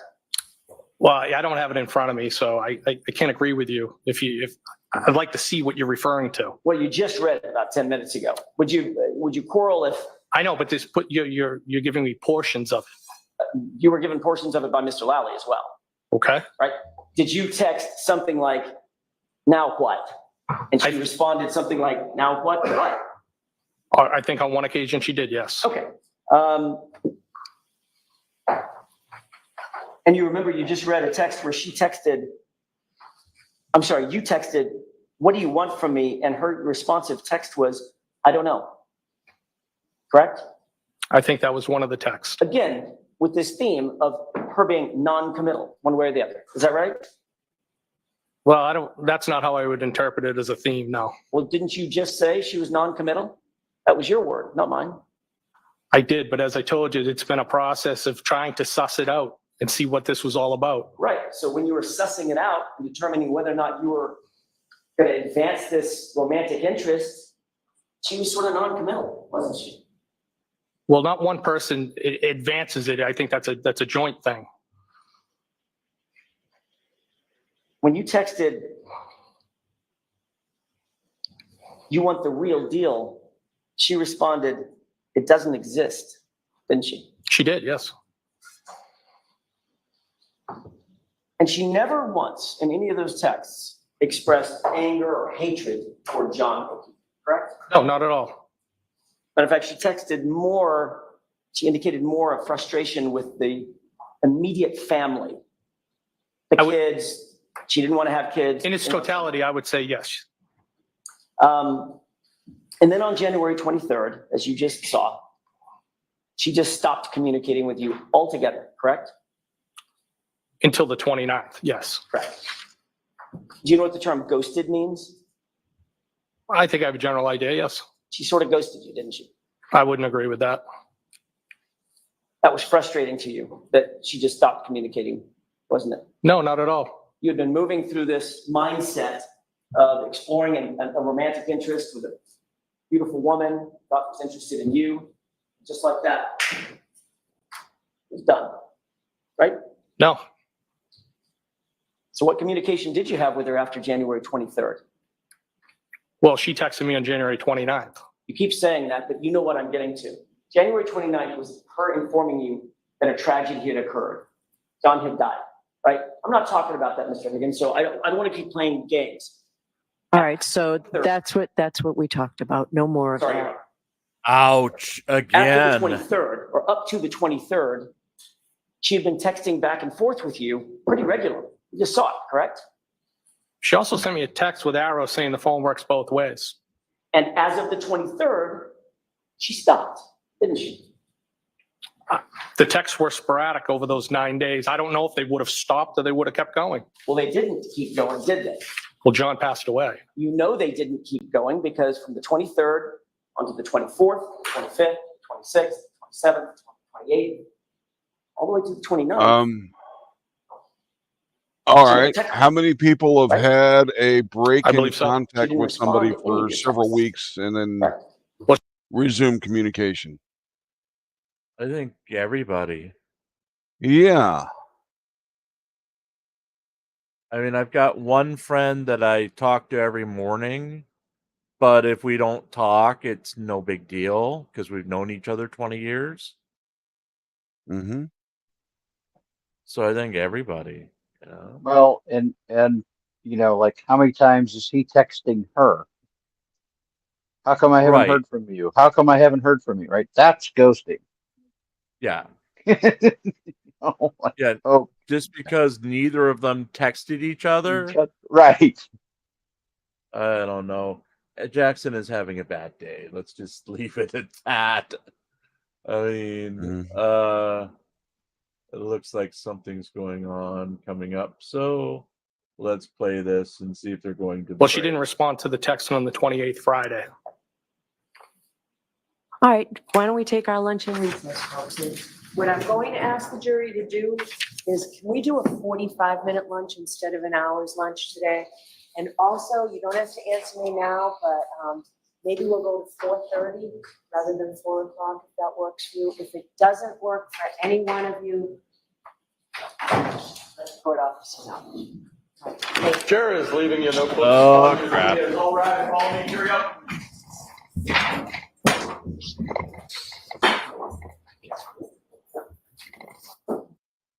So much for trying to make it a short day on Fridays like most everybody else. Yeah, and that means I'm immediately after this, I'm going to have to go record for the news tonight. So I've got 3 stories to read plus the day to write the day in history plus the intros and outros. So it's going to be a very interesting 90 minutes between the end of this and my newscast tonight at 6 o'clock Eastern, but we'll make it. I may have to read some stuff live, but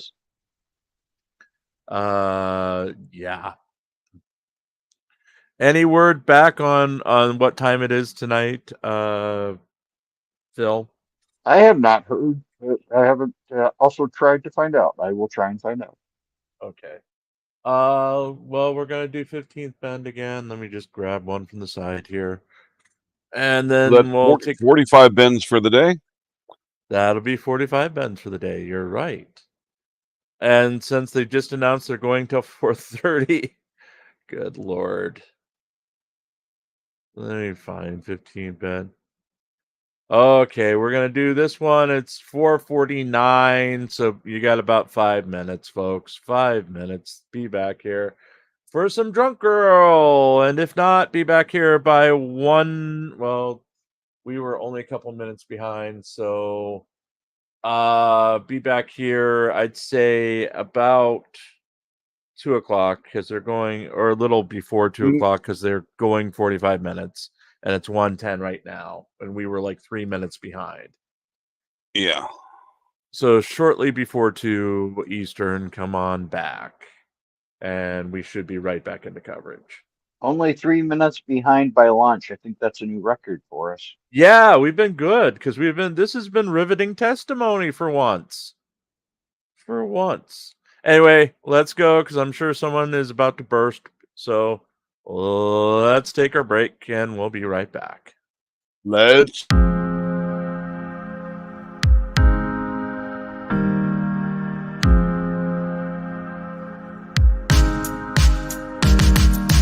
Woke up this morning, wondering why.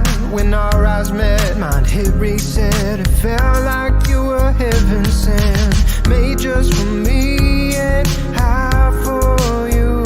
Life a game only meant for two, but we both denied it. Tried to fight it, couldn't seem to hide it. Thought I would survive it. Yet as the years go by, still think of you and cry. The more I run, the harder the pull on me. Celestial bodies like you might never see. Did I make it up? My mind acting up. I've seen stranger stuff than this in the movies. Explain these forces we can't see. Maybe it's gravity. This attraction can't be denied. Polarity, two sides, one mind. It gives clarity that we were meant to be like high tides, full moon. The pull of you too strong.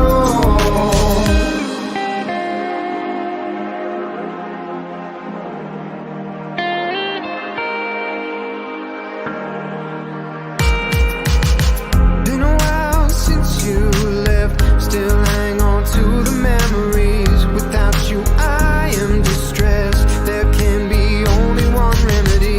Like an unfinished rhyme through space and time, I'll always come back to find that we're pretending we're doing fine. Careful not to cross that line. We'll make it work this time. If we cross that line, then there's no coming back. The more I run, the harder the pull on me. Celestial bodies like you might never see. Did I make it up? My mind acting up. I've seen stranger stuff than this in the movies. Explain these forces we can't see. Maybe it's gravity. This attraction can't be denied. Polarity, two sides, one mind. It gives clarity that we were meant to be like high tides, full moon. The pull of you too strong. I feel the pull of you. I feel the pull of you. It's getting stronger. I feel the pull of you.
That was 15th Bend, another good one.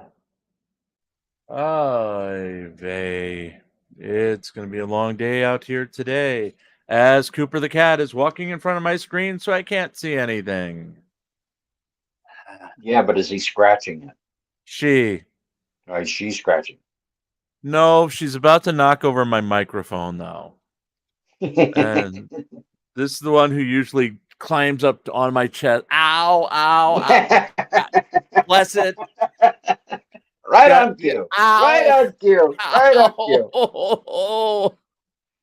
That's nice training. Nice training the cat, Hank. Nice Yeah, training the Hank. cat. Yeah, Hank. You're You've welcome. got Cooper. Oh, oh, that hurt. That hurt. Good Lord. Suffering for art. So anyway, before the break, the judge announced that we're going till 4:30 today. So you've got us for another 3 hours and 13 minutes at least. You're and welcome. Then tonight, you sound so happy about that, Jim. How happy are you?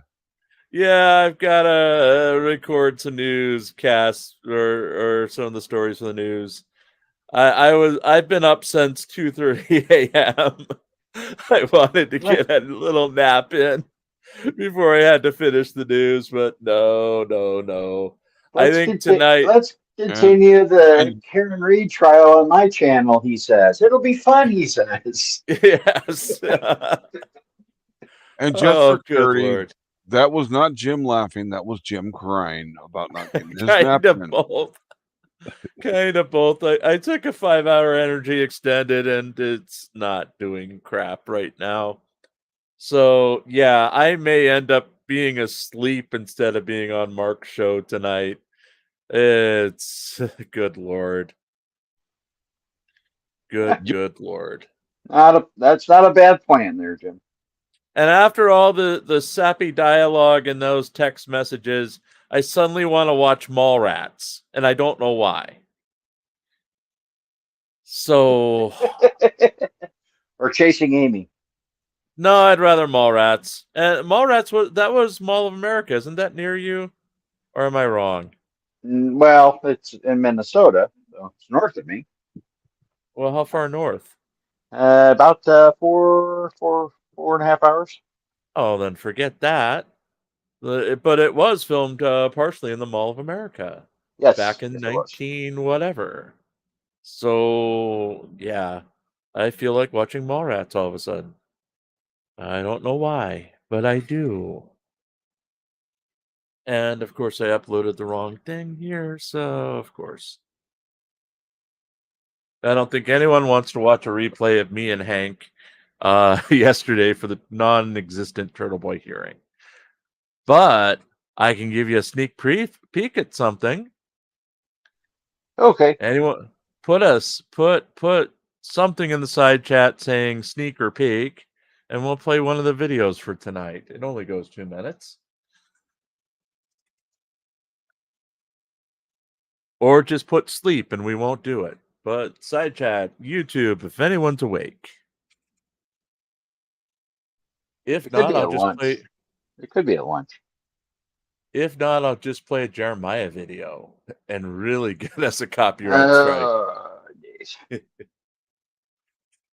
I'm surprised this video is still up. He usually pulls them down. So, we got one peek. We've got absolutely one peek. So, yes, we're going to go to our sneak peek of the news tonight. Okay. One of the exclusive things that you'll see tonight at 6 o'clock. Well, you'll see it now, but you'll see it again at 6 o'clock. Let's go to it now. My horrible readings.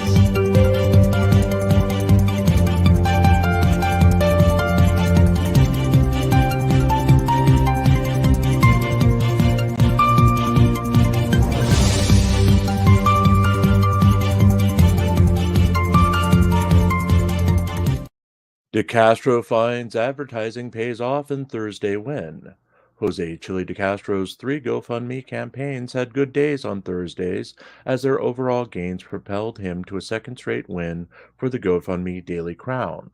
Sean Paul Long Island Audits Riaz came in a firm second place for the day.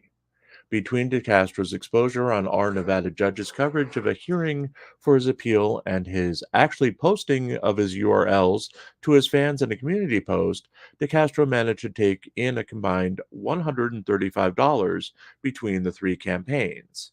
His legal aid fund, donation fund, Help People Fund took in $65 to beat out his other two official accounts on Thursday. In second place out of the three funds came DeCastro's lawyer fund only. All dollars go to lawyers campaign, which raised $50.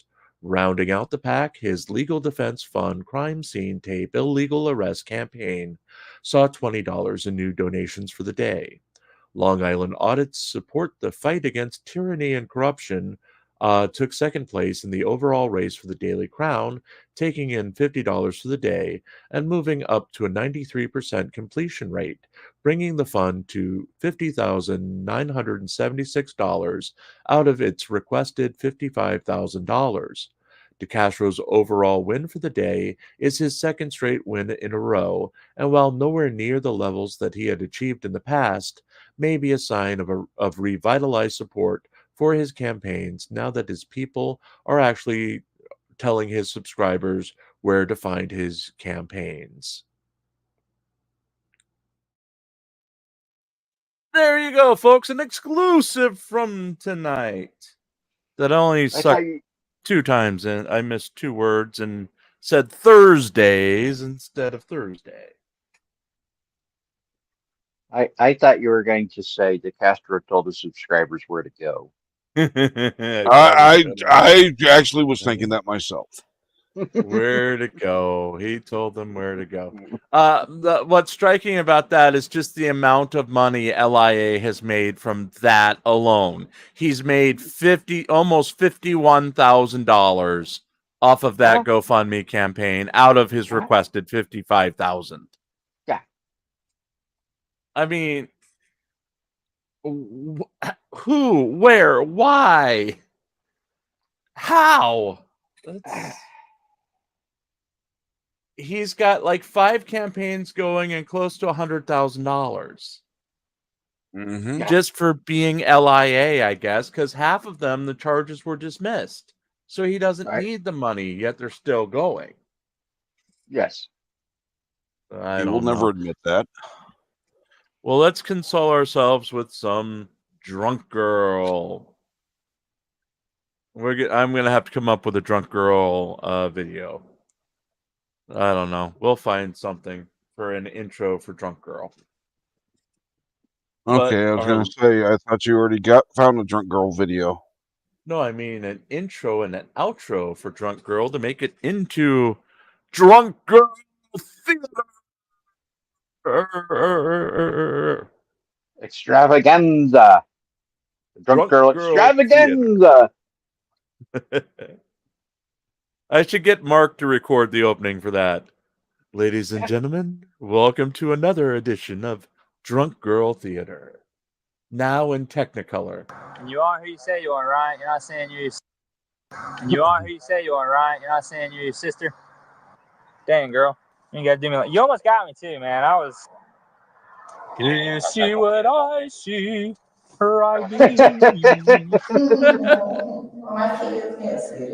On March 26, 2022, an officer initiated a traffic stop due to the vehicle showing no insurance. The registered owner also had a probation violation warrant.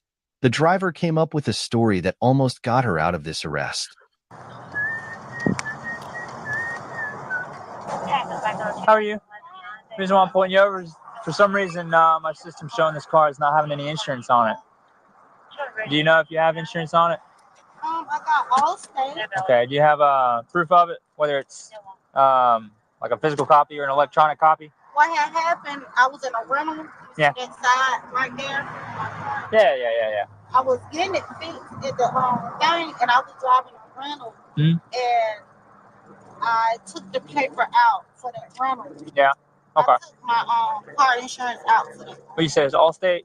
Uh-huh. Okay. In the meantime, you got your license on you? Because I be selling clothes and stuff, and I be dropping a different car. Yeah. And I probably left it.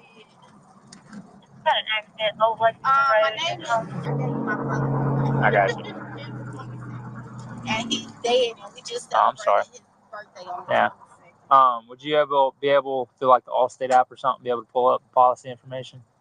I can try to pull it up in my email. Okay. All right. Also, I think your brake lights are out, but we'll deal with that in a minute. Got this car back Yeah. Thursday. Oh, but it's your car? Yeah, it's Okay. my car, and I just got it back Thursday to the point where I ain't got the oil change for nothing. I Yeah. was out at my mother-in-law house. Mhm. We had a cookout to see my tent. Yeah. And I had bought some clothes, selling clothes, and I work for the government. Like, I got these phones from the government. And I had jumped in this car, and I ain't checked nothing. All right. You got what from the government? I think she said so phone. bad with faces. She said phone, I think. Okay, well, they did have the government, the what they referred to them as Obama phones that were Okay. a government phone program. Oh, Lord, I got a phone from the government. I think I'm having potato chips for lunch, but don't tell Rose. Okay, we'll tell Rose you're having potato chips. Nope, I'm not having potato chips from her lunch. I'm not. I'm not. What kind of potato Well, chips are you having? now that we have Rose's Facebook, we can just send her a Facebook message. I am not having sour cream and cheddar ruffles for lunch because of Helen. Helen's latest obsession is sour cream and cheddar everything. She doesn't like sour cream and onion anymore. She must have sour cream and cheddar. Okay. So, and I will say that the hers sour cream and cheddar rippled or ridged ones are much better than the ruffles, but I don't have any of those right now. Because hers should sponsor us because they're Pennsylvania fresh. Hers potato chips. Made right here in PA. What about his potato chips? Oh, it's HERRS, hers potato chips. And some of you rascals away my fucking joke. say hares potato chips. So it's like splitting hairs when you open the bag. Now talk over my joke. Okay, we have a plumbing company named Hers Plumbing. Is it and the same thing? And their tagline is when him can't do it, call her. See? There. Now, Hank, you say the line so you get your joke back. No, you already fucked up my joke. Thanks. Yeah, I'm so dead. Now remember, don't tell Rose I'm eating. That'll be our Friday special, Hank. Jim ruins everything. Yeah. Oh, maybe we can get sponsored by Sofa King. Why Sofa King? Because they're so fucking good. Oh, okay. Do you hear what I hear? But out of Jersey, there's actually a business called Sofa King, and their slogan is Sofa King Good. Oh, I got it. Lord. I need ice cream. Why can't I have ice cream? Because you're an idiot? Because I honored my pledge. Because you're an idiot. Now I just got. They had Schwann's had this. It was raspberry and chocolate swirls, and it doesn't sound great, but it was fantastic. So I just had a Neapolitan ice cream sandwich.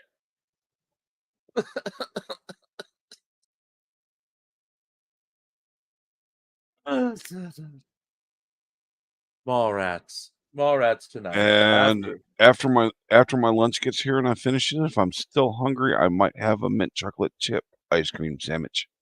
What are you having for lunch? I'm going with Jimmy John's. Gargantuan?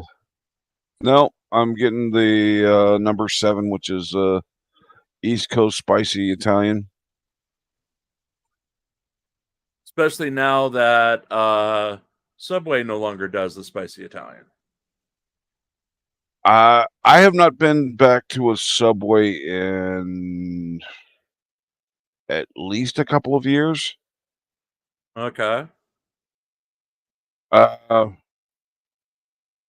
mean, I really lost interest in Subway when they dropped the $5 footlong. That was the only way to Right. tolerate for their substandard quality. Yes. And Rose, I've been good. Don't believe anything you hear. I've been good. No, he hasn't. Rose, you need to have a talk with Jim about his obsession with little people porn and Little frying people pans. porn. Frank. I step on one joke and he'll never forgive me. Sir, it's my chime card. What? My chime bank card. You don't have anything with your name other than Yeah, that? that's my chime card. Nothing in your wallet or anything? No, like I said, this is my daughter's car. I gave it to her. She's going to the 11th, right? Good. This is her car. I had paid it off to give it her. And I was in that seat, and I was Simple. in a rental for over a month. And I just jumped in this car today. Like, I don't even know how to drive this car. It's just old. Has she made any sense yet? No. Okay, just checking.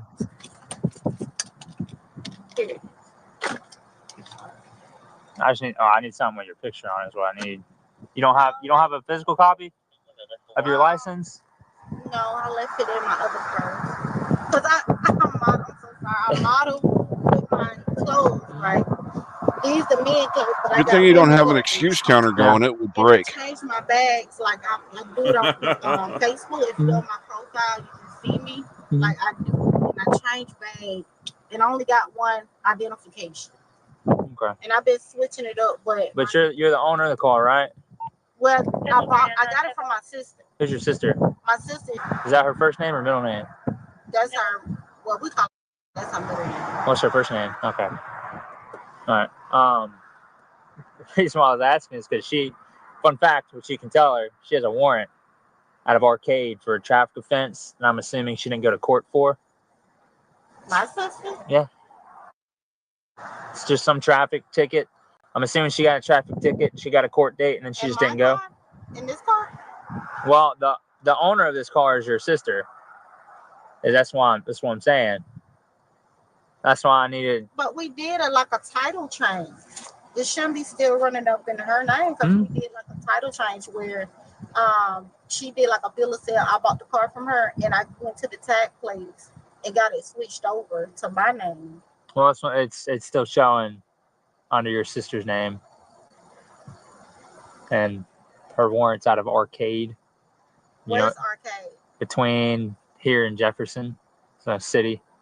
Okay, because we're originally from Tennessee. So Arcade Police is very strict on traffic enforcement. So they'll literally give you a ticket for anything. So I'm assuming that she got pulled over, whether it's in this car or not, I don't know. And then they gave her a ticket, and that ticket had a court date. And I guess maybe she just forgot to go or something. So now it's a failure to appear warrant. But how much is it? I have no idea.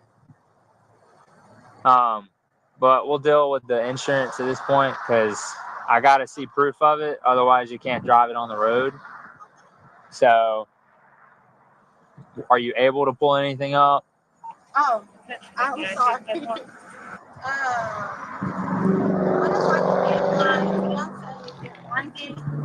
I mean, if he can send you a picture of it, that way he didn't have to come all the way out here.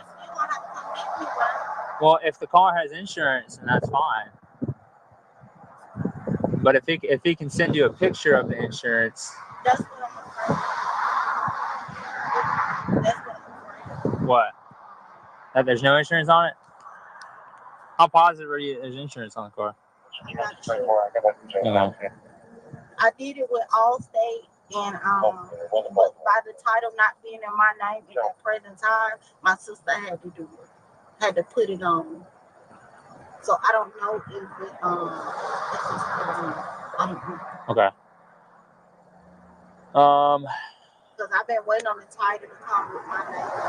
Yeah. I can do what I need to do for my daughter to get that. Okay. I mean, I would accept the ticket if that's what you have to do, and I get somebody to come pick me up. But I don't know. I can call her and see. Well, I mean, either we can go that route, and like you'll get the ticket, and then the car will get towed if you're certain that there's no insurance on it. But even if you think there's a sliver of a chance, if I was you, I would be working to try to find the policy number. That way, the car doesn't get towed.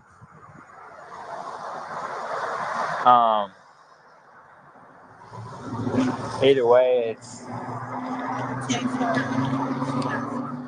okay. Well, at a minimum, I'm gonna go ahead and start writing that ticket. If you can find it, then we'll rip it up. But just to save some time, that way we're not extending this longer than it needs to be. Okay.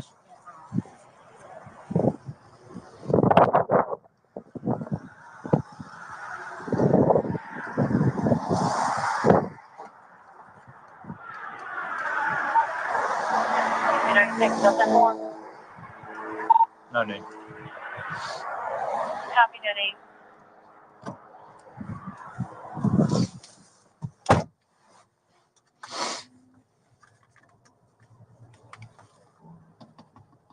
Yeah, I think that's her.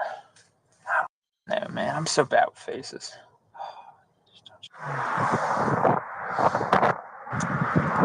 Any luck?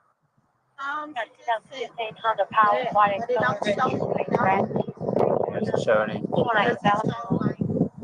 Any number, like the rest of the X number. Do you have anybody that can send a picture of your license? Active valid.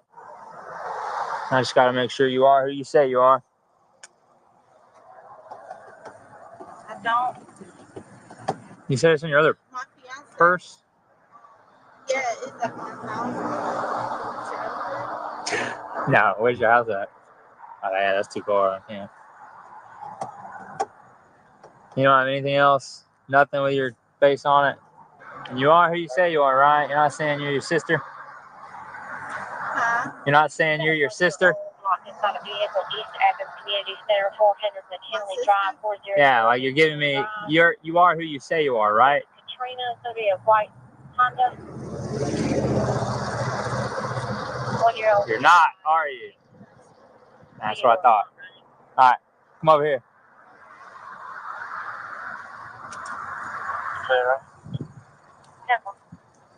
Central. I'm out with the registered owner. Why you gotta lie to me? I was scared. Why you scared? Ain't nothing to be scared about. I was scared of jail. All right. Go ahead and stop me next in line. Either way. All right, stand that way. Stand that one. Stand that one.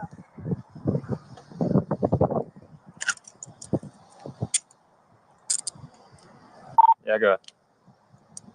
Show the registered owner 29 probation violation, original charge, Probation expired violation. tag. What is that? Expired tag. Yeah. That's it? I'm going to decide. All right, so tell me about the ticket you got in arcade. I had a expired tag Yep. maybe 2018, and I didn't really understand it because I never been locked up, and I had to pay some fine, and I went to court. Did they put you on probation for it? They was like, I'm on probation till I pay it or something. Okay. I didn't understand it, so I was calling every month, but I went to court for it. Okay. I guess somewhere along the way you violated the probation you're on. I don't know if you missed a payment or what the deal is. So that's where the warrant came from. However, I mean, you gave me the wrong name, so that's a different charge. So we could have dealt with that the correct way. Scared. I understand. I'm scared. Like I got a family. I'm so scared Right. to go to jail. Good.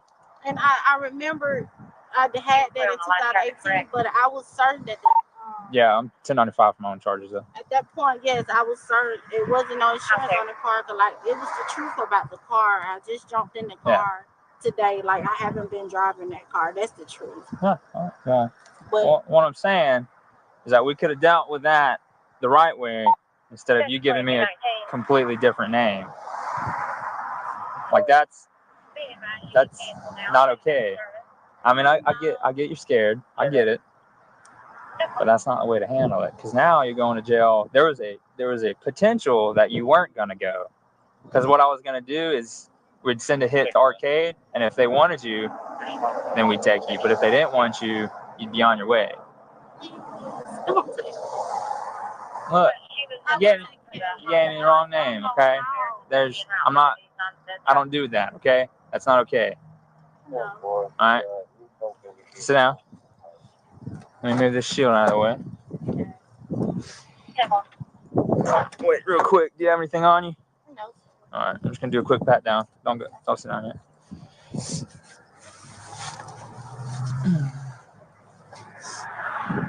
Okay, you can sit down.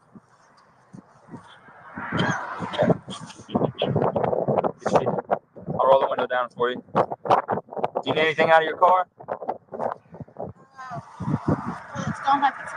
It's getting towed. So it'll be secured. Whichever tow company comes and gets it, it's gonna be secured at that lot, fenced in. But what I'm saying is, if you need anything now, like your cell phone or wallet or anything, for the car or for you, I don't know. So when we take you to the jail, they're gonna book you in, and then they'll tell you what your bond is. You need your cell phone out or your wallet or anything? Okay. All right, I'll grab it for you. You almost got me, man. Almost.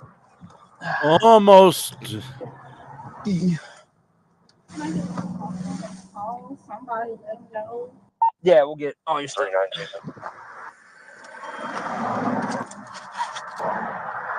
Can you see what I see? Her ID. I got these two things. Do you need anything else? No. Okay. Look what I found. Dang, girl. You gotta do me like you almost got me too, man. I was almost.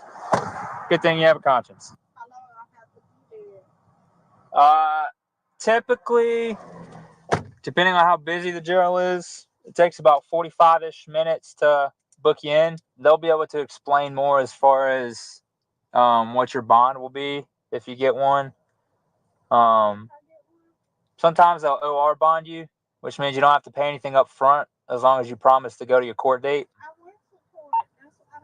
No, well, you're going to have another court date here in Athens, is what I'm saying. Right now, we're just waiting for the tow truck, and then we'll get on our way.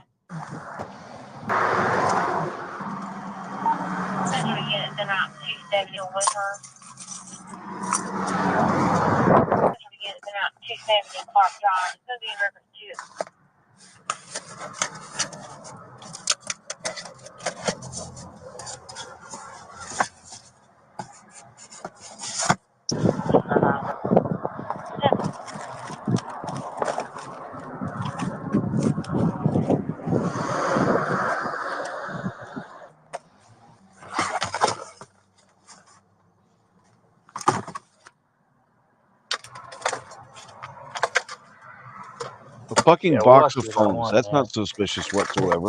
Yeah. I don't care about anything else. I just need to make sure these phones are stolen.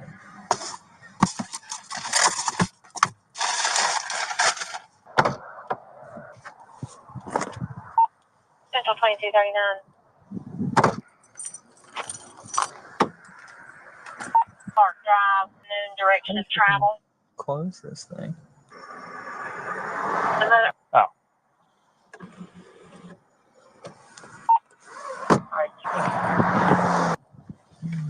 Did you know you had the warrant? Yes, sir. That explains it. And that's the crazy thing. I've been calling for the last 2 months trying to resolve this. They've been giving me the runaround. They even tell I'm being no trouble because this happened in 2018. Well, you seem like a really nice person, so non-600, I'm Roger 600, one female. Finally. Could you smell the strawberry, or do I need to get a new one? Dang. I'll get a new one. I clean out the back seat all the time because there's some nasty people that get back there. So I try to keep it smelling good. Don't worry, the seat's clean, but don't worry, the seat's clean. I like cherry and Mentos. Can I tell them if I don't want to take a picture? I mean, you can tell them, but I don't know. I don't know how they do all that. You talking about like the bad and busted? Yeah, I don't know how they do that. You don't want to be in bad busted? No. Okay. Buy a copy and then put it on your fridge. No, my kids can't see this. I'll never want them back in school to go to jail. Is the girls in here think I'm trying to fight me? What? Think I'm trying to fight me? What are you talking about? The girls. Here? What kind of show this is? No, nobody's going to try to fight you here. The suspect was booked for no proof of insurance and giving false name to Leo. What do you think about this incident? Comment below. If you enjoyed the video, leave a like and subscribe for more. Like and subscribe for more. You know, you can do that on our channel too. Like it, subscribe it. We only need 200 or 195 more to hit 500 subscribers. What do you think, guys? Math checks out. Yep. Yeah, it does. I think we can buy 105. It doesn't count if we buy them. Oh. No. But I could make some shorts and see if we can get them that way. Of course, it would mean we'd never see them again. Because all shorts people do is look at your shorts. Yes, as opposed to the full pants. And maybe Chili will eat your shorts. You know, it would be fun. It would be fun to make some shorts out of some of the fiery testimony. In this trial? Yeah, of the back and forth with Jackson. Try. We could try. Let's go full screen on this. I've been up now for almost 12 hours. Yay.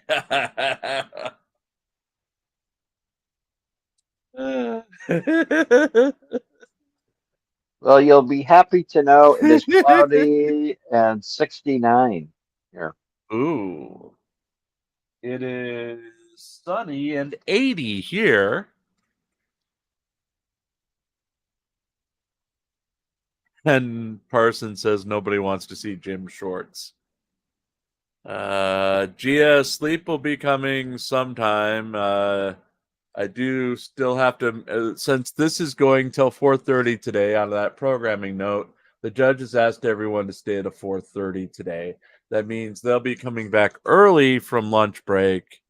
And yeah, 4:30 today. I'll be on the air at 6 for the nightly newscast, and then I may or may not be joining Shuggy, Mark the Sarcastic Law Student, and our Pope Phil for the Friday night show at some time tonight on Mark's channel. I'll throw links in the chat once I get links. It will be fun if you do, because you'll be punch drunk by that time.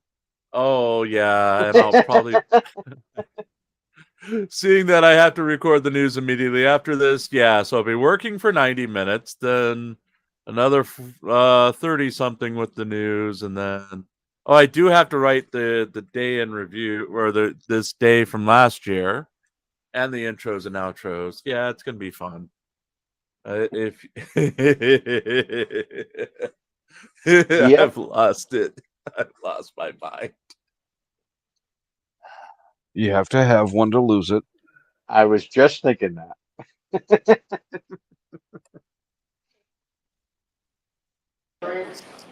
And they're back. At least I hear something. Do you really, or is it the delirium setting in? I think it's people coming into court. I heard keys. So unless that's Hank, I hear keys. Could be one of your cats trying to steal your car. No, Helen's here and she's sitting on the keys. Put it back in session, you may be seated. All right, can we have Mr. Higgins, please? Yeah, they're gonna have a kitty orgy in your car.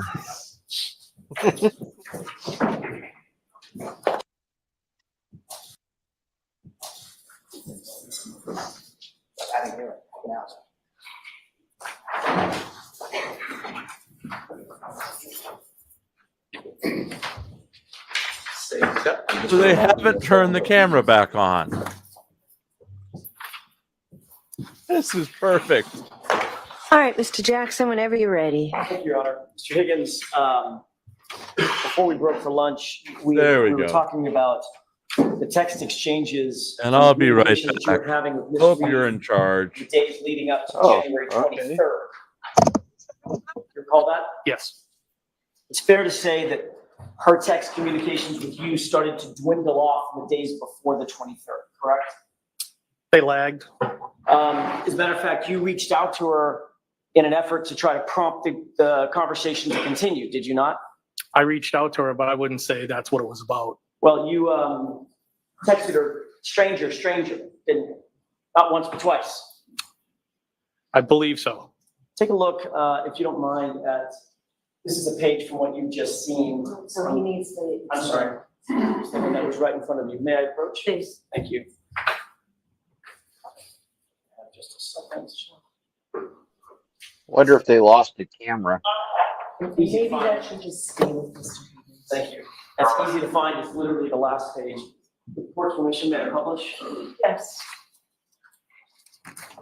Does that look like a fair representation of what you're looking at, the last page of that series of texts? Yes. At the very top, did you read what you write in the blue bubbles, starting at the top?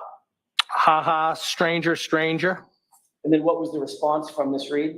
Hey, I was at the Hilly all weekend. And what did you respond with that? I have not heard from you. And by the way, if you look at the next date down, what's the date underneath I have not heard from you? The 23rd. So this would have preceded the 23rd, correct? Yes. Okay. Then on the 23rd, and by the way, after you texted, I have not heard from you, she did not respond, correct? She did not respond. Then on the 23rd, she did respond with phone works, correct? In the arrows, like both ways. Right. Yep. And then what did you text after that? I just said, thought you were all set. And how did she respond? She said, we're talking? No. No, that's all I have for that. Okay.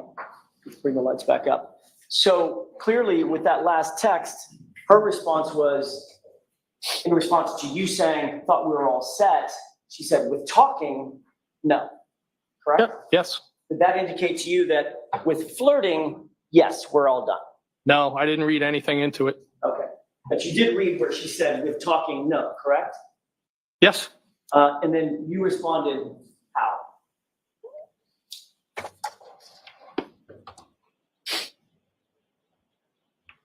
I said, are you sure?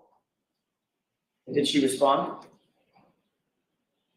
No. As a matter of fact, the next time you saw or communicated with her, she was walking into the Waterfall Bar on the 29th, late night hours of the 28th, the early morning of the 29th, with her boyfriend, John O'Keefe, correct? Yes. Now, you had discussed your flirtations, if I can use that word, that you had with Miss Reed with your friends, at least some of them, correct? I don't recall that, no. Do you recall that you openly shared the details of your interest in Miss Reed with your work supervisor at the DOJ? Well, that was after I shared what happened, that she kissed me. Yes, I did share that with her. And that was with... that was the first time. That was with a person by the name of Kate Dowd, is that right? That's correct. And that was before January 29th? Yes. And that's because your interest in Karen Reed, whether you call it romantic or sexual or whatever, your interest was something that was at least occupying your mind at that point, correct? No, It was occupying your mind enough to share it with your boss. no, what I shared with my boss was the fact that she kissed me. That was it. Did you discuss your flirtatious relationship with Karen Reed with Brian Albert at any point? No, Never. no, So you were on a 4-hour drive in a snowstorm back from New York with Mr. Reed, with Mr. Albert, and your interest in Karen Reed never came up, no. even though he's a good friend. Yes, just something I wouldn't talk about. You've been drinking since about what time? What time? That's a bad way to ask it. What time did you start drinking? When are we at, Mr.? I'm sorry, on the 28th, when you got back from New York. When did you start drinking? Well, it wasn't until I swapped out vehicles and I went up to the hillside. Okay. That would have been, give me a time frame. 9-ish, 8-ish? It was dark. It was maybe in the area of 8 o'clock.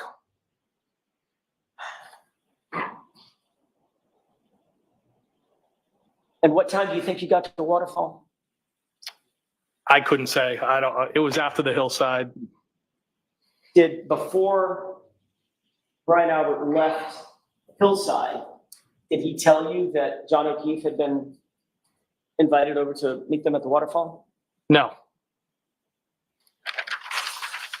Was there any particular reason why you changed your mind and left the hillside to go to the waterfall? Well, I think, as I previously testified, that it was because I didn't always take them up on their offer, and I usually did the Irish exit, and I decided because of the weather and everything else, and it had been a long day, that I would go down there and join them.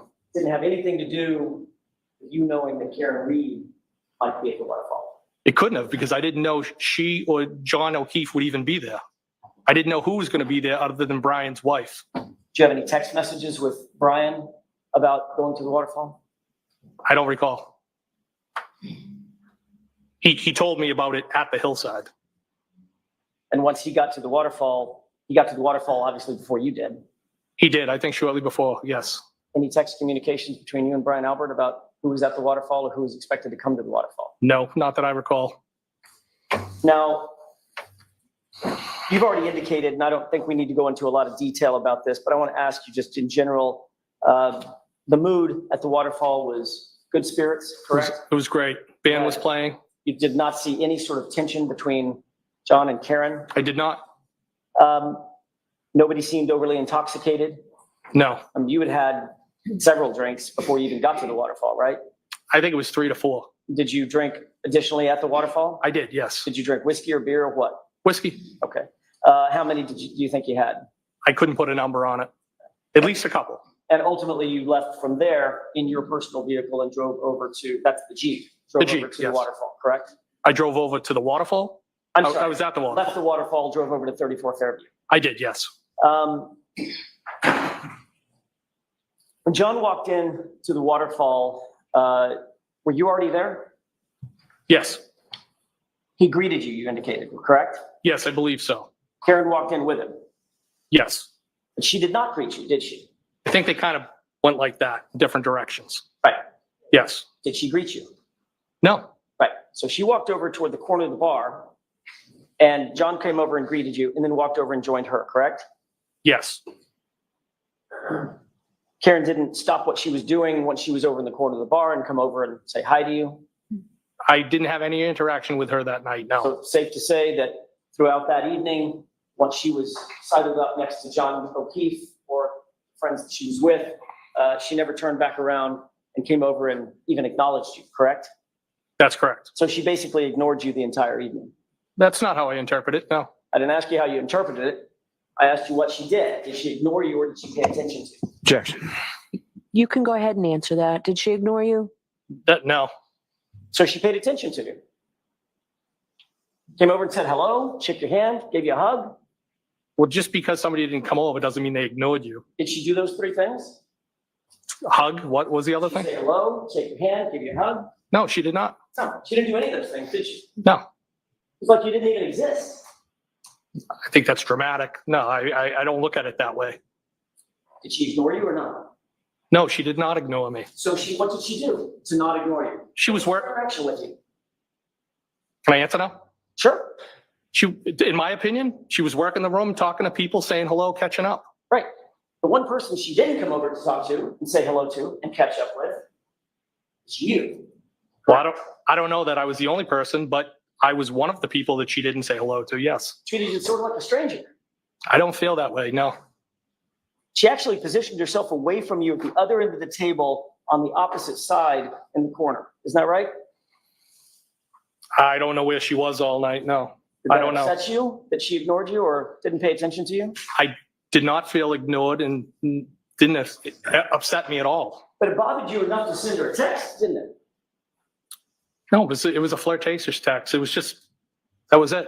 It bothered you enough to send her a text that said, with 6 M's behind it. Okay. And, well, correct? Well, it wasn't like that. It was, well, that's it. Just, well, like a well in the ground. I think you know what I mean. Yeah, I think you do too, sir. You meant, well, when are you gonna pay attention to me? No, that's not correct. Well, why are you ignoring me? It's not correct. Well, am I chopped liver? Objection. All right, that's sustained. Mr. Jackson, let's move on. At the end of the night, the group basically discussed going back to Brian Albert's house. Is that right? There was discussion at the table of, like, were we going to go to the pizza shop or were we going to go somewhere else? And ultimately it was 34 Fairview. Before you left, just so we're clear, when you texted, well, she ignored that text too, didn't she? Can you say that again? When you texted her, well, at Waterfall, she ignored that text too, correct? Well, that was the only text I sent that night to her, yes. Okay. She didn't respond. That wasn't my question. What My question is she ignored the text, correct? Well, I don't know if I don't know what her mindset was. If she purposely ignored the text or she didn't see it, I don't know. I didn't read into it. Did she ignore the text, Mr. Higgins? I don't know. Did she respond to the text? She did not respond. Got it. So she didn't respond to the when text, so everybody he was murdered leaving. John O'Keefe? Yeah. Is that what apparently. I'm hearing? Apparently, yeah. He was That so upset that Karen was ignoring him that he went out on a murderous rampage. and he got Brian Albert and Colin Albert. Remember, Colin Albert was angry at John O'Keefe because he yelled at him, and it wasn't him, it was his younger brother, for crossing the yard. No, 20 years before. He was No, mad. No. He was mad that he brought his younger brother a bag of candy and not him. Okay. Oh, And he didn't yell. He yelled, "Get off my lawn!" yes. Yes. Good Lord. If this is the defense's theory, well, I hope she looks good in pinstripes.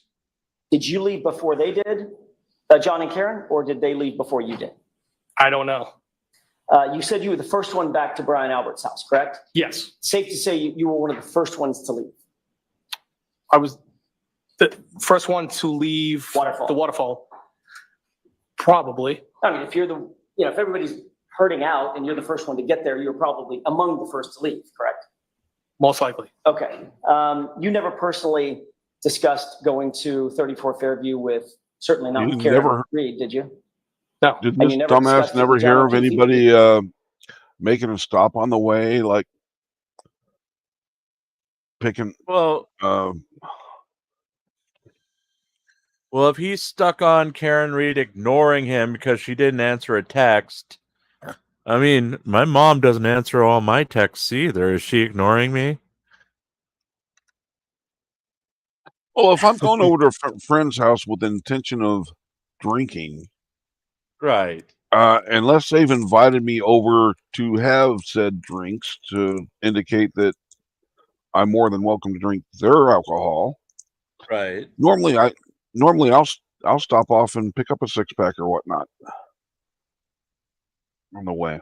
Just courtesy. Mm-hmm.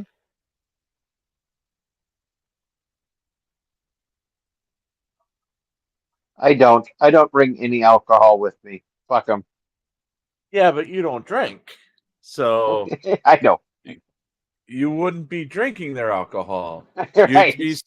You'd be stopping for a marble rye, like on that Seinfeld episode. You're right. I've got the giggles. Sorry, folks. I've been up forever, and I've stopped caring about Alan Jackson. We've got 2.5 hours left of this, so yeah.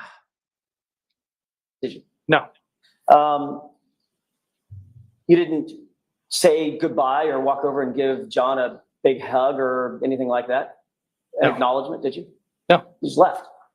That's what everybody was doing, just leaving. Okay. You too. Correct? I did leave, yes.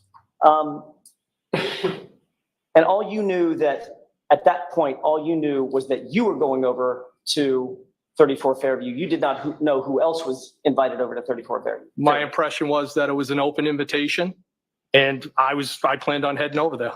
But you did not know who else was coming. I had no idea who was coming. And you didn't say goodbye to John, correct? I don't think I said goodbye to anybody. And you didn't talk to him about coming over to 34 Fairview.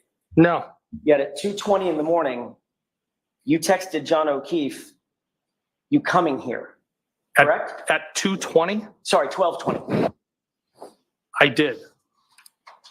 And that had 3 question marks behind it, correct? Yes. Did you text Karen about coming over to 34 Fairview? No. So at 12:20 a.m., after you left the waterfall and made your way over to 34 Fairview, you were more interested in getting John to come to 34 Fairview than you were to getting Karen to come to 34 Fairview. No, that's not how I would describe that. But you didn't text Karen, correct? No, I didn't. But you did text John. Yes.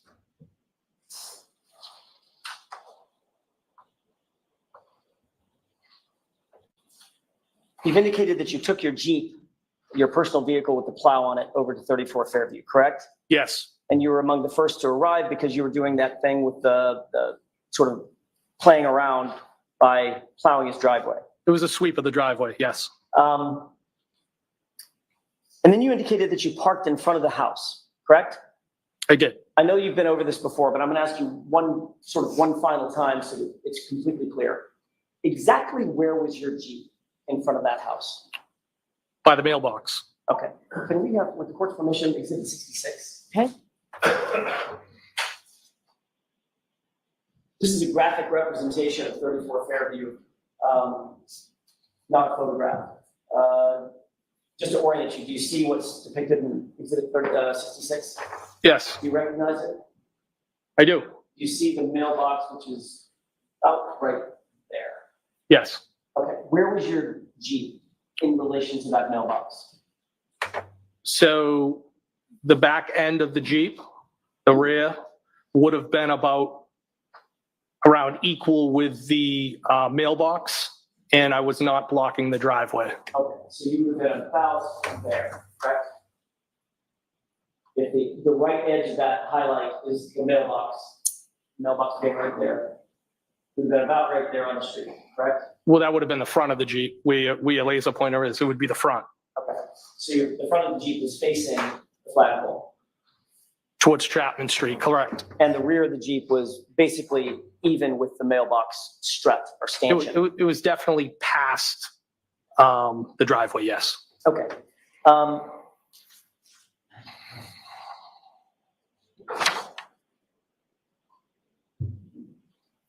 He does indicated not the look plow was a happy. 6 foot, what inch plow? I think it was a 6'8", 6 foot, Meaning the width. meaning the width, yes. How deep is that plow? Oh, look at that face. How deep? Like, 2 feet, 3 feet, 6 inches? I mean, it's probably a few inches. Okay, It's light duty. It's on a Jeep. okay. And it's obviously curved and Curved. canted to the right? No, it wasn't canted at all. It was straight down. Okay, so it's not like, I guess I'm picturing in my mind, I don't know that I've ever seen one, that the front of the Jeep is not parallel to the plow. In other words, it would plow stuff off to the right. Is that not right? I'm not understanding what you're trying to communicate to me. How is the plow positioned as it relates to the front end of the Jeep? Is it perfectly parallel to the front end, or is it canted one way or another? So when you're driving straight locally, where you're not gonna have to worry about overheating the Jeep, I would just have the Jeep and the plow straight. If I was on the highway for a long distance, I'd be worried about overheating, so I would canter the plow, tilt it up so that air could get through the front grille. So in other words, you can control I can, yes. How was it that night? So How was it canted that night? Was it straight or canted? it was straight and straight on. All right. When you walked into 34 Fairview, you indicated that there were people congregated basically in the kitchen area, correct?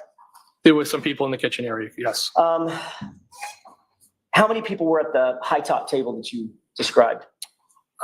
Initially, when I walked in, I believe there was Brian Jr., and he was flanked by one, possibly two females. And you indicated that basically you were positioned in that area with your back to the door for most of the evening, correct? I was like I would describe this diagonally across from him and had my back to the door that I had come in, which would be the breezeway door. But at some point, you had moved out of that kitchen area with Brian Albert, correct? Well, I briefly went and looked at some photos. Right. So you moved out of that area with Brian Albert alone to go to a different room. Yes, and I think his wife, Nicole, might have popped in the room for a second, but it was brief. Did you have anything to drink while you were at 34 Fairview? Well, when I got there, they didn't have any whiskey. I believe they might have put a beer or something else in front of me. And, you know, I knew it was going to be a short night there because I just wasn't going to, I'm not a beer drinker.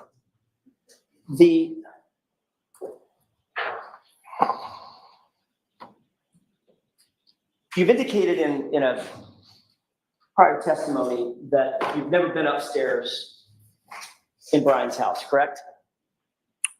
Would you say upstairs, like, were you talking like second floor? Correct. Yes, no. Okay. You testified to that in a prior hearing, is that right? Yes. In May of 2023. Yes. And you said specifically, quote, "I've never been upstairs." Is that yes. Right? All right. You understood when you gave that statement that you were under oath? Yes. You were telling the truth? Yes.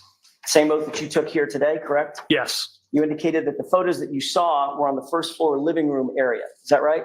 I believe that's where they were, yes. So the only floor downstairs from the first floor would be what? The basement. And the only floor upstairs from the basement would be what? The first floor. So if someone were to describe going upstairs to look at the photos that you've described on the first floor, where would they have to be to go upstairs to look at those photos? Are you saying on the first floor? Correct.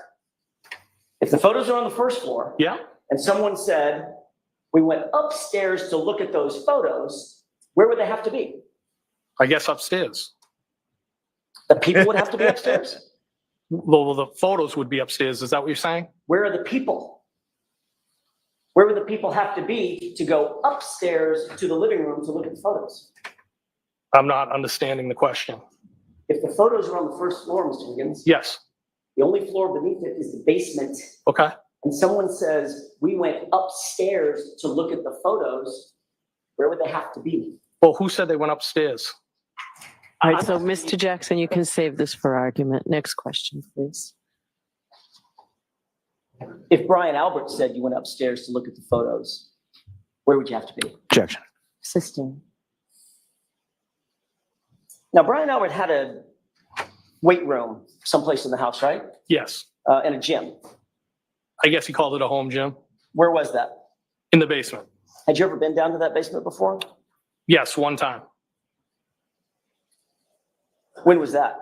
That was during the twins' graduation party.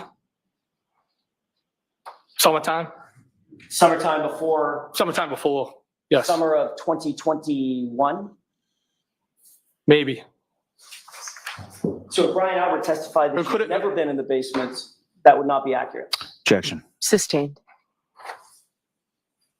Now, you do recall giving testimony at another proceeding on June 1st, 2023, correct? Yes.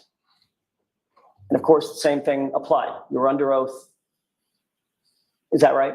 Yes. You knew that it was a crime to lie under oath Yes. in that proceeding. During the course of that proceeding, you were asked who was in the house and who you saw come into the house, correct? Yes. And during the course of that testimony, you admitted that you observed a tall, dark-haired male enter the Albert house that night, correct? I believe that was in reference to ask it to somebody's brother in a pickup. I don't know if that was during. All I'm asking you, Mr. Higgins, is did you say that? Did you say a tall, dark-haired male entered the house while you were there? I said they might have. Did you say they might have? Yes. And that was in reference to somebody's brother. Your Honor. Yes.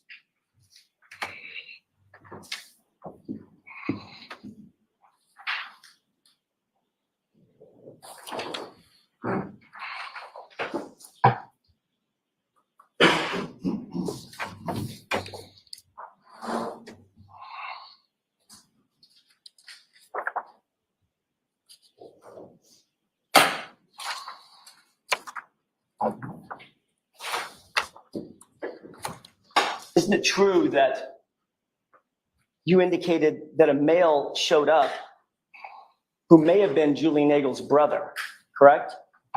I said might have, yes. Right. But there was no question in your mind that a male did in fact show up, and you described him as tall and dark-haired, right? Yes. You were asked, a male showed up where? And you answered, quote, showed up at the house that I didn't know. I think he was there very briefly. I was half paying attention to it. Question, did that male come inside the house? Answer, I believe he did. Do you remember that?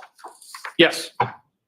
So a male did come in the house that night, correct? No, I said I believe he did. I wasn't sure. Well,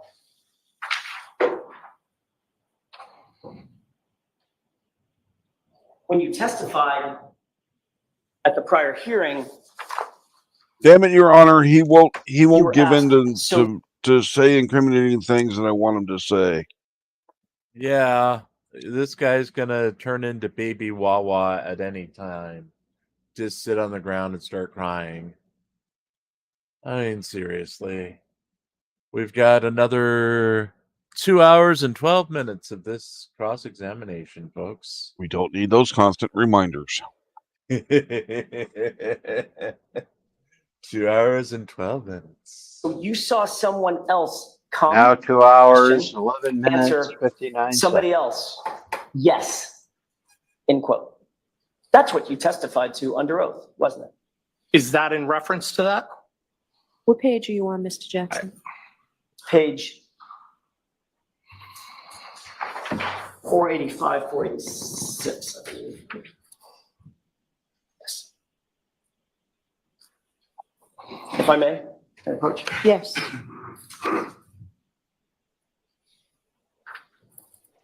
Thank you. Look at the top part that I highlighted. Thank you, Mrs. Tom.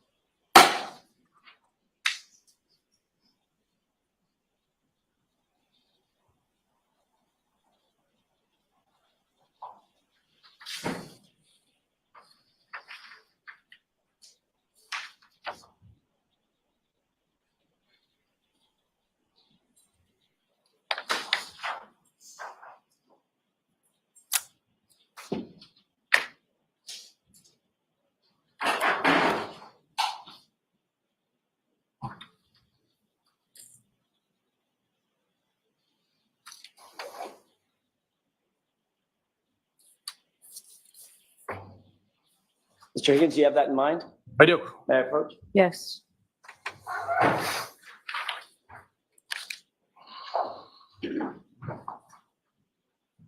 You were asked the question, quote, did that male come inside the house? You answered, I believe he did.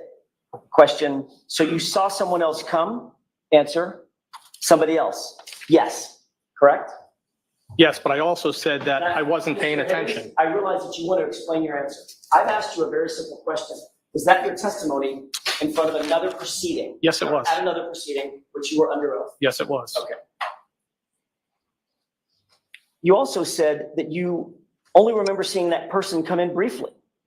And it looked like he was having a conversation with the two girls briefly, correct? Yes. You were asked how long was the person in there roughly, and you said it was quick. Less than a couple of minutes. I mean, it was quick, correct? Yes. And then you were asked what he looked like, and you said, I feel like they were a little bit taller, and you had dark hair, correct? Yes. So you testified that a tall, dark-haired male came into the house at least briefly in your testimony, correct? Yes. Approximately when in the timeline of events did that unidentified male enter the residence? I don't know the time frame. It would have been while I was there.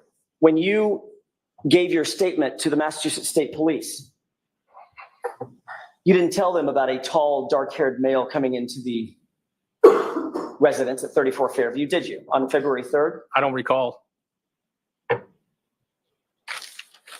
You were specifically asked by ADA Lally when you testified before the state court grand jury on April 28th, 2022, who else was present, correct?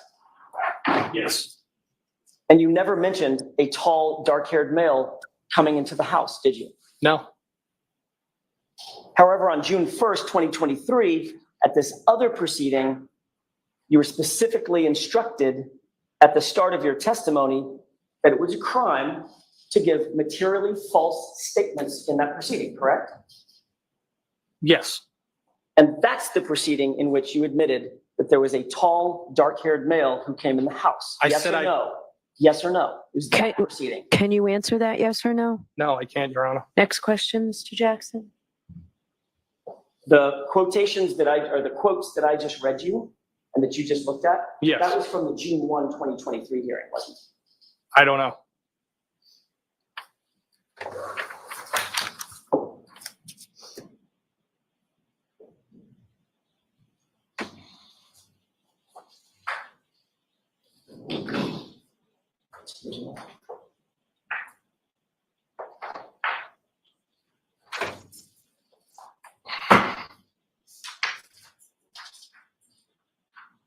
Mayor Pro Tem? Yes.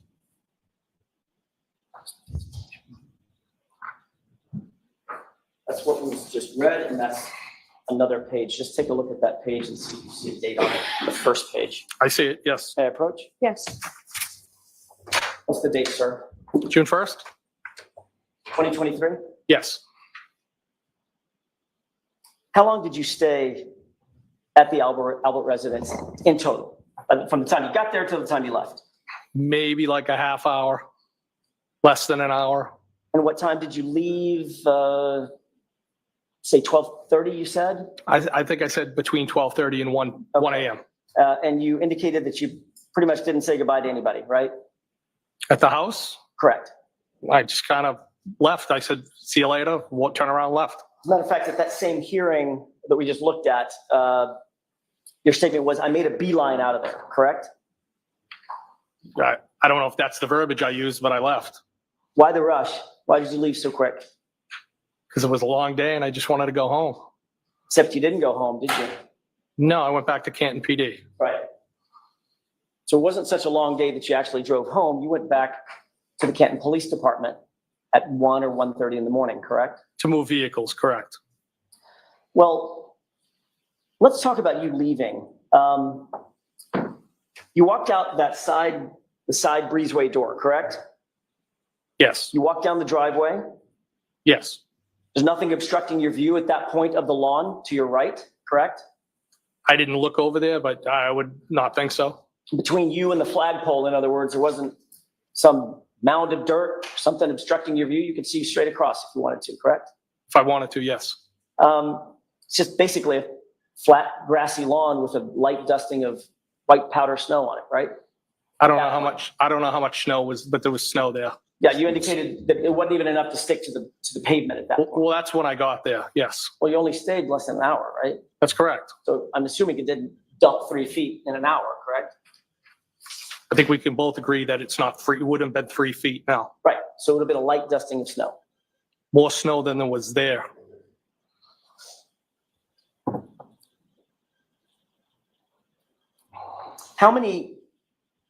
How far would you say it was from the edge of the driveway over to your Jeep? From where the back of my Jeep was parked? Correct. Maybe a foot or two, or it could have been even with the edge of the driveway? Oh, no, I'm sorry. That's probably a bad question on my part. When you left the house, as you started to walk down the driveway toward your Jeep, how long of a walk is that? Across the yard to the, down the driveway to get to your Jeep? Short. 30 feet?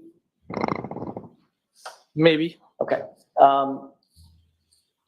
During the course of you walking out the door, heading to your Jeep, you didn't see anything out of the ordinary in the yard, correct? No. You certainly didn't see a body in the yard. Of course not. Now, you get in your car and it's facing directly toward the flagpole, correct? It's facing directly up the street. The flagpole would be off to the 1 o'clock. Right.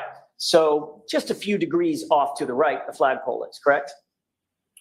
It's off to the right. Just a few degrees. I don't know how many degrees, but it's off to the right. Well, you just said 1 o'clock. You're Yes. a former military guy, right? I am. Okay. 1 o'clock means 1 o'clock on a watch. 12 o'clock is due north or right in front of you. 1 o'clock is just a few degrees to the right, correct? That's what you meant. At the 1 o'clock. 1 o'clock would be approximately 15 So, degrees. You didn't see a body when you got in your Jeep. No, I did not. Then you turned the engine on, correct? And the wipers, yes. And the lights. Yes. And the lights lit up everything in front of you, correct? Yes. Still didn't see a body, did you? No, I did not. Sitting in the driver's seat, you put the car in gear and you begin to roll forward, right? Yes. But there was a plow on the ground that scraped for a foot, right? Yes. So you picked it back up, Yes. looked out the windshield to make sure the plow was situated, and continued to roll forward, correct? I knew it was up and I continued to drive. And as you continue to drive, you're looking ahead of you and probably to your left to make sure that there's no oncoming cars, right? Well, I knew there was no oncoming cars. I was just driving forward. Right. So your focus is directly in front of you. On the road, yes. And everything in your peripheral vision is right in front of you as well, correct? Yes. Nothing obstructing your view. I mean, other than snow on the car. Nothing obstructing your view outside toward the lawn. Wasn't another car parked there. No, I didn't. There was no vehicles in front of me. No. It was the roadway was relatively empty. There was no cars. And you didn't see a body then either, did you? I did not. And as you drive past, But were that you flagpole, looking for a body? everything lit up and everything in your peripheral vision, you still didn't see a body on that lawn, did you? I did not.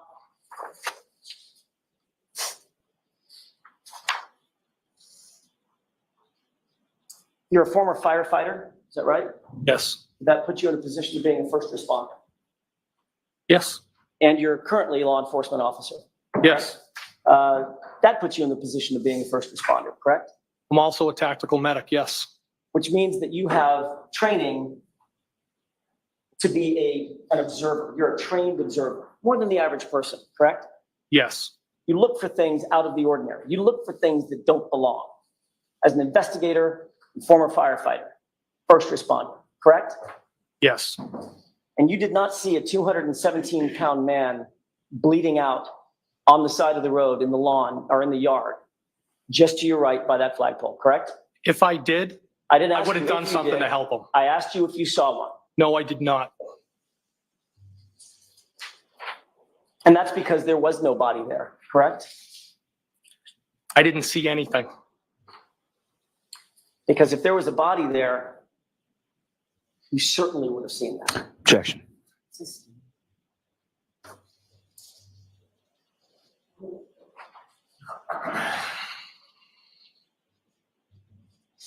Where exactly did you go when you left 34 Fairview? I went back to the Canton Police Station. When you were asked that on direct examination, you said you weren't sure where you went when you left 34 Fairview, either home or to Canton PD. No, that's not what I testified to. Did something jog your memory That about is- where you went? That is not what I testified to. That was in relation to where did I go after I left 34 Fairview the next morning? Busted. Why did you go to Canton Police Department that night, that morning? What's the question? Why did you go to the Canton Police Department that morning? The morning when I left 34 Fairview, the Friday into Saturday, Correct. to move 2 vehicles. There's been quite an evolution of that story over the years, has there not? I don't understand the question. All right, let's talk about that for a second. You had an initial interview with Massachusetts State Police on February 3rd, 2022. Yes. Correct? And you indicated during the course of that interview, which was just a couple of days, 5 days after the events in question, that you left Brian Albert's house, went to Canton PD to, quote, fulfill some administrative obligations, end quote, correct? You later said, when you testified in front of the grand jury on April 28th, that you went to Canton PD to do, quote, administrative work, correct? Yes. You never mentioned. I said administrative things. You said administrative work was your testimony in your transcript. I believe it was things, but okay. Okay. Can we agree, Mr. Higgins, that you didn't mention anything about moving cars around, correct? Well, that would be administrative.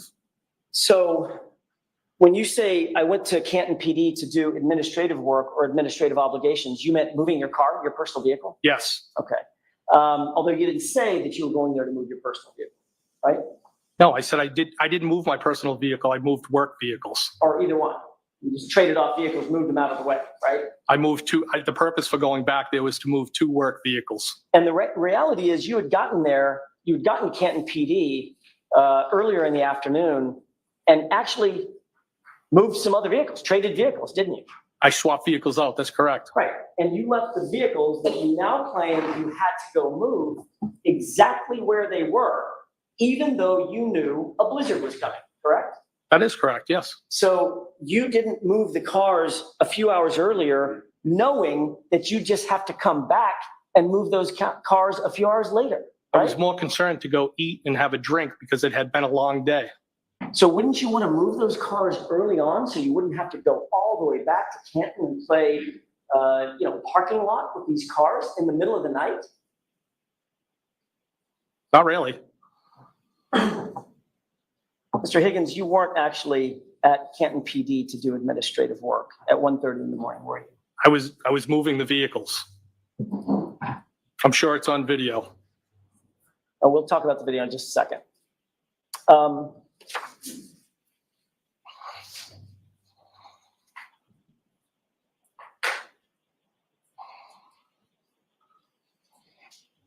Welcome back, You Pants. entered the Canton Police Station through which door? Hey, Pants. I believe it was the door to the right of the Sally Port as you come in the main entrance. And you made note of who was on duty that night, correct? I didn't make note. I walked by, I saw somebody sitting in the control room and then just went about my business. So you immediately knew that your friend, Officer Good, was working dispatch, right? So do you need to hear something or? It's really hot over there. So why don't we take a 5-minute recess? 5-minute break.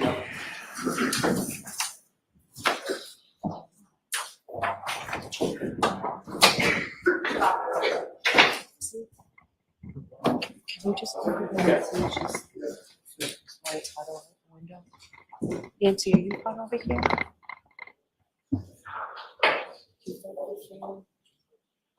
So the court is in a brief recess because the jurors are getting overheated in the jury box. You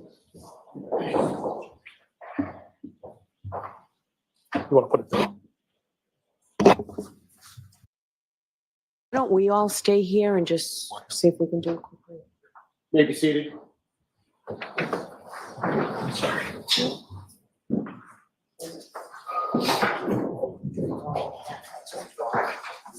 You go do this. What do you want? If you don't mind, I'll go over there. Nancy, Paul will do it.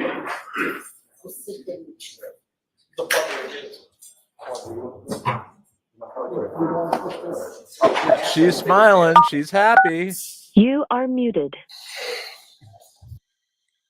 She's smiling and happy. So I don't know why.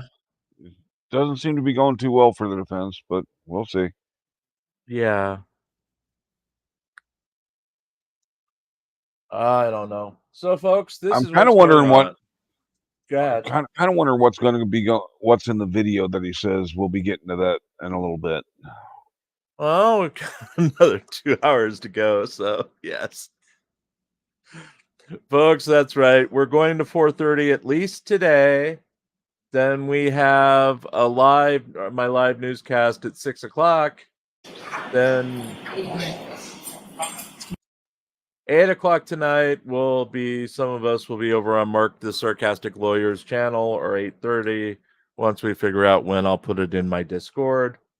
Tomorrow, we have nothing during the day, but about 6 o'clock, I'll be reading the news again tomorrow night. And then 8 p.m., we'll be having a panel show. Sunday, we'll be having just my newscast. And then 8 p.m., we'll be having a recap of the week. So if you want all the news, you can get it there. Also, we'll be back here, it looks like Monday morning, 8:55 a.m., despite it being a wonderful holiday. I think I've updated everything. Let's see if they're actually talking about anything. I think it last thing before you paused it was saying that it was being muted. Yeah, but then they came Need to see back. how she's doing. All rise for the court, please.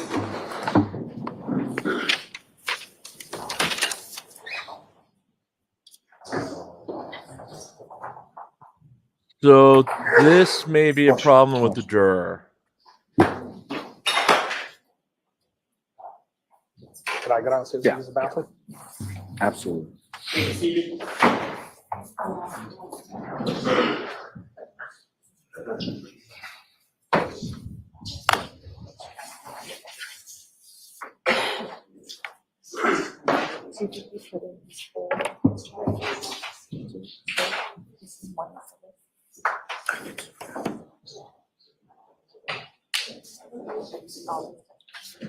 Well, according to Pence, Jim is a Hey there, national Karen Reed holiday. trial watchers. This is a law and crime legal alert.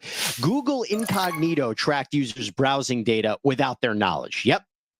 Okay, we need no more of that. And Pant says, I didn't know there was that much cocaine in the entire state. I don't even want to know. I don't want to know.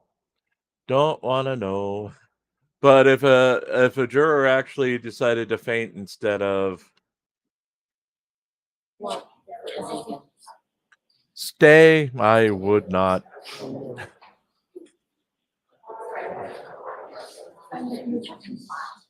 I mean, at the thought of another 2 hours of Alan Jackson, I would probably fake a fainting spell too.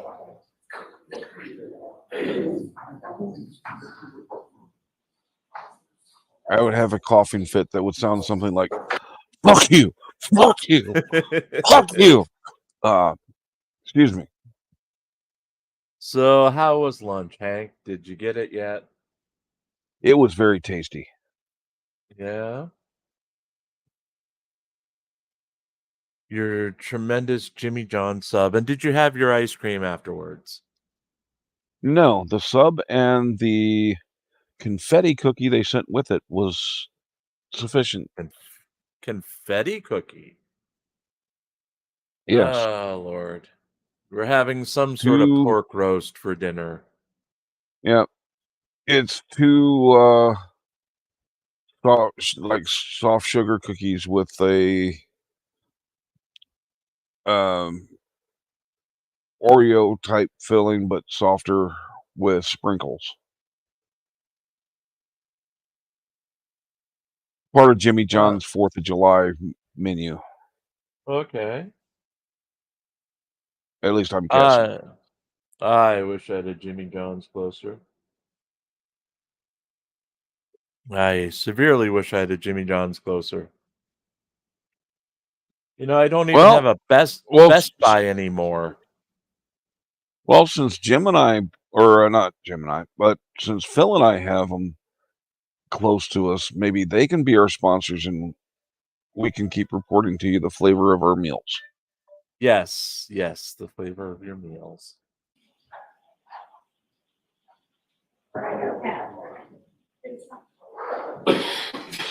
Something's going on in the courtroom.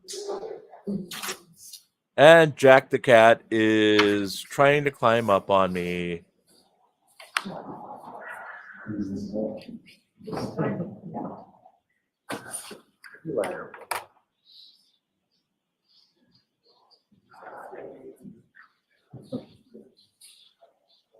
Meanwhile, Cooper the cat went over to my box of loose Star Wars figures and pulled out Hammerhead and Yak Face.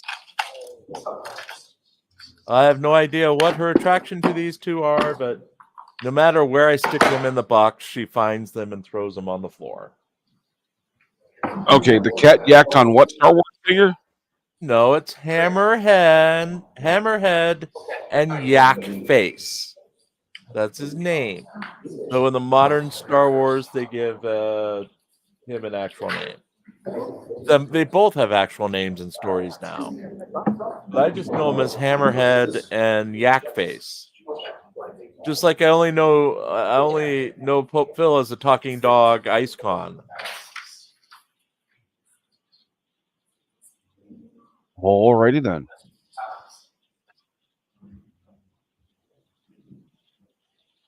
Because we've been up 12 hours now, and we need a nap. Right, Jackie? Jackie needs a nap.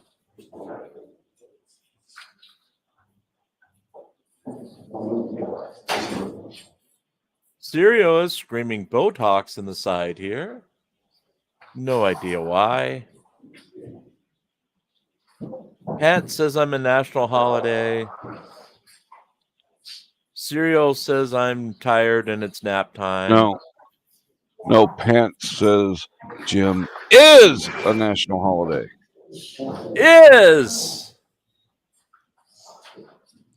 I wonder if we can yell so loud we wake Phil up. Probably not.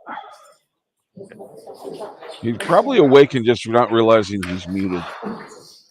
Well, he had to go someplace for... Yeah, he had to take a trip. And he's refusing to bring me home a sandwich.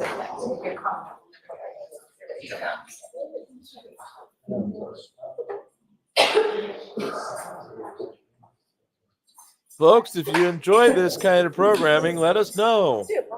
I'll bring that for you. I'm more than willing to make you a sandwich and then feed it to my dogs. That's okay. What kind of sandwich will you make me? I think I've got salami, ham, and turkey to choose from.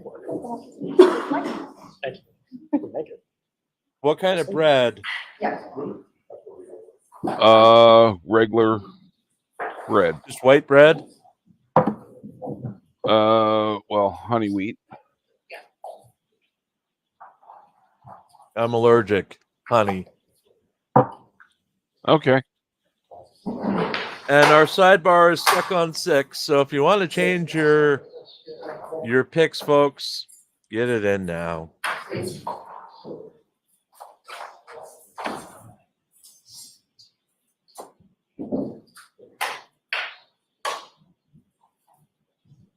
Oh God, they're making fan jokes inside chat on YouTube.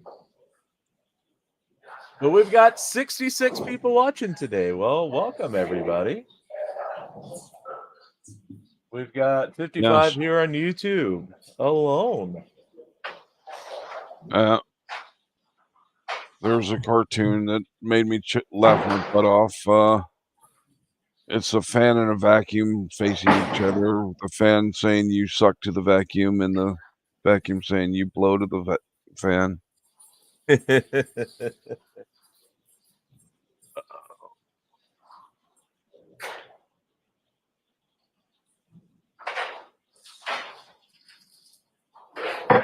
We could just make Pants host for the rest of this and then go take a nap. That's up to you. Oh, Lord. I can just pull a Phil and mute my mic and nap. Well, that's so different about being a host rather than being comic relief. I used to be able to play video games and not pay attention. Now I can't.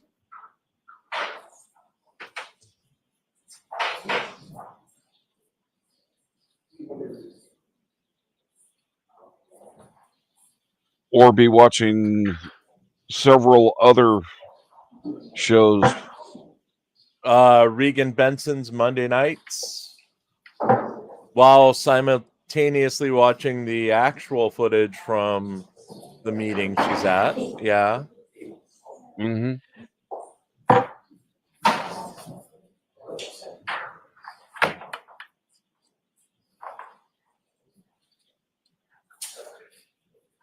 Again, folks are at a riveting break here in the Karen Reed murder trial as one of the jurors apparently was being overheated.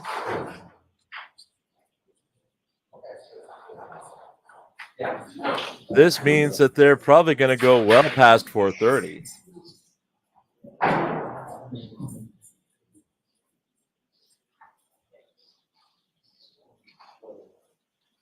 Damn it, Jim. You can think those things, but do not verbalize them and help them become true. But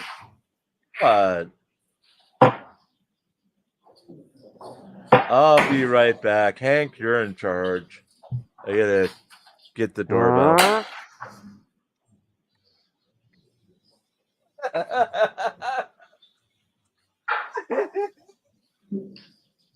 Why are you laughing about going to the door?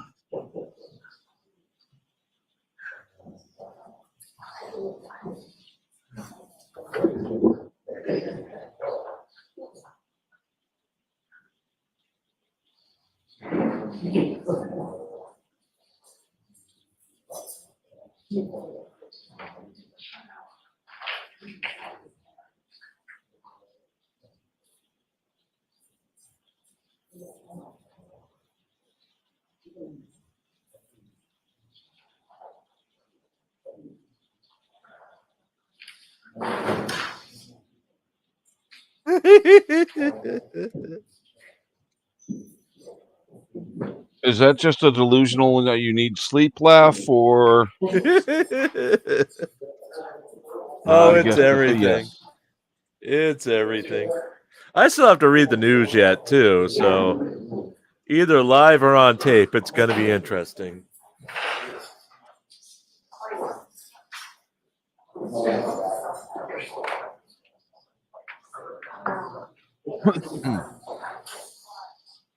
I mean, you couldn't have just pre-recorded this morning when you weren't sleeping.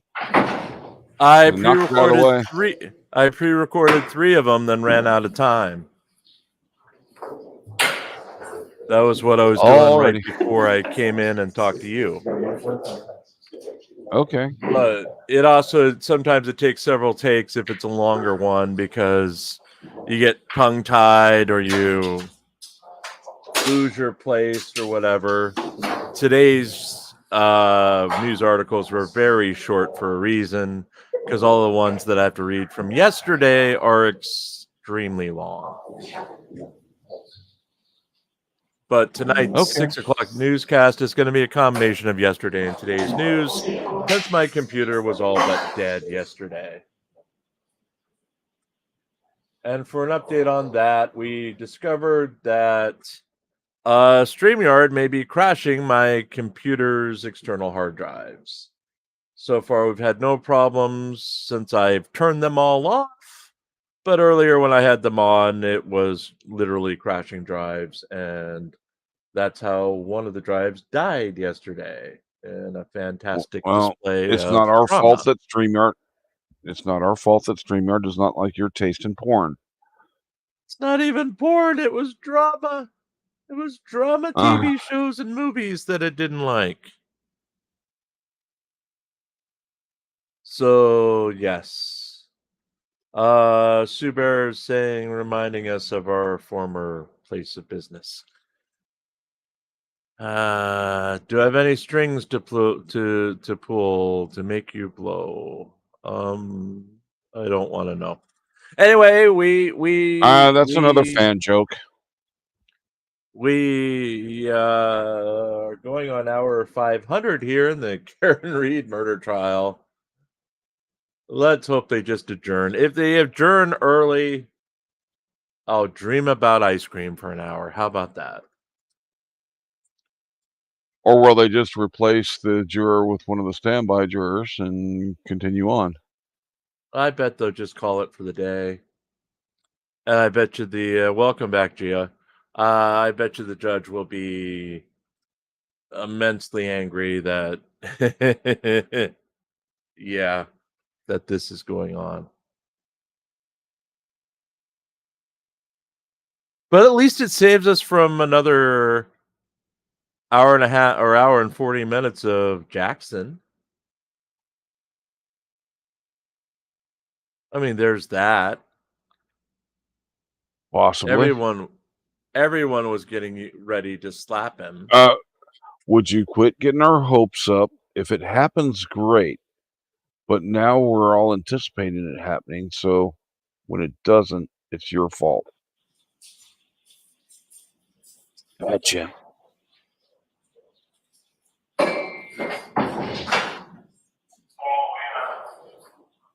Oh? That didn't sound good. No, it didn't.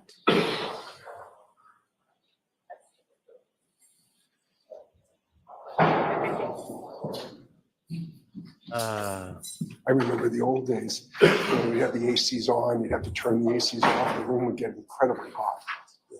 I guess I cleared the courtroom. They may We did have. grind it here in the main courtroom. People, just sure enough, a lot of people take their jackets off and stuff like that. It's so hot. Throwback, Yeah, a little throwback. like 1992. But that was the old days. We would have to turn off the ACs for when we were in trial because they were too. But we were amazed by that story. Come on, people, let it go. That was apparently Yannetti, or someone standing too close to the microphones. The microphones at Karen Reed's desk basically pick up everything unless you push the pause button.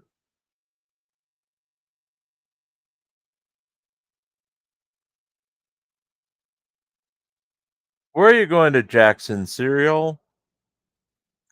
And yay, Mrs. Tom, for fixing your printer. Folks, this is riveting. We're watching Officer Fanley put his spin on the news today. If you'd like to get Officer Fanley promoted, please write Hank on Discord and tell him all about it. You can just go to his OnlyFans page. Yeah. But you have to pay for that. Do you? I think OnlyFans you have to pay. Okay. I don't know. I've never been to I wanna- OnlyFans, so I don't know. I'm not gonna pay. No. You are unmuted. You are unmuted.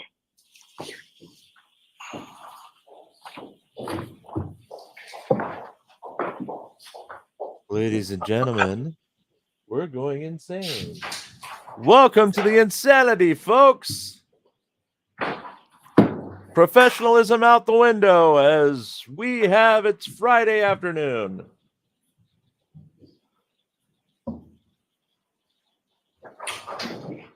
No people. There's the judge. There we go. Not looking happy. He is not happy. Damn it, I was going to make up some time today, and this shit had to happen.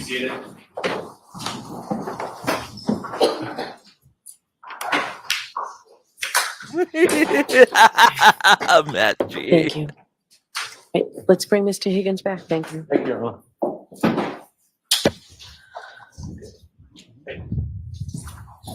That's right, folks. They've tried to fry the jury in Canton, Massachusetts. All right, Mr. Jackson. Thank you. Mr. Higgins, if you went back to Canton PD at 1 o'clock, 1:30 in the morning, you would certainly be in a position to monitor anything that was happening at Canton PD at the time that at least you were there, correct? No. I mean, you would be inside the building, correct? Yes. With access to dispatch and anything else that was happening around that floor, that area, correct? I did not go into dispatch. You would have access to the interior of the police station at that time if you went back to Canton PD at 1:30 in the morning, correct? I'd have access. You could see if there was any activity going on, any calls, call outs, things of that nature. I didn't have access to that and I wasn't looking for it. Not that you were looking for it, Mr. Higgins. My question is more simple than that. If you were there, you'd know what was going on inside the building. No. So if you walked in, you would just be completely oblivious to anything that was happening. For instance, if troopers started amassing to go out to a call, you wouldn't see that. Objection. The objection sustained. Ask it differently. You were able to monitor. You'd be in a position to monitor. If it's what was troopers, he happening wouldn't at know the shit station because troopers around aren't barracks 1:30 in there. the morning when you were over there, correct? No. So, how long did it take you to get home from Canton PD? A little longer from after I moved the vehicles. Correct. I don't know. I mean, it could have been 15 minutes. It could have been 20 minutes. You live alone? I do. You did then? Yes. What did you do when you got home? I think I had something to eat, maybe a couple more drinks. Then you went to bed? Was either on the couch or in the bed watching the news. In any of the prior testimony that you've given in this case, have you ever indicated, that you slept on the couch that night? I don't know. Well, you reviewed your testimony before you Well, testified. those would be the two options. Okay. I didn't ask you about your options. I asked you if you reviewed your testimony before you testified today. Yes. Okay. When you reviewed your testimony previous to coming in here today, did you ever testify that you slept on the couch that night? No, I slept in my bed, but I could have started somewhere else. Did you ever testify in the previous hearing that you started somewhere else? Not that I know. Did you ever mention a couch in any of your description about what you did when you went home that night? Not that I That's recall. them, not What us. you did mention under questioning in a different hearing was that you may have gotten something to eat, then went to bed, put your stuff on the nightstand next to your bed, correct? That would be the routine, yes.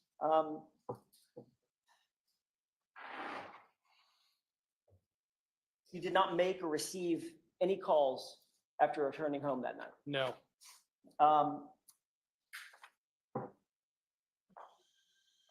You were clear when you went to sleep in your prior testimony that you put both your work and your personal phone. You had two at the time, correct?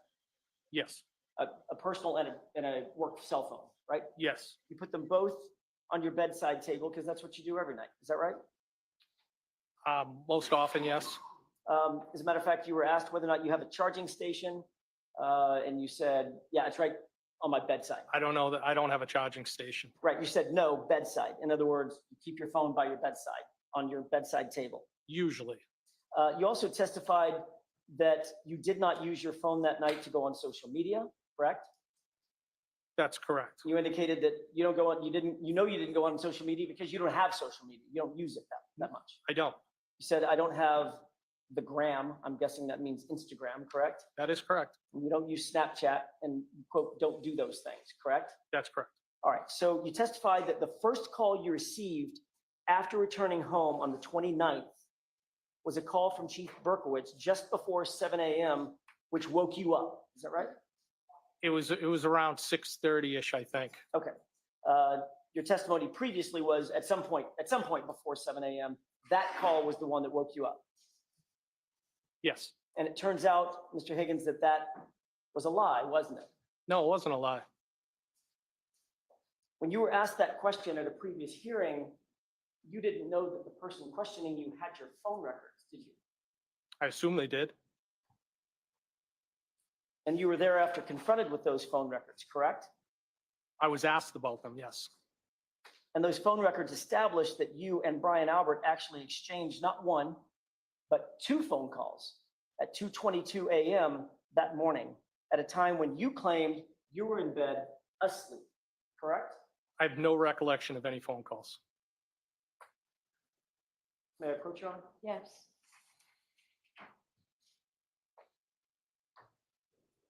Please.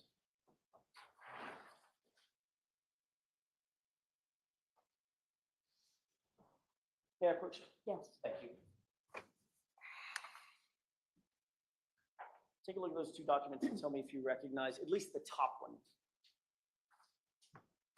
Do they have a page number for me to follow or no? I was just asking Ms. Little, I don't think we've introduced them, and no, they don't have a page number, but I'm going to ask that they be marked for identification at least at this point. Yes, Mrs. Tom, it's the court, not us. Volume is very low. It happened about 5 minutes ago. Do you recognize those? Yes. May I approach? Yes. These are, you know what, I'm gonna, if it's okay with the court, maybe witness maintain those documents? Sure.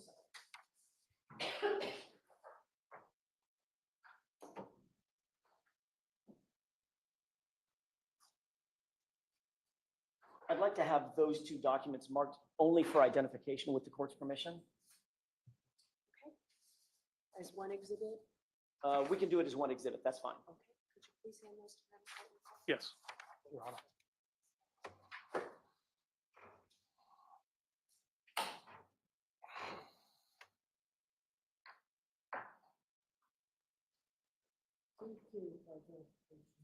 Sorry, what was it? Thank you. May I inquire? Yes. Mr. Higgins, you see the document on the lower right. It has a page number or there's a numeric indicator 01770, in other words, 1770. On the lower right-hand corner? In the right, I mean in the red.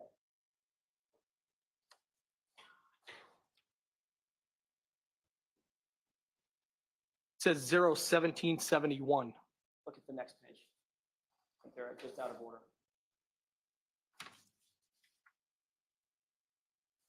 Why don't you come show Am I me? missing something?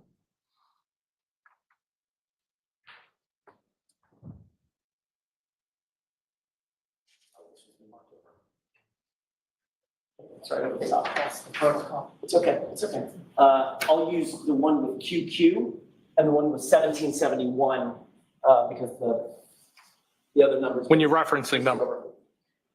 When you're referencing them? When I'm referencing them. Okay. Take a look at the one that's marked with the QQ. I see it. You've seen that document before, correct? I think I've seen it maybe on a screen, not in my hand. That was these were the records that were shown to you at a prior hearing? Yes. And you acknowledge that at least the one marked QQ is a record of your calls, correct? It has my name, my telephone number, correct? And it indicates that on January 29th, 2022, at 2:22 and 35 seconds, you received a call from Brian Albert, duration of 1 second, correct? Yes. In other words, Brian Albert called you at 2:22 and 35 seconds, but it looks like you missed the call, correct? I see the 1 second call, yes. There's a second call just below that. On the same date at 2:22 and 52 seconds from you to Brian Albert. Do you see that one? Yes. And the duration of that call is 22 seconds, correct? I see that, yes. So 17 seconds after you missed a call, according to these records from Brian Albert, you called him back and there was a call lasting 22 seconds. Is that right? That's what the records say. May I approach? Yes.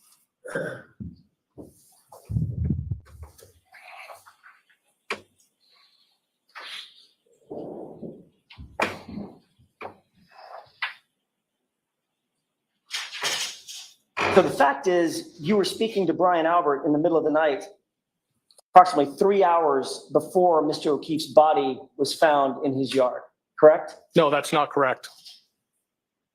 And that was 5 minutes before 2:27 a.m. when there was a Google search for how long to die in cold, correct? Objection. Sustained. He's trying. And then, of course, you lied about that under oath in that prior proceeding by saying, I don't remember this phone call. Objection. Sustained. Did you, in fact, tell the truth at the prior proceeding when you said, I don't remember that phone call? I always tell the truth. Did you lie under oath, sir? No, I did not. Would you tell us if you did? Objection, Your Honor. Sustained. You acknowledge that there's a 22-second phone call in your phone records, correct?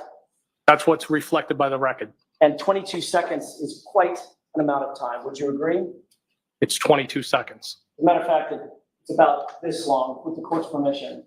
The court does not give permission. That's argument, Mr. Jackson. If we were to count off 22 seconds, that's an uncomfortably long time, is it not? No, It's long enough to have a conversation, isn't it? I didn't have a conversation. Is 22 seconds long enough to have a conversation? No. A human being can't have a conversation in 22 seconds? Sure they could. I don't think it's anything of substance. Okay, so that's my question. Is it 22 seconds long enough to have a conversation?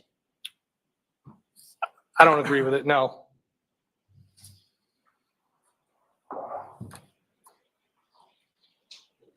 Now, when you were asked about this, For the record, the bumpers I use on the daily newscast, the little really cool news with the animation and the music, they're 19 seconds.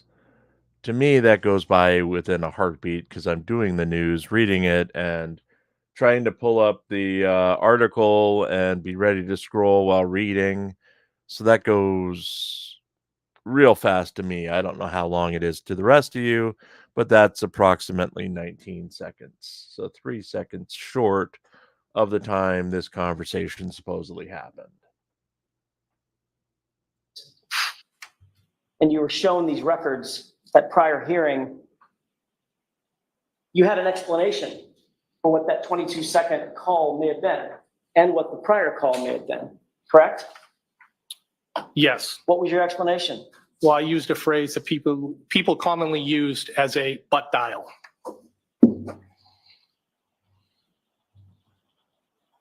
So you think it's possible that you may have butt dialed Brian Albert for a 22-second call that you're not aware of?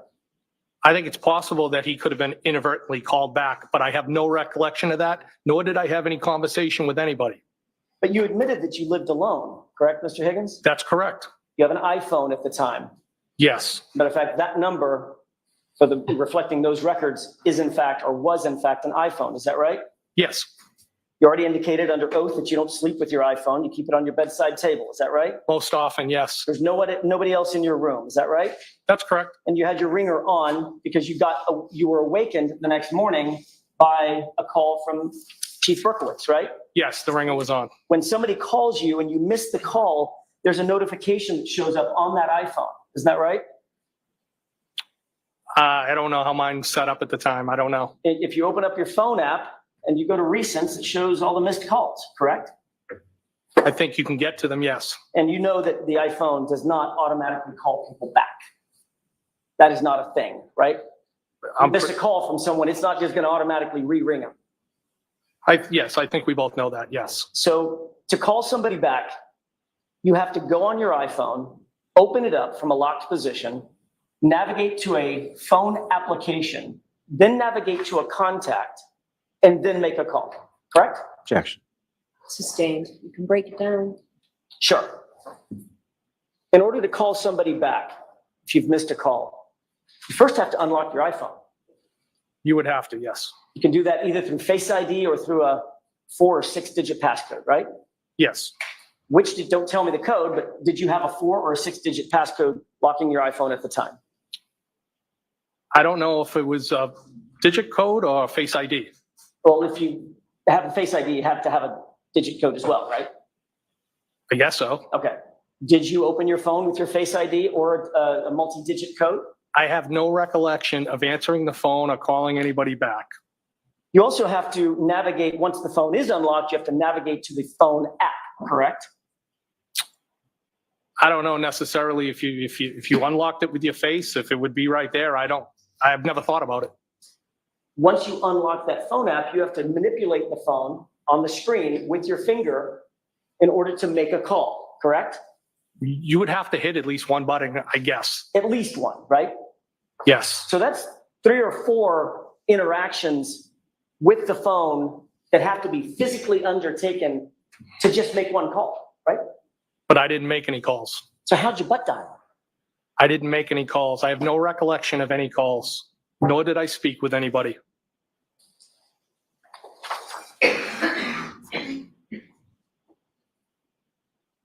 After you were shown these phone records at that prior hearing, in that hearing at least, you finally admitted that you did in fact call Brian Albert back, but this time you claimed the two of you just sort of sat in silence. Isn't that right? Objection.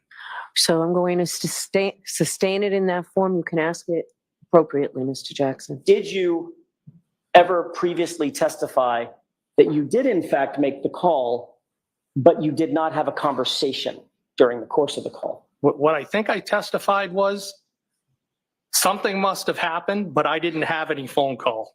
Do you remember being asked, quote, did you call him back, end quote, and you answered yes? And then there was a question. There was a series of questions there. That's only a fragment of what I said. I'm not done yet, Mr. Higgins. Can you answer my question? Yes. To the question, did you call him back? Your answer was yes, correct? I think it was kind of, I must have. Then you were asked, well, the answer was yes. And then there was a colloquy back and forth where you spoke over each other's words, right? It was dialogue back and forth about this whole thing, yes. May I approach? Yes.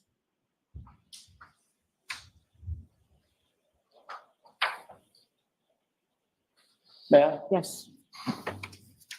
You see the pink highlighted question and the pink highlighted answer. Yes. What's the question? Please read it for me. Did you call him back? What's the answer? Yes. Thank you. May I approach? Yes.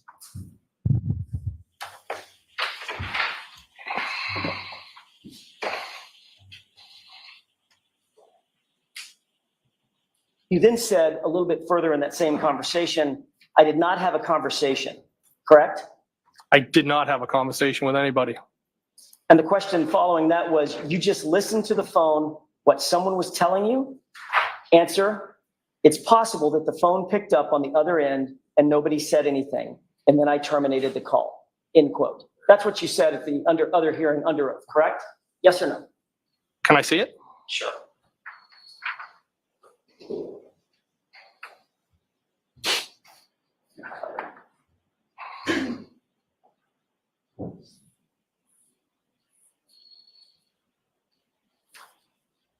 Ma'am? Yes. Mr. Rowland, same page. Thank you. The bottom portion in pink. If you could read that answer to yourself, please.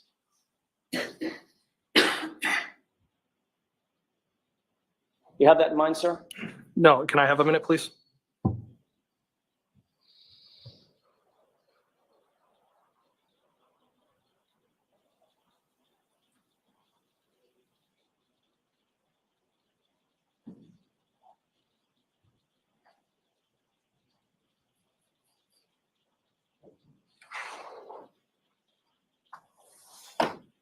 May I? Yes. Thank you, Your Honor.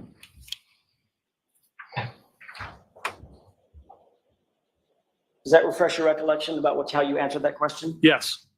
And your answer was, it's possible that the phone picked up on the other end and nobody said anything. And then I terminated the call. That's the only thing. Meaning it's possible it could have happened. It's possible it could have happened that you had a 22-second call with Brian Albert, I correct? did not have a 22-second call with Brian Albert. There was no conversation. You've had some time to think about this 2:22 a.m. call, correct? Since that last testimony. Some time to think about it? Yeah. I haven't really thought about it, no. So for over a year, you haven't even considered the fact that you were caught with a phone record lying about not having a conversation with Brian Albert at 2:22 in the morning. Objection.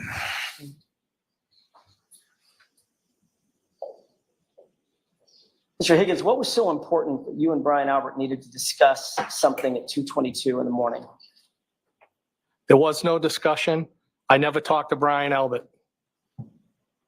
Then why the 22-second phone call, sir? Objection. Sustained.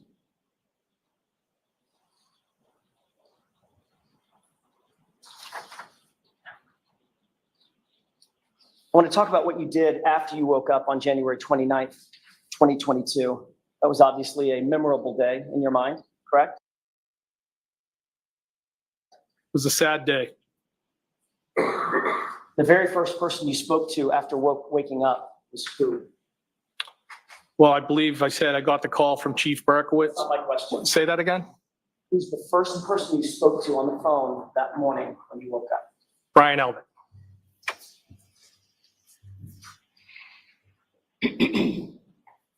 Whose idea was it for you to drive to Brian Albert's house that morning? It was my idea. Was it important to you to speak with Brian Albert in person rather than over text or phone call? No, it was important to support the people that were there. So of course you drove over to his house, had an opportunity to speak to him in person without any law enforcement presence, correct? I was there with everybody, not just Brian Albert. And Brian Albert was in the house and you were in the house, right? That's correct. So you had access to him and others without any law enforcement there. Is that right? That's correct.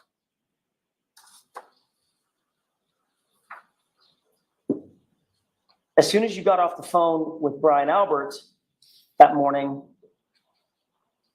who did you call?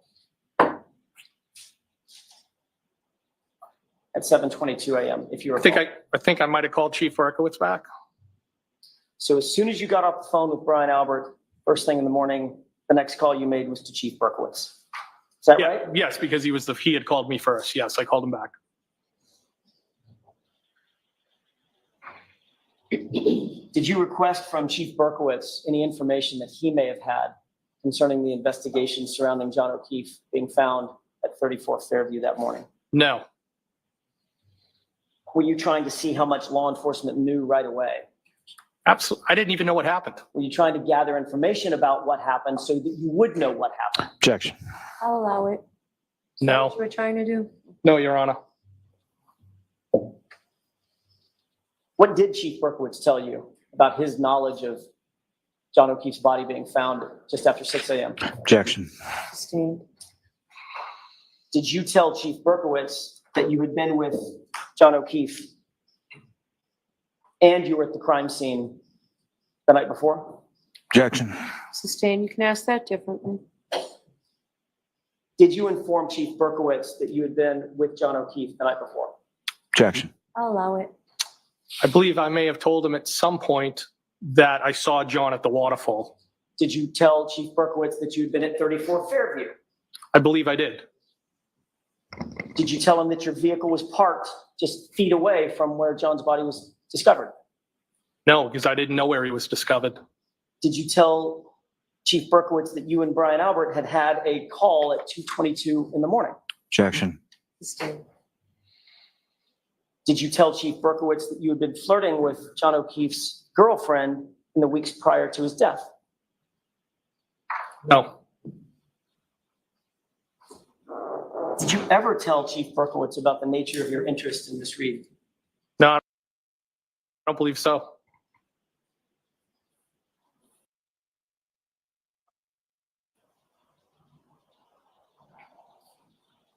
Did you tell Chief Berkowitz that you had seen Mr. O'Keefe and Miss Reed the night before and that Miss Reed had ignored you? Objection. Sustained. You can break that down, Mr. Jackson. Thank you, Your Honor. If I may have just a moment.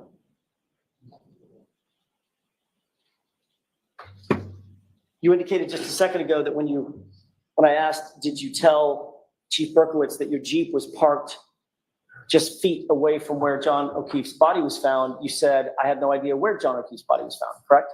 That's correct. You've just spoken with Brian Albert, right? He said in front of the house. All he said was John O'Keefe was found in front of the house. He didn't say right outside on my front lawn. I believe he said he was found out in front of his house unresponsive. Okay. If he was out in front of his house, then you would know, because your Jeep was also parked out in front of his house, your Jeep would just be feet away from him, correct? Objection. Did you tell Chief Berkowitz that you had texted John O'Keefe to have him come over to 34 Fairview just hours before he was discovered dead in the yard?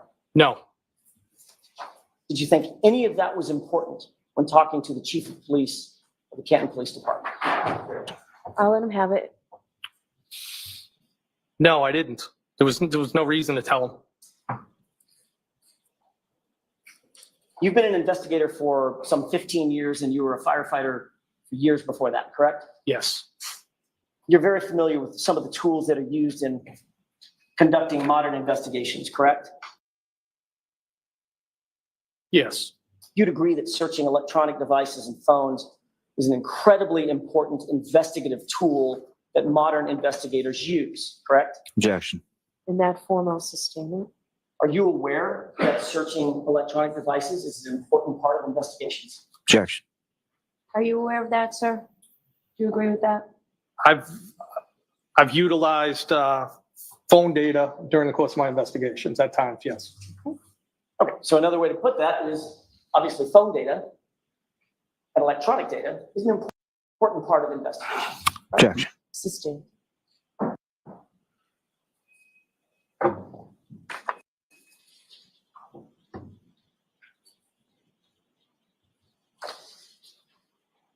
What time do you believe you got to Brian Albert's house that morning after you received the phone calls and woke up?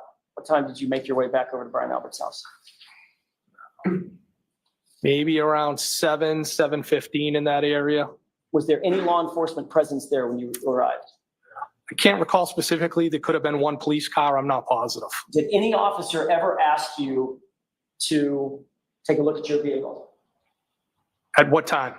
That time, but actually at any time.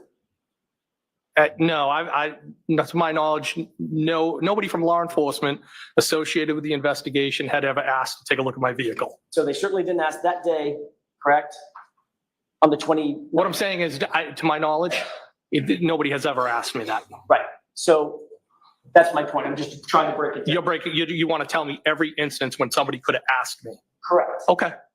On the 29th, where you asked whether or not your vehicle could be searched. Searched or inspected? What do you mean? Either one. Well, I would consider a search the inside of the vehicle more so than the outside. I would consider the outside more of an inspection. I would have been happy to show them it. I'm sure you would have. I'm asking, did they ask? No. They didn't have to search it. They didn't have to inspect it. No. When we met with troopers, who was it that you met with on the 3rd of February? Trooper Proctor and Trooper Buchanan. Did either Trooper Proctor or Trooper Buchanan ask to inspect your vehicle, otherwise search it? Not to my recollection. And to this day, nobody from Massachusetts State Police has ever indicated that they would inspect your vehicle. No.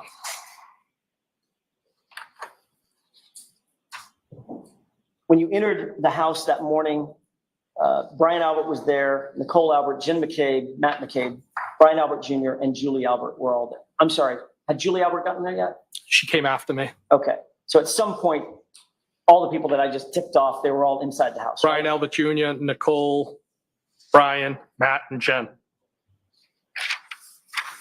You all discussed the incident together, correct? I wouldn't describe it that way, no. Did each of you discuss your own perspectives about what had happened the night before in the early morning hours? Objection. I'll allow it. People were in shock at the table trying to figure out what happened. The math didn't make sense. John and the defendant never showed up. People were in shock. Trying to figure out what to say, right? No. And you were all talking within earshot of each other, right?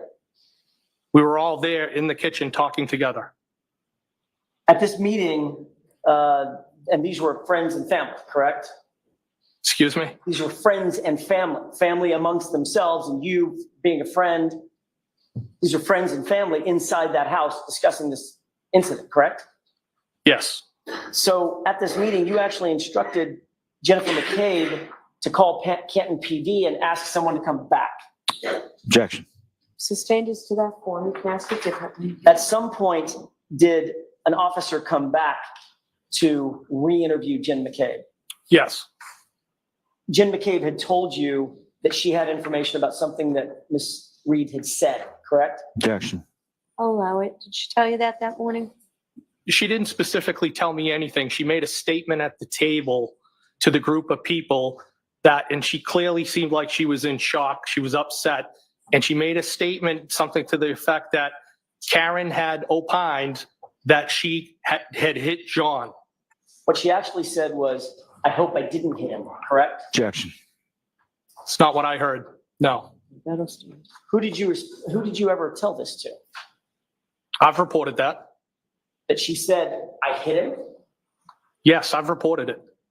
What you reported was she said, Karen said, I hope I didn't hit him. And you said, oh, you need to tell Canton PD that. Isn't that right? No, I don't think that's what I said. No.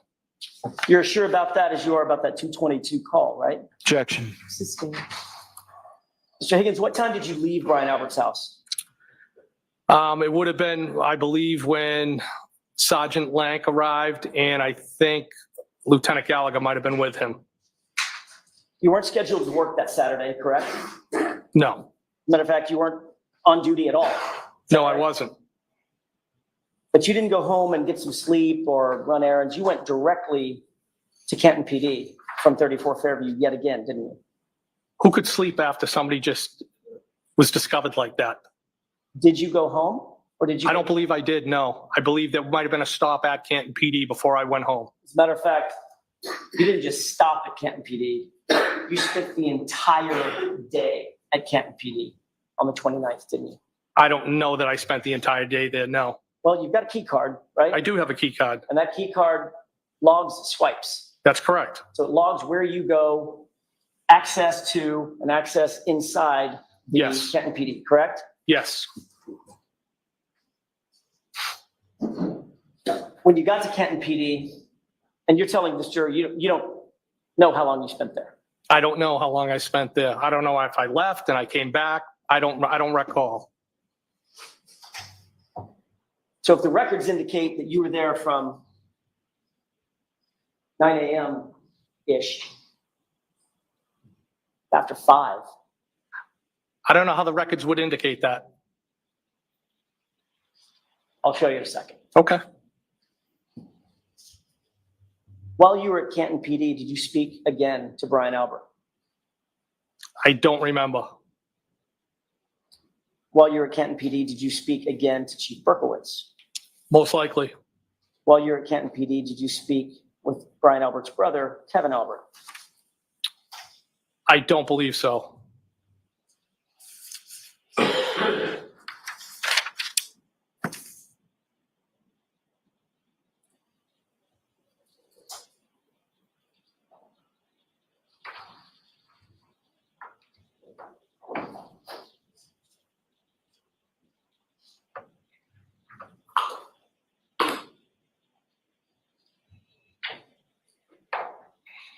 Your Honor, may I approach this one? Yes.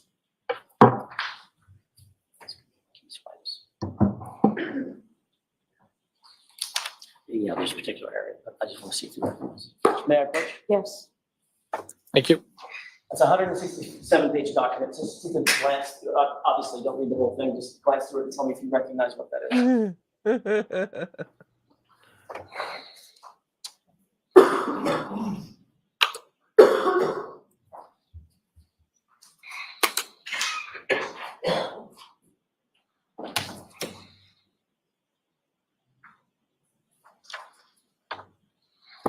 So it says Canton Police, all events logged by day. So don't read it out loud, please. I'm sorry, Your Just, Honor. do you recognize Yes, I do. it? Okay.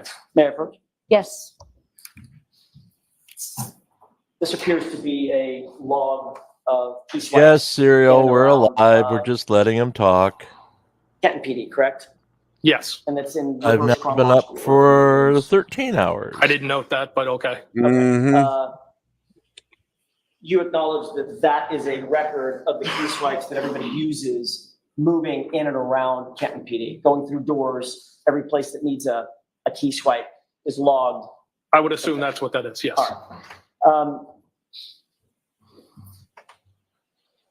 It shows that you entered Canton PD for the first time on the 29th at 1:27 a.m. Does that sound about right? When you got there, you say to move your cars? It's possible. All right. It shows that you were granted access to floor corridor 227. Does that mean anything to you? No. What about floor corridor 226 on the second floor? Second floor would make sense because I went in the building and then to the second floor.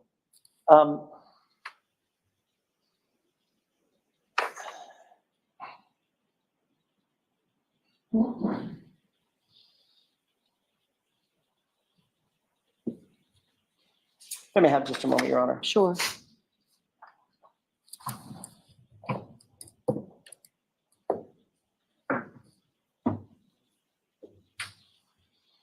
By the way, did Brian Albert ever mention what time the officers cleared the scene? No. Without telling me the substance of the conversation, did he tell you when he talked to you at 7:20 or? Not that I recall, no. But you remember by the time you got there, the scene had basically been cleared. There wasn't much of emergency vehicles, crime scene tape, nothing like that. I didn't see fire trucks. I might have saw a cruiser. I can't be sure. I don't recall. You're not sure about that either? Sorry, I'm not sure about even seeing a cruiser, correct? Not 100%, no. Certainly were not contacted by a law enforcement officer who took your name and ID or anything like that? No. Parked and walked in the house? Yes.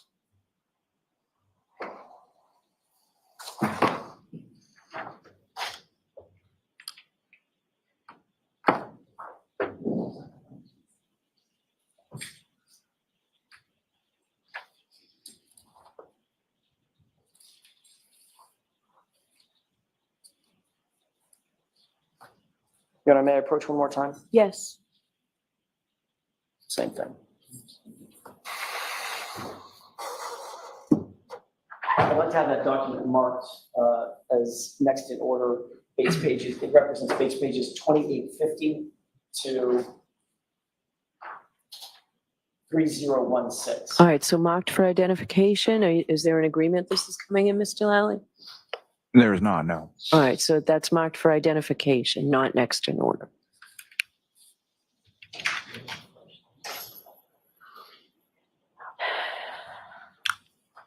Thank you. Sorry about that. Thank you. Mr. Higgins, if you will, I'm sorry, are we ready? Thank you. May I proceed? Yes. Mr. Higgins, if you'll look at Bates page 3015, which actually is in order, that's not reverse chronologically. It's the second to the last page.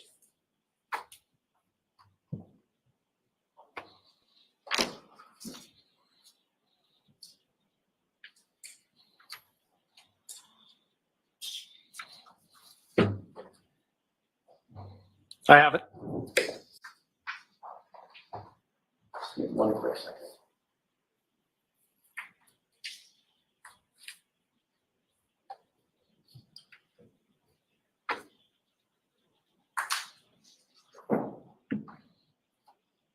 Can you take a look at the 8th entry from the bottom?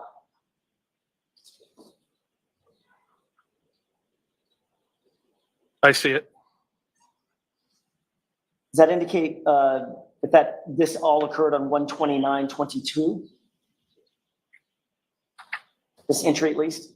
Well, I mean, I only, on that 8th entry, I see that that's associated with my name. I don't know what the other ones are associated with. Right. It would be other individuals in Canton PD. I mean, this is the entire log for 129, right? Okay, but what all I'm saying is that just my name is next to that. I don't see any other names, so. Right. Okay. So on 1/29/2022, I'm just trying to orient you. At 127 and 52 seconds. I see it. Access granted, Brian Higgins, rear entry to secure corridor, rear entry to secure corridor, correct? Yes. All right, so that appears to be what the log entry or the key swipe entry looks like when it's logged, correct? Yes.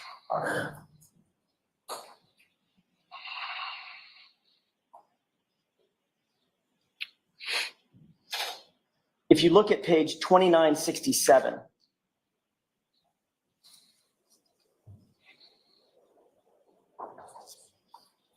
I'm sorry, I said it backwards, 2976.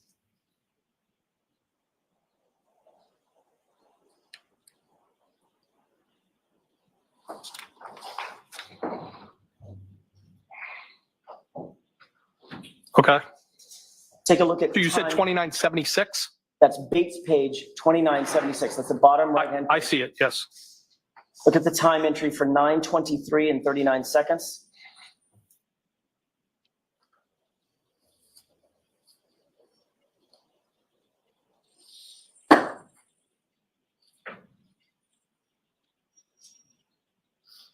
$923 and what? 39.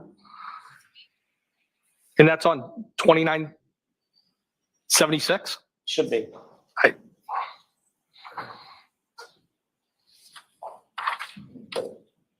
Give me the time again, please. Why don't we do it this way? May I approach? Yes. This is an exact copy. Yeah, this time's all over the place. My apologies. That's Okay, fine. all right, thank you.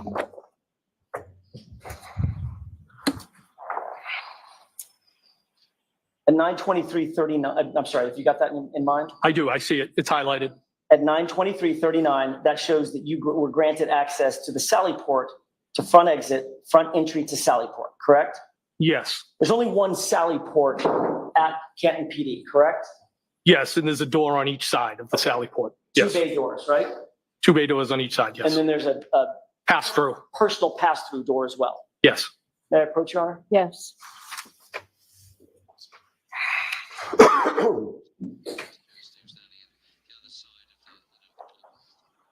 I want to try to speed this up just a bit because it's small print, reverse chronological order.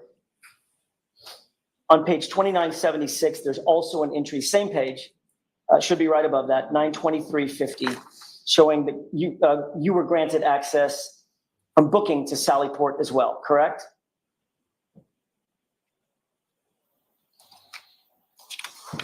Okay, 2976, and what was the time? Page, Yes, it's about maybe 6 entries above, 6 entries up. You'll look for time 9:23 and 50 seconds. I see it. Yes, All right, and that shows that you were granted access to the Sallyport and then from Sallyport to booking, correct? says booking to Sallyport, Sallyport to booking. Okay, so that's a key swipe. You were entering into the Sallyport from booking or from booking into the Sallyport. Yes, Could you repeat the question? Of course, of course.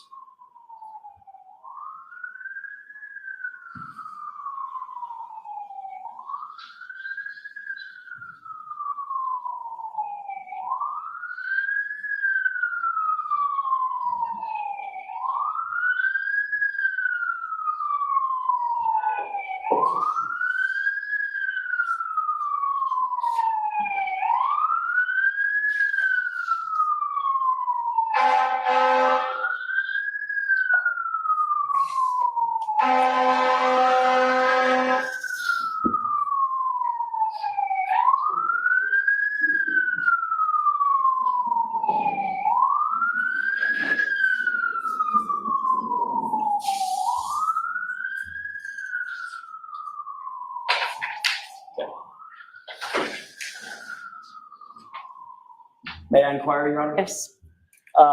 That indicate, I have no idea what the last question was. I'll see if I can make a new one up. At 9:23 and 50 seconds in the morning, you were granted access booking to Sallyport and Sallyport to booking, meaning swiped the key card in the door going from booking to Sallyport.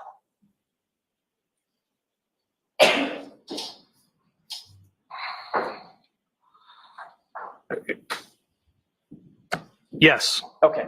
I don't want to belabor this because we could get bogged down into it all day long.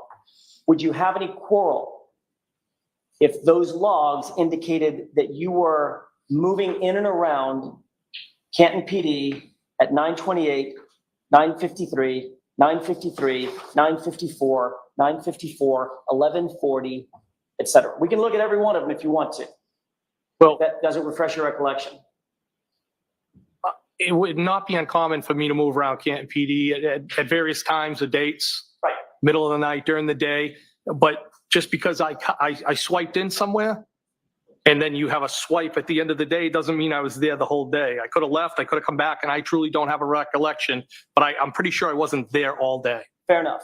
If we moved from 11:40 to 11:44, 11:45, 11:47, 11:51, 11:52, and then jump to 2:05, would that be an explanation where you might have gone out for lunch, 11:52? Could have. Okay, come back. If Yes. there's a 2:05 and 56 entry, then obviously you're there, right? If the card was swiped, I was there. I mean, you're not giving that card to anybody else. No, I'm not. No way, right? Let's just look at 2905, because I want you to be comfortable.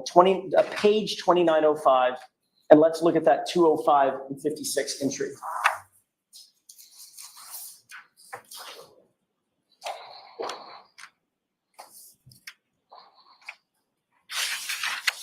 I'm at 2905. Where would you like me to look? About right there. Basically middle of the page. Can I approach? This might be a little easier. Highlighted it for you.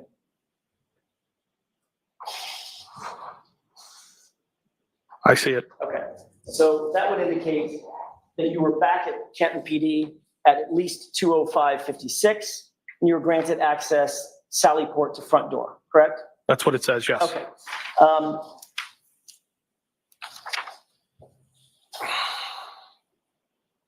At 3:10 p.m., you called Brian Albert's brother, Kevin Albert, correct? I don't know. It's possible. Okay. I don't remember every phone call I made that day. Understood. Do you remember talking to Kevin Albert? I don't. So you don't remember what you discussed with him? No. Do you remember that it was a 12-minute phone call? No, I don't remember having any phone call, but I'm sure it's possible that we spoke. Do you remember Kevin Albert providing you any information about the ongoing investigation into John O'Keefe's death? No. Did you ask him about additional information concerning John O'Keefe's death? No. Were you providing details back to Brian Albert that you were receiving while at Canton PD? Absolutely not, no.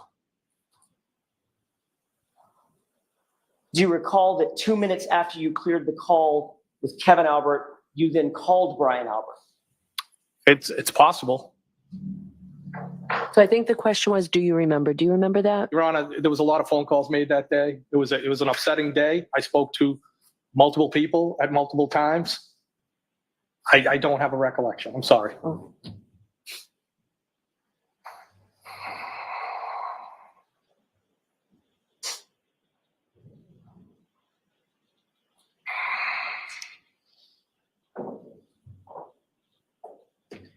May I approach briefly? Yes.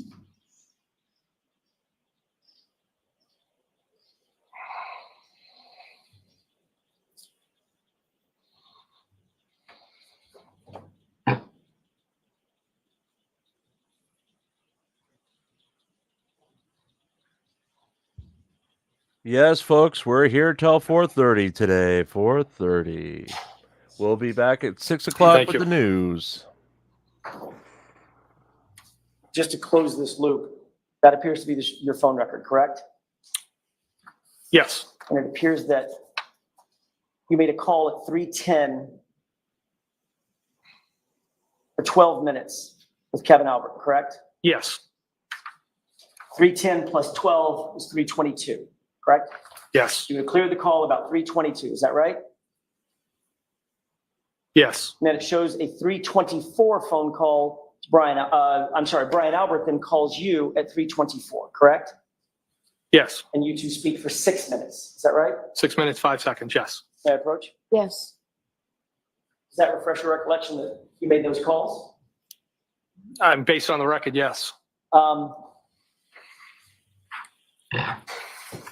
Was that just a coincidence that you were talking to Brian Albert and Kevin Albert within minutes of one another? Yeah. I mean, there was a lot going on that day. People were upset. And I don't remember the phone calls. I don't deny making the phone calls. I just don't remember them. Do you remember providing information that you were learning from Kevin Albert to Brian Albert? Absolutely not.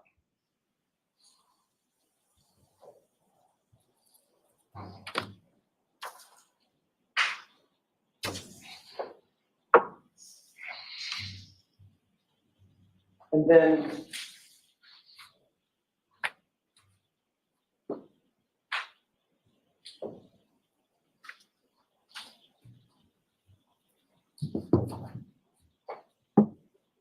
May I, Your Honor? Yes. How many times did you poop on that day, Serial? If you look just below those phone calls to Kevin Albert and Brian Albert, there's 2 additional phone calls that you had with Chief Berkowitz and then Brian Albert again, correct? Yes. Mr. Higgins, it looks an awful lot like you're gleaning information from Canton PD. Were you doing that? Objection. So I sustain the objection in that form. You can ask one part of that question. Sure. Were you getting any information from Canton PD? No, I wasn't. Did you provide any information to Brian Albert No, I did not. based on any conversations or conduct at Canton PD? No. May I approach? Yes. But you were, in fact, on the phone with all of those interested parties throughout the day, you'll agree. I was. Answer that. Okay. There's Yes, no Your Honor. objection. You can answer it. Yes, they're friends and I was on the phone with them. Yes. And sir, you were not on duty that day, correct? No, You are not a Canton police officer, correct? that's correct. You were not assigned to this investigation in any formal capacity, were you? I was not. As a matter of fact, you're a witness in a homicide investigation. That's your only role in this, correct? That's correct, but they're still my friends. And Yes. yet you're still having conversations with Kevin Albert at Canton PD while you're at Canton PD, correct? Not about this. And you're having conversations with Chief Berkowitz of Canton PD while you're at Canton PD, correct?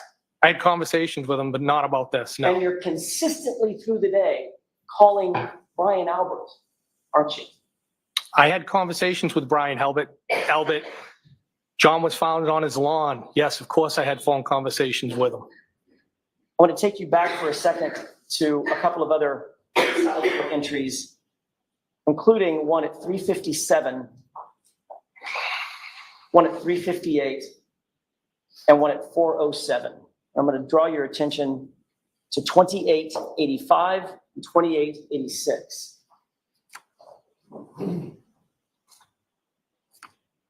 Once you have the pages, I'll give you the times once again.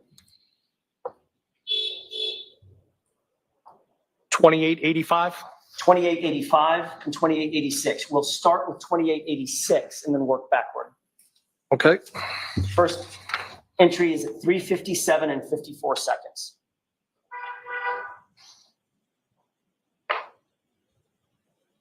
$3:57 and 54 seconds. I see it. Brian Higgins booking to Sallyport, correct? It says Brian Higgins, communication to pedestrian Sallyport, communication to pedestrian Sallyport. Look at the one just above it. That's 3:58:24. Look at 3:57:54. Or the one it probably is going to be just below it because it's reversed. You said 3:57:54, correct? Correct. That's what I just read.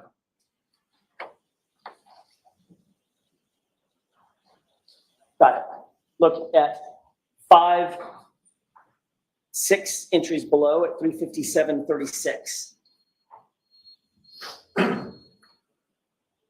3:57:36.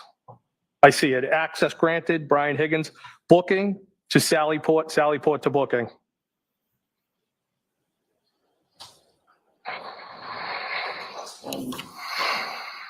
Then there's one more on page 2885. Look for 4:07:47.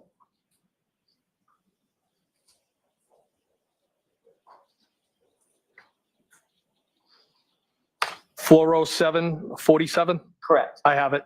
Access granted, Brian Higgins, booking to Sallyport, booking to Sallyport. And there's no record in that document of you exiting, correct? That's just booking to Sallyport. Yes.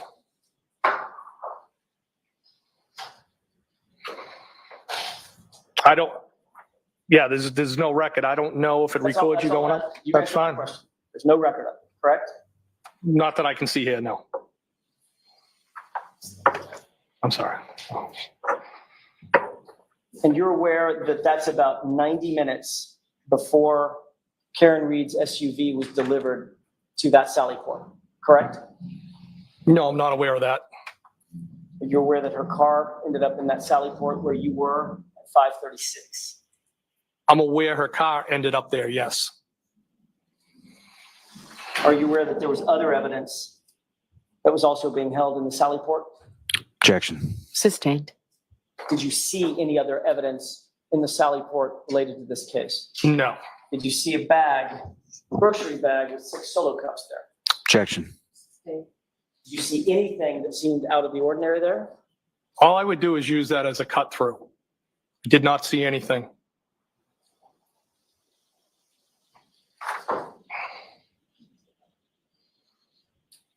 Are you aware that at 5, well, let me ask you this. You and Chief Berkowitz were moving in and through, at least in some parts of the day, in and through Canton PD together, correct? At some points we might have been together. We weren't together all day.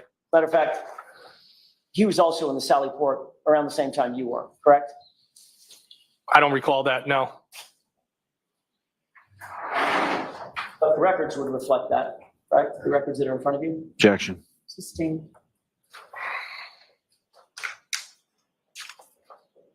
You were in the Sally Port the last time you're logged into the Sally Port, it's 4:07. Do you remember seeing Chief Berkowitz at Sally Port at 4:14? No, and if that says that I'm logged, that could be me cutting Mr. through. Higgins, all I'm asking you, I'm not asking you what you did. I'm asking you where you were. I don't know where I was at that specific time. Well, you walked into the Sally Port, you know that. If I walked in, correct? Cutting through, yes. Right. Was Chief Berkowitz in the Sally Port at 4:14? Not that I recall, no. Was he there at 4:30? I don't remember ever seeing him in the Sally Port, no. Was he there at 4:33? I don't remember ever seeing Chief Berkowitz in the Sally Port. At 4:50? Objection. Sustained. Let's move through this, please. Finally, was he there at 5:36 and 37 seconds at the same time Karen Reed's vehicle was delivered? I don't remember.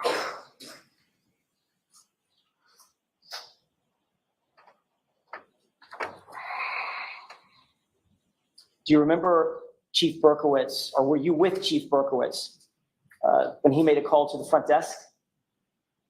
No, I don't remember anything like that, no. Do you remember Chief Berkowitz calling the front desk at 5:42 and saying, shut the barracks? Objection.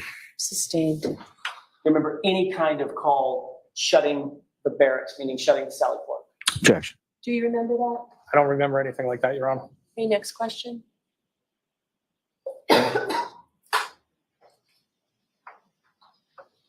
You didn't leave Canton PD until close to 6 p.m., isn't that right? I don't know what time I left. Could it have been 5:50, 6 o'clock? I don't recall what time I left.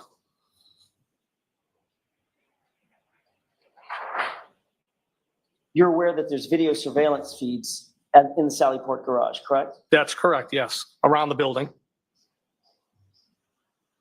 Were you in the Sally Port at 5:36 when the car was delivered? I don't have any recollection of that, no. It's one thing to say I don't remember. It's another thing to say, no, I was not there. I don't remember being there, no. Is it possible that you could have been there when that car was delivered? I don't believe I was, no. You don't believe you were? I don't believe I was, no.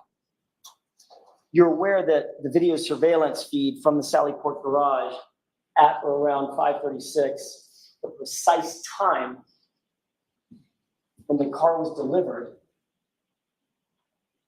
is missing, right? Objection. Sustained.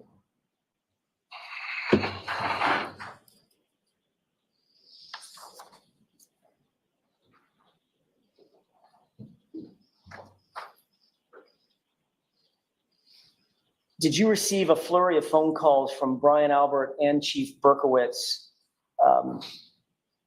indicating that some taillight pieces or a taillight piece had been recovered at 34 Fairview later that evening? Objection. Sustained.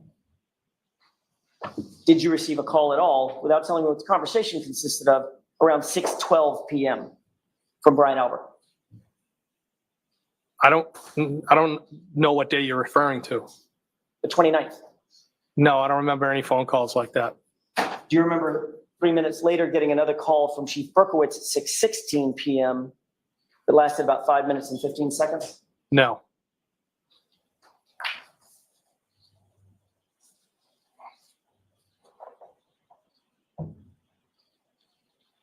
May I approach? Yes.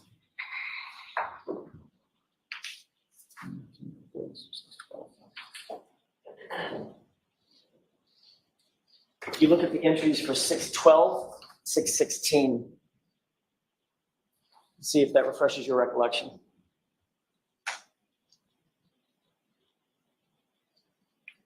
Are you referring to the,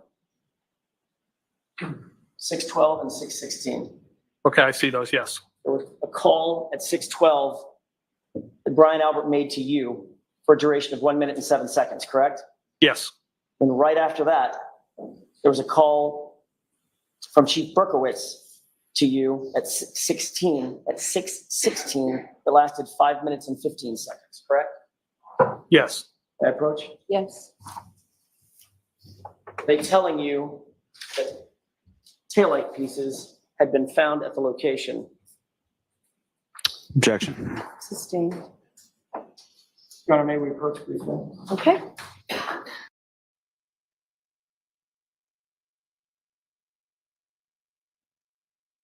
Sidebar, sidebar. We might make it to 8 today. But is it a blueberry sidebar? I don't think it is. But we are on sidebar 7. And since you're back, I'm going to take a bathroom break. Okay. So you can shout out sidebar and change. Well, you're on your phone, so you can't change it.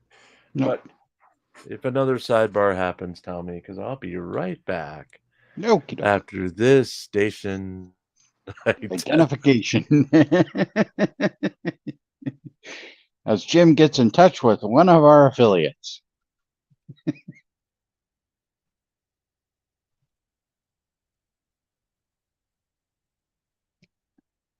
What do you think so far, Hank?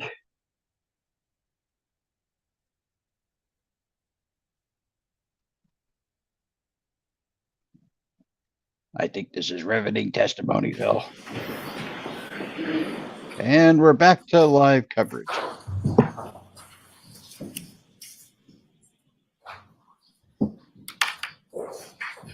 So, may I inquire? Yes. Your testimony is that you don't recall the substance of those conversations at 6/12 and 6/16. I don't, no. Isn't it true that you were asked about those phone calls at another hearing? I might have been, I don't recall. And did you testify at the other hearing that, in fact, what was discussed was the substance of the taillights being found at the location? No, that's not what that was in reference to.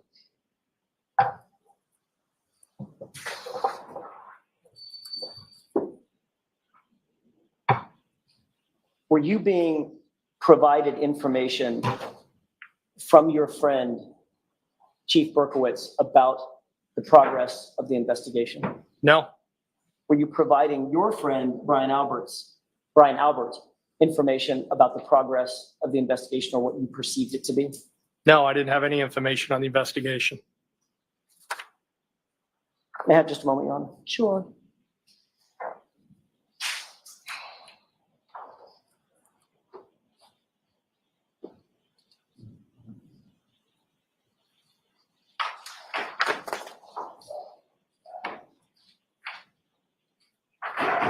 You were not interviewed about this case in any formal capacity until 5 days later, correct? That sounds about right. Rubber, February 1st, Trooper Proctor? rubber. I'm not exactly sure the date, but it was several days after, yes. I'm sorry, I said February 1st, maybe it's I don't- February 3rd. I don't know the date, but we were into February. Where did that interview take place? Sharon, Mass. I'm sorry? Sharon, Mass. At what location? Sorry? What location? Objection. I'll see counsel very quickly at sidebar. Sidebar. Sidebar. Sidebar number 8. Number 8, folks. Sidebar number 8. We are going till at least 4:30 today, possibly longer. We'll be back at 6 p.m. Eastern with my newscast. Then some of us will be on Mark, the Sarcastic Lawyer show tonight, either at 8 or 8:30 p.m. Law student, 8 or 8:30 p.m. Eastern. Whenever they do it, I don't know. I'll probably be asleep. because all I Well- want to do is watch Mallrats and go to sleep. The way the story will be told on that is Jim is dead. Jim is dead. Jim is dead. Dead. Number 9. Number nine. Jim is Number dead. 9. Jim is dead. Number 9. Number 9. Number 9. Okay. Anyone who's got sidebar number 8, you're in luck. You can pose nude with your clothes on or whatever. The calendar of the Fellowship of the Sisterhood of the Traveling Pants. And Pants will, of course, be completely naked when he's taking the pictures. So that's up to you, but we're on number 8 with a half an hour to go, and It may come from the commune, which is a nude commune. So is it a nude is it a is wine nude. commune? Is it on a wine farm? Or whatever. Well, they're nude all the time. winery. They are nude all the time, and their feet do get a little dirty. So I don't know if you really want them stomping on grapes, but I'm sure they would if you wanted them to. I think Pants would stomp on some grapes at any time. Number 9. Number 9. Jim is dead. The Jim is dead. interview was Jim not is at the dead. police station. It was not, no. Jim is By the dead. time you interviewed Jim with is Trooper dead. Proctor, Jim is you had already dead. had numerous conversations with Brian Albert. Is that safe to say? Well, the interview was with both Trooper Proctor, Sergeant Buchanan, and of course I've talked to Brian Albert because of what took place. Higgins, that was a yes or no question. Yeah, of course I've talked to him, yes. Okay, the answer is yes, right? Can we agree? The answer is yes. Thank you. By the time you spoke with Trooper Proctor and Trooper Buchanan, you had already had numerous conversations with Chief Berkowitz, correct? Yes. You had already had numerous conversations with Kevin Albert. Yes. You had already had this meeting with the Alberts and the McCabe's over at 34 Fairview. Is that right? I went to the house. And discussed this case, as you earlier described in your testimony. I discussed what we were trying to figure out what happened. You discussed this case, Mr. Higgins. Well, at that point, it wasn't a case. Okay, I'm not parsing words about what a case is versus a matter versus an issue. You understood my question, didn't you? Words matter, asshole. You're a lawyer. You know I don't that. have a problem. Objection, Your Honor. So, is there a reason, or why don't you go ahead? Well, I feel you're trying to make it sound like something it wasn't. It was. I'm not trying to make it sound like anything, sir. I'm asking a question. Had you discussed this case or the issues surrounding this case with those folks? I did discuss things when I went back to the house, yes. And that was before you met with Trooper Proctor and Trooper Buchanan, Yes, correct? that's correct. You had already spent an enormous amount of time at Canton PD. We've just gone through those records. Is that right? I have been at Canton PD, yes. And you had been able to you had access at least to all the officers, correct? What do you mean by, can you Anybody that was coming and going at Canton PD? access for what purpose? Just to walk by them, to hear what they were saying, see what they were doing. Yeah, it's not what I was doing, no. I'm not accusing you of doing anything. I'm saying you had access to the individuals within the Canton PD, correct? To interact if needed, yes. And very obviously, you had access to the Sally Port. And access, yes, and that's a cut through I used all the time. And anything that was in it. Correct? I wouldn't need anything in it. Oh, it's taking him several hours, but he's getting to the evidence. Worthy of a conversation. I'll rephrase it. In the It was Sally only Port. after all of that that you were interviewed by Michael Proctor and Trooper Buchanan, correct? I wasn't interviewed to the following days, that's correct.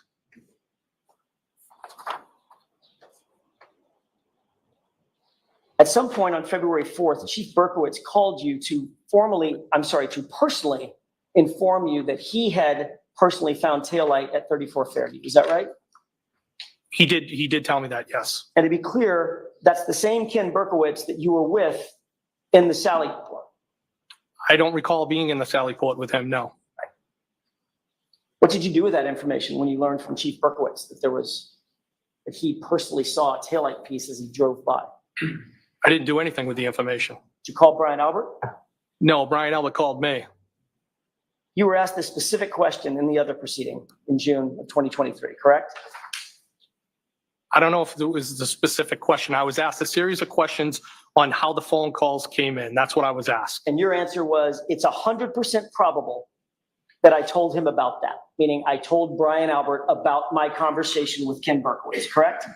It's possible.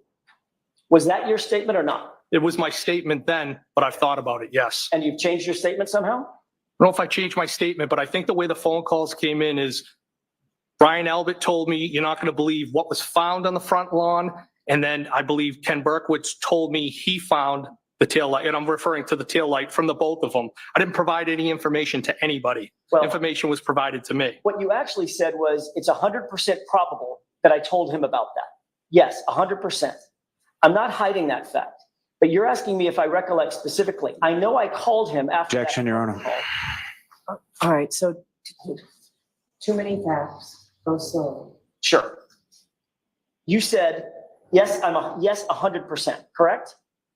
In that testimony, I did, yes. And then in that testimony, you went on to say, I'm not hiding that fact, but you're asking me if I recollect specifically, correct?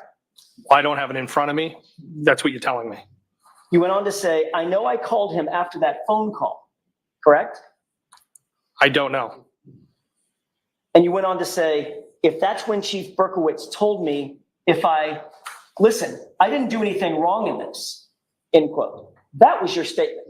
Objection. Prior hearing, correct? So I'm going to strike the end. Your Honor, may I? Yes. You said you don't recall that entire testimony, right? Not that portion, but I know I was asked about how the phone calls came in and what was said. Do you think it would refresh your recollection to see transcript of your answer? Is this it right here? That's it. I'm going to read it.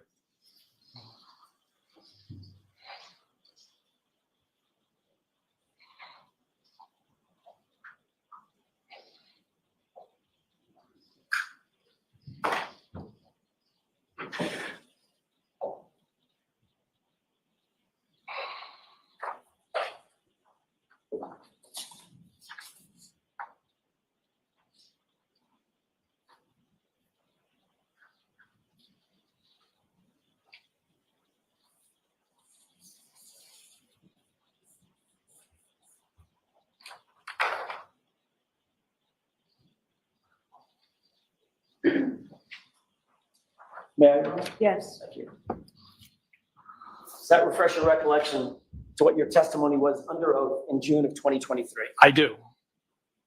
And you said, if that's what Chief Berkowitz told me, listen, I didn't do anything wrong in this, correct? That was the statement I made, yes.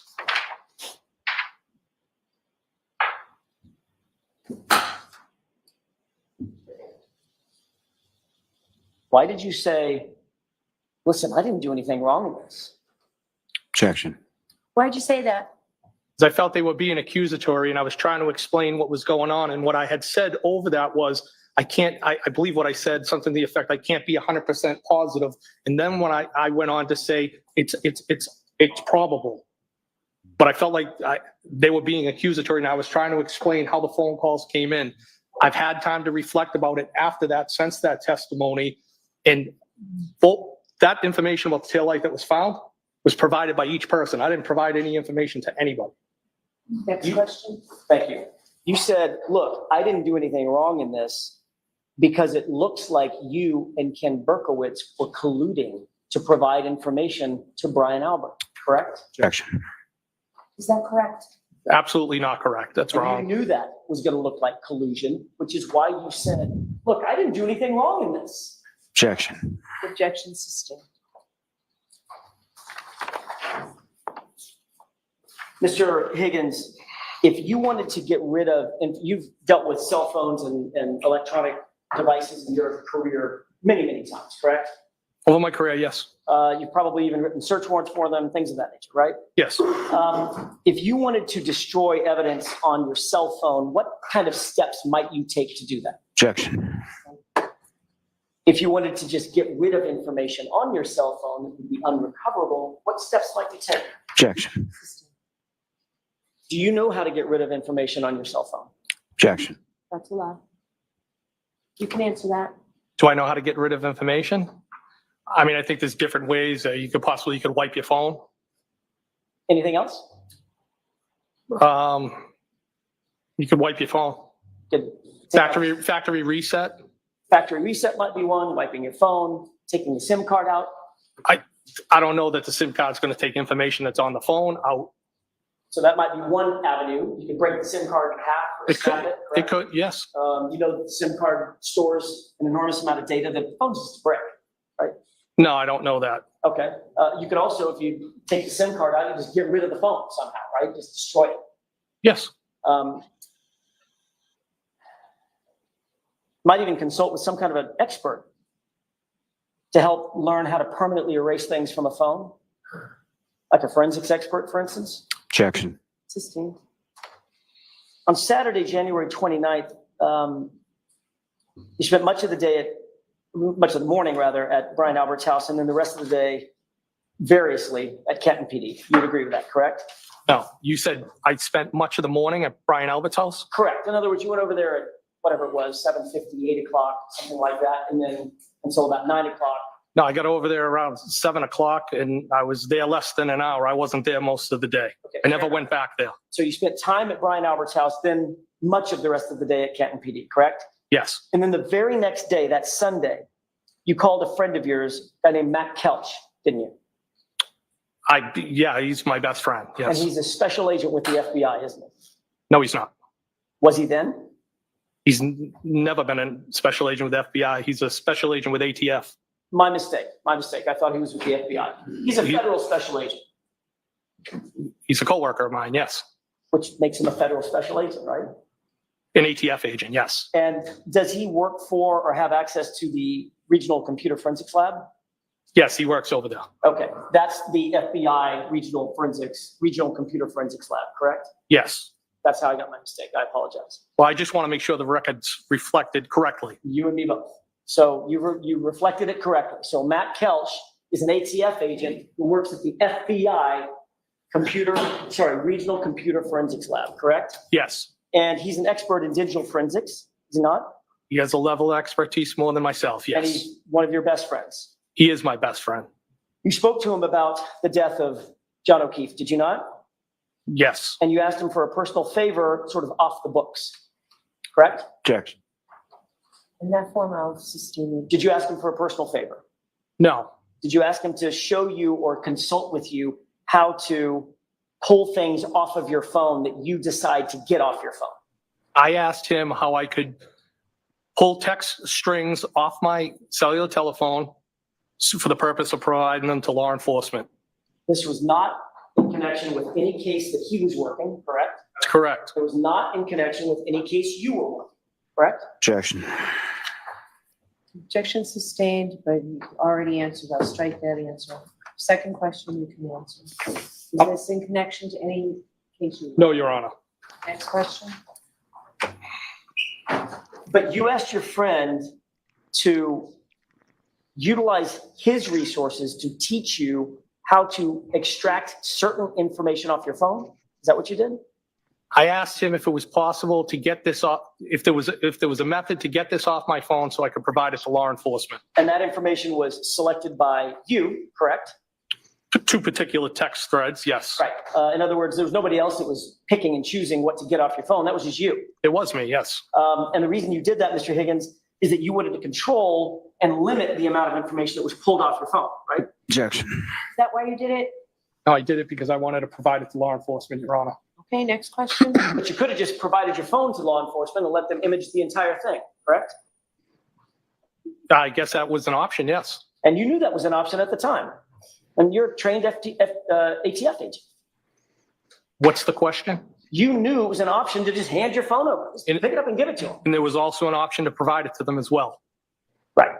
But you chose the one that you got to select the information, not the one where they would get everything, correct? Objection. Changes to that form. Did you actually go to the FBI Computer Forensics Lab? Yes. Let me correct that.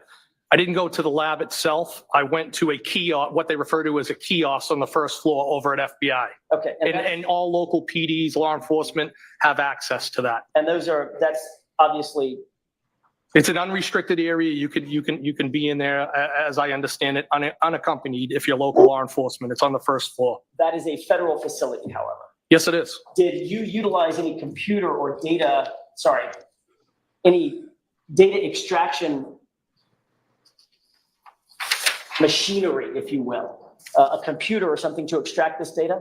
Well, it was a machine. I don't know what it's called. Okay, fair enough. I'll use the word machine. I don't know what it's called either. So you hooked that phone up to a machine, correct? Yes, And that machine belonged to the FBI. It didn't belong to you. Is that right? that's correct. So that was a federal resource, not for anything having to do with any official case that you were working. Isn't that right? Objection. So I need to see you. I know this is, so I need to see you. Wow, sidebar number 9, folks. Sidebar number 9 with 14 minutes to go until we're out of here, And hopefully. not a happy judge either. Jim is dead. Jeez. Jim is dead. Jim is dead. Sidebar 9, sidebar 9, sidebar 9, sidebar 9, sidebar 9. Pope, you should listen to that song because at one point, Yoko Ono saying something like, "Shall we become naked?" Like, what? Right. And then the backwards music. Yes.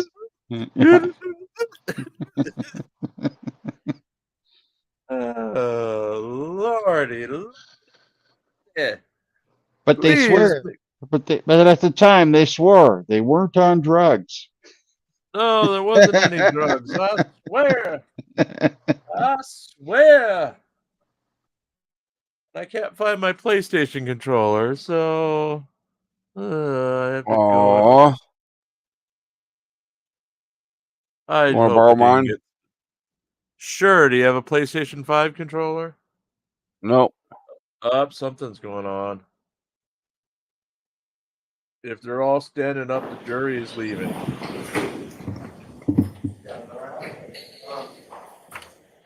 Sidebar 9. Sidebar 9. Sidebar 9. While we're doing that, Council, come on back. Sidebar 10. Sidebar 10. Yes. You know, there's a flurry. There's a flurry yesterday or last time they did this too. At the end, it pushed me over the top.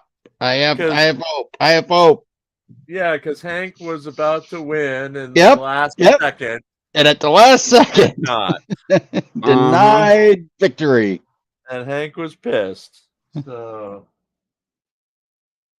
sidebar 10. We're serving number 10 right now.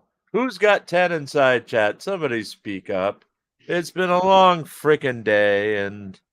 Number 10, please go to window 2. God damn it, Cat. Why? When you pick Helen up, she's got to take something with her. And this time she took my entire microphone stand.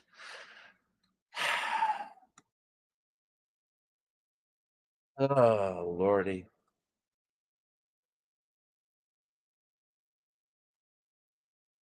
Helen, I love you, but you don't have to take half the desk with you if I'm just moving you out of the way. Haha.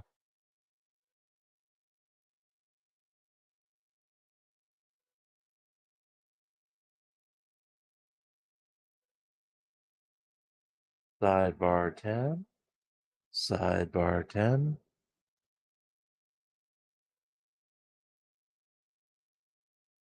Mike Barnes' cat ate his headset. My cat apparently took my PlayStation 5 controller. So I was going to download the monthly game.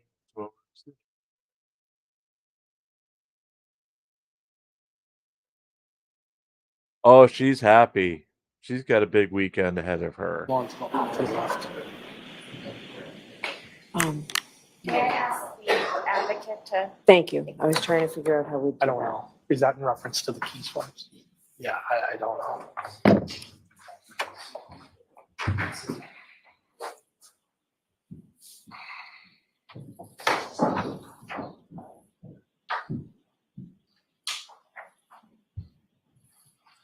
Oh, she's giddy right now for her.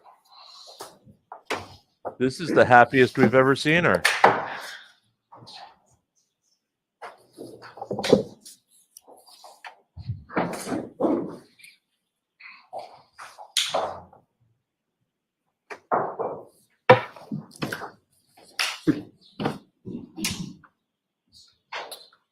We may as well use this time with me asking counsel a question at sidebar. Sidebar 11. Jesus Christ. I only need one more. I only need one more. I only need one more. Quit No, it's getting greedy, 11. Phil. Weren't you on 13? Yes, I'm greedy. Yes, I'm greedy. No, I always take 12. I That's always take 12. My brain is gone. My brain is. I'm in hour 4. About to start hour 14. So. Sidebar 12. Sidebar 12. Anybody have the God blessed sidebar 12? Gosh darn it. Well, we're only at 11 so far. We're only at 11.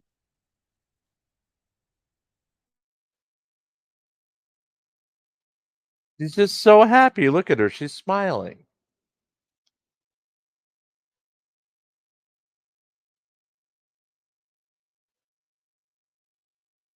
We've never seen her this happy, so something's going on.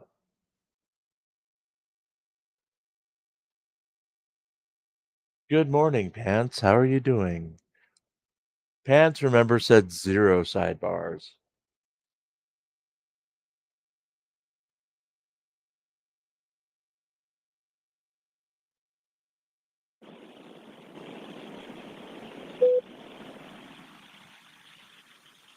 Counsel, why don't you come on over, please? Mr. Conley? Wait, sidebar 12? If you just Wait, go and no. just stand next No, to your it's not. client, Mr. Jackson's going to make an offer of proof of a question he's about to ask your client, or a couple of questions he's about to ask your client. Doesn't make any sense to me that somebody has counsel and the counsel is not aware of a potential issue. So you'll hear the offer of proof. I'll let you speak to Mr. Higgins before this actually happens before the jury. Could I just have him identify? Yes, I was just going to ask you to identify yourself. Sure, my name is William Connolly, spelled C-O-N-N-O-L-L-Y.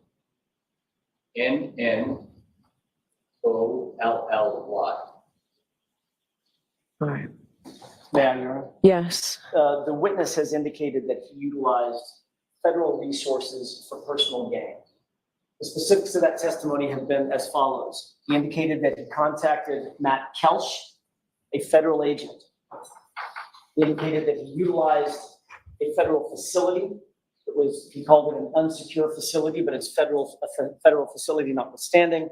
And that the two of them, he and Agent Kelch, utilized federal resources in the form of some kind of a machine, as the witness indicated, for his own personal gain, so that he could, as a witness, in no official capacity, work in any official case, and in Matt Kelch's capacity as an individual rather than an agent, they both work together to download certain information from the witness's phone in anticipation of turning that highly selected, highly curated information over to law enforcement so that he could later ultimately destroy his phone, which this witness in fact did. Okay, so it's not entire. I disagree with you.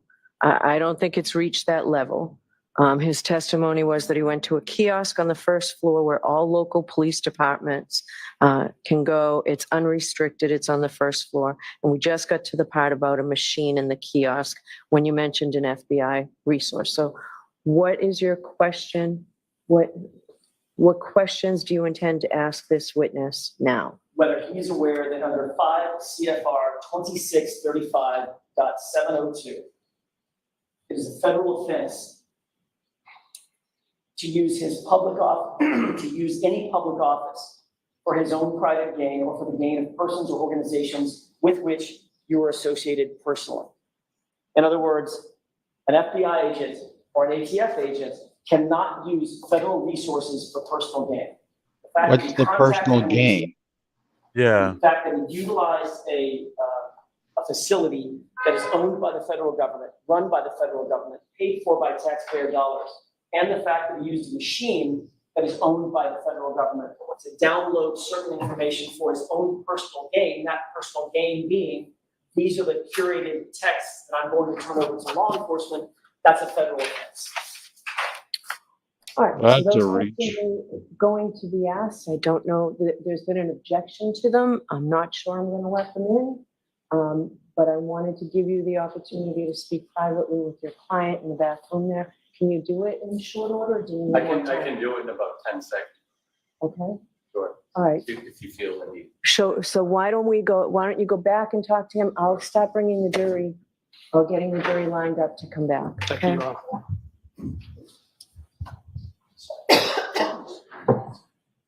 That's why she was so happy. This is their gotcha moment. Yeah, that seems a bit of a stretch to me. But again, I'm not a lawyer and I don't play one on TV and I'm not at a Holiday Inn Express. And her parents seemed absolutely giddy. They almost cracked a smile. No, I'm just gonna grab the spelling while I have time. Where's Merb when we need him? We'll get you, my pretty. In your federal offense too. Go to jail right now. Don't pass go. Don't pass go. Whoa. Don't collect $200. We'll strike all of your testimony, you federal offense man, you. Motion to strike. Motion to strike.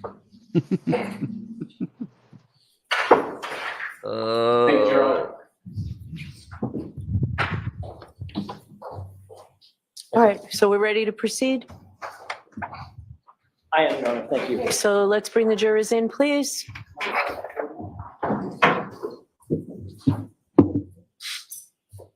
I love all your optimism, but it's going to take them about 2 minutes to get here, so. Yeah.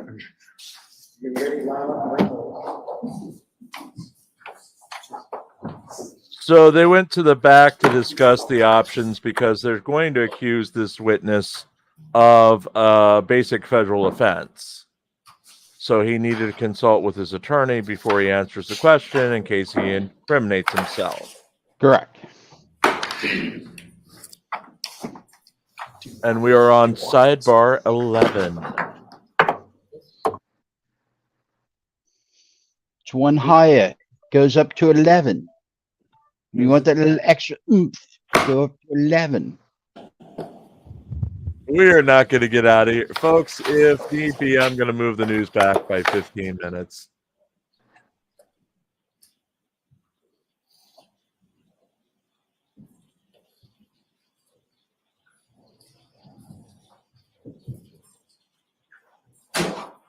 And yes, you're watching Really Cool News. This is our coverage of the Karen Reed murder case.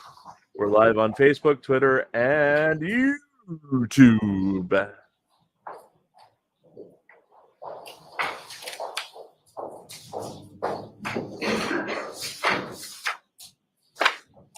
Well, Pants, when news breaks, it's news to me.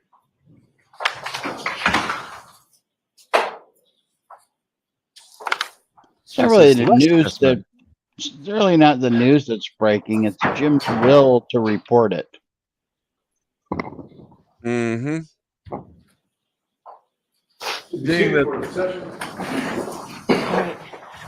We have a very few minutes left, Mr. Jackson. Yay! Mr. Higgins, you indicated that the phone was hooked up to some sort of machine at the FBI kiosk, correct? Yes.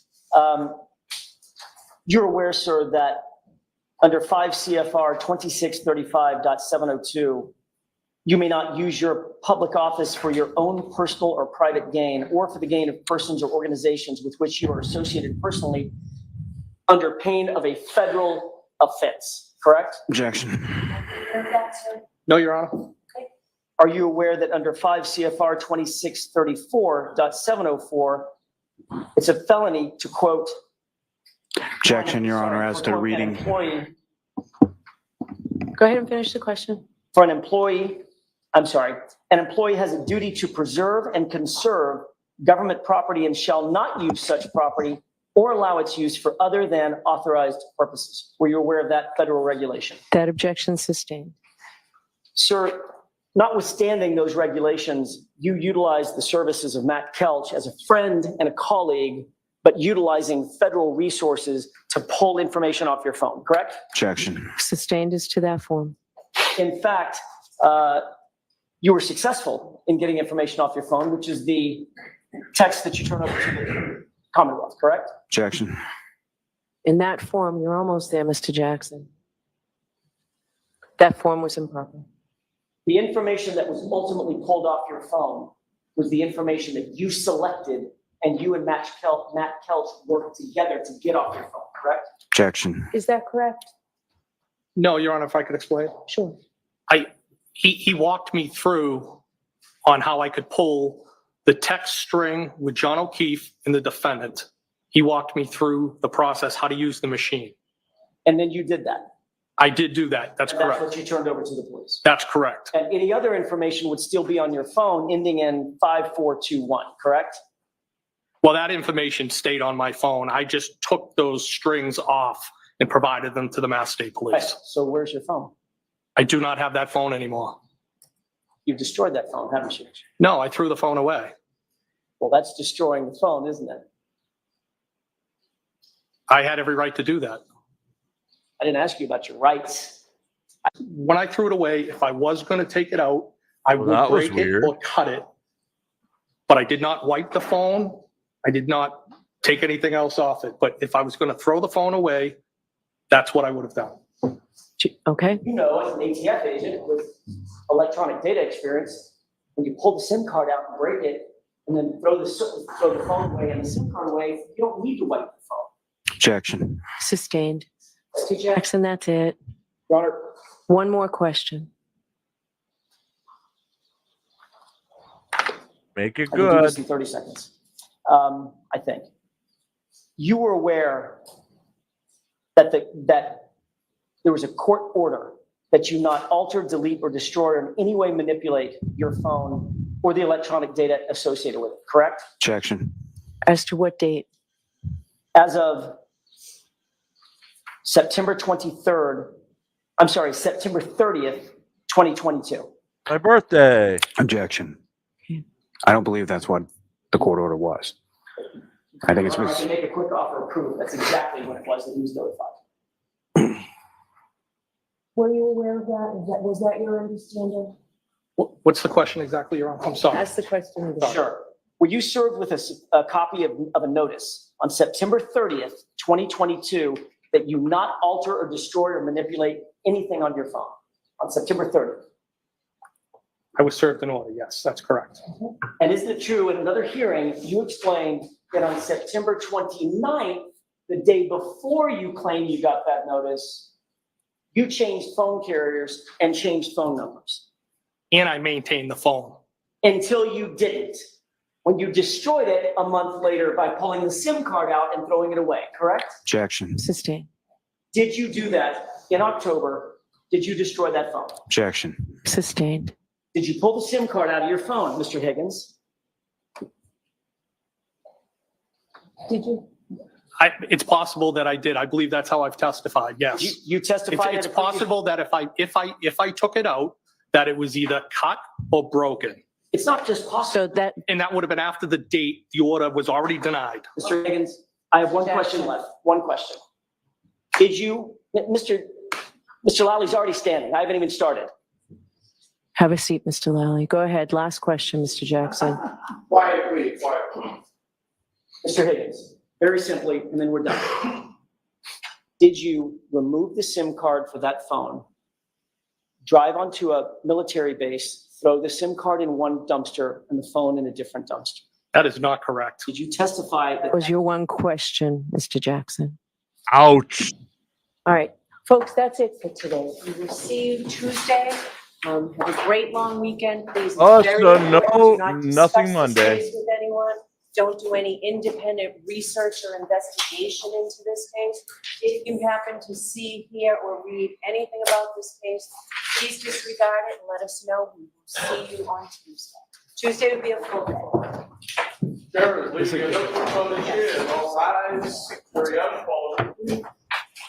So you heard that, folks. Tuesday will be a full day, but that will be the only day they're in session next week. So be here on Tuesday at 8:55 a.m. for another full day of the Karen Reed murder coverage or murder trial coverage. About to be the Alan Jackson murder trial coverage if we win another 5 minutes. So if you had sidebar 11, you win. Tell them what they win, Pope Phil. A chance to appear in our new calendar. Yay! Yay. So we will discuss that further sometime down the line. But for now, it's good night from all of us at Really Cool News. Unless they wait. No, that's not a sidebar. Maybe. No, it's a sidebar. Nope. It's something going on. God bless it. They're all going up to the front. But the Karen Reed was with them. So Yeah. does it count as a sidebar? No. But then you'd win. I know. Okay, let's. I'll let Hank have it. No, I think you're probably talking about scheduling or something like that. So. God bless it.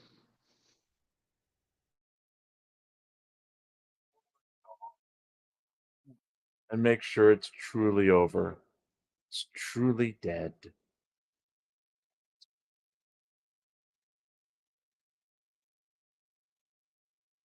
Well, she's back at her chair, so it counts as a sidebar. If she's not up there with them, sidebar 12 wins. Madam Sidebar Court 12 Reporter, wins. thank you very much. All right. Thank you, everybody.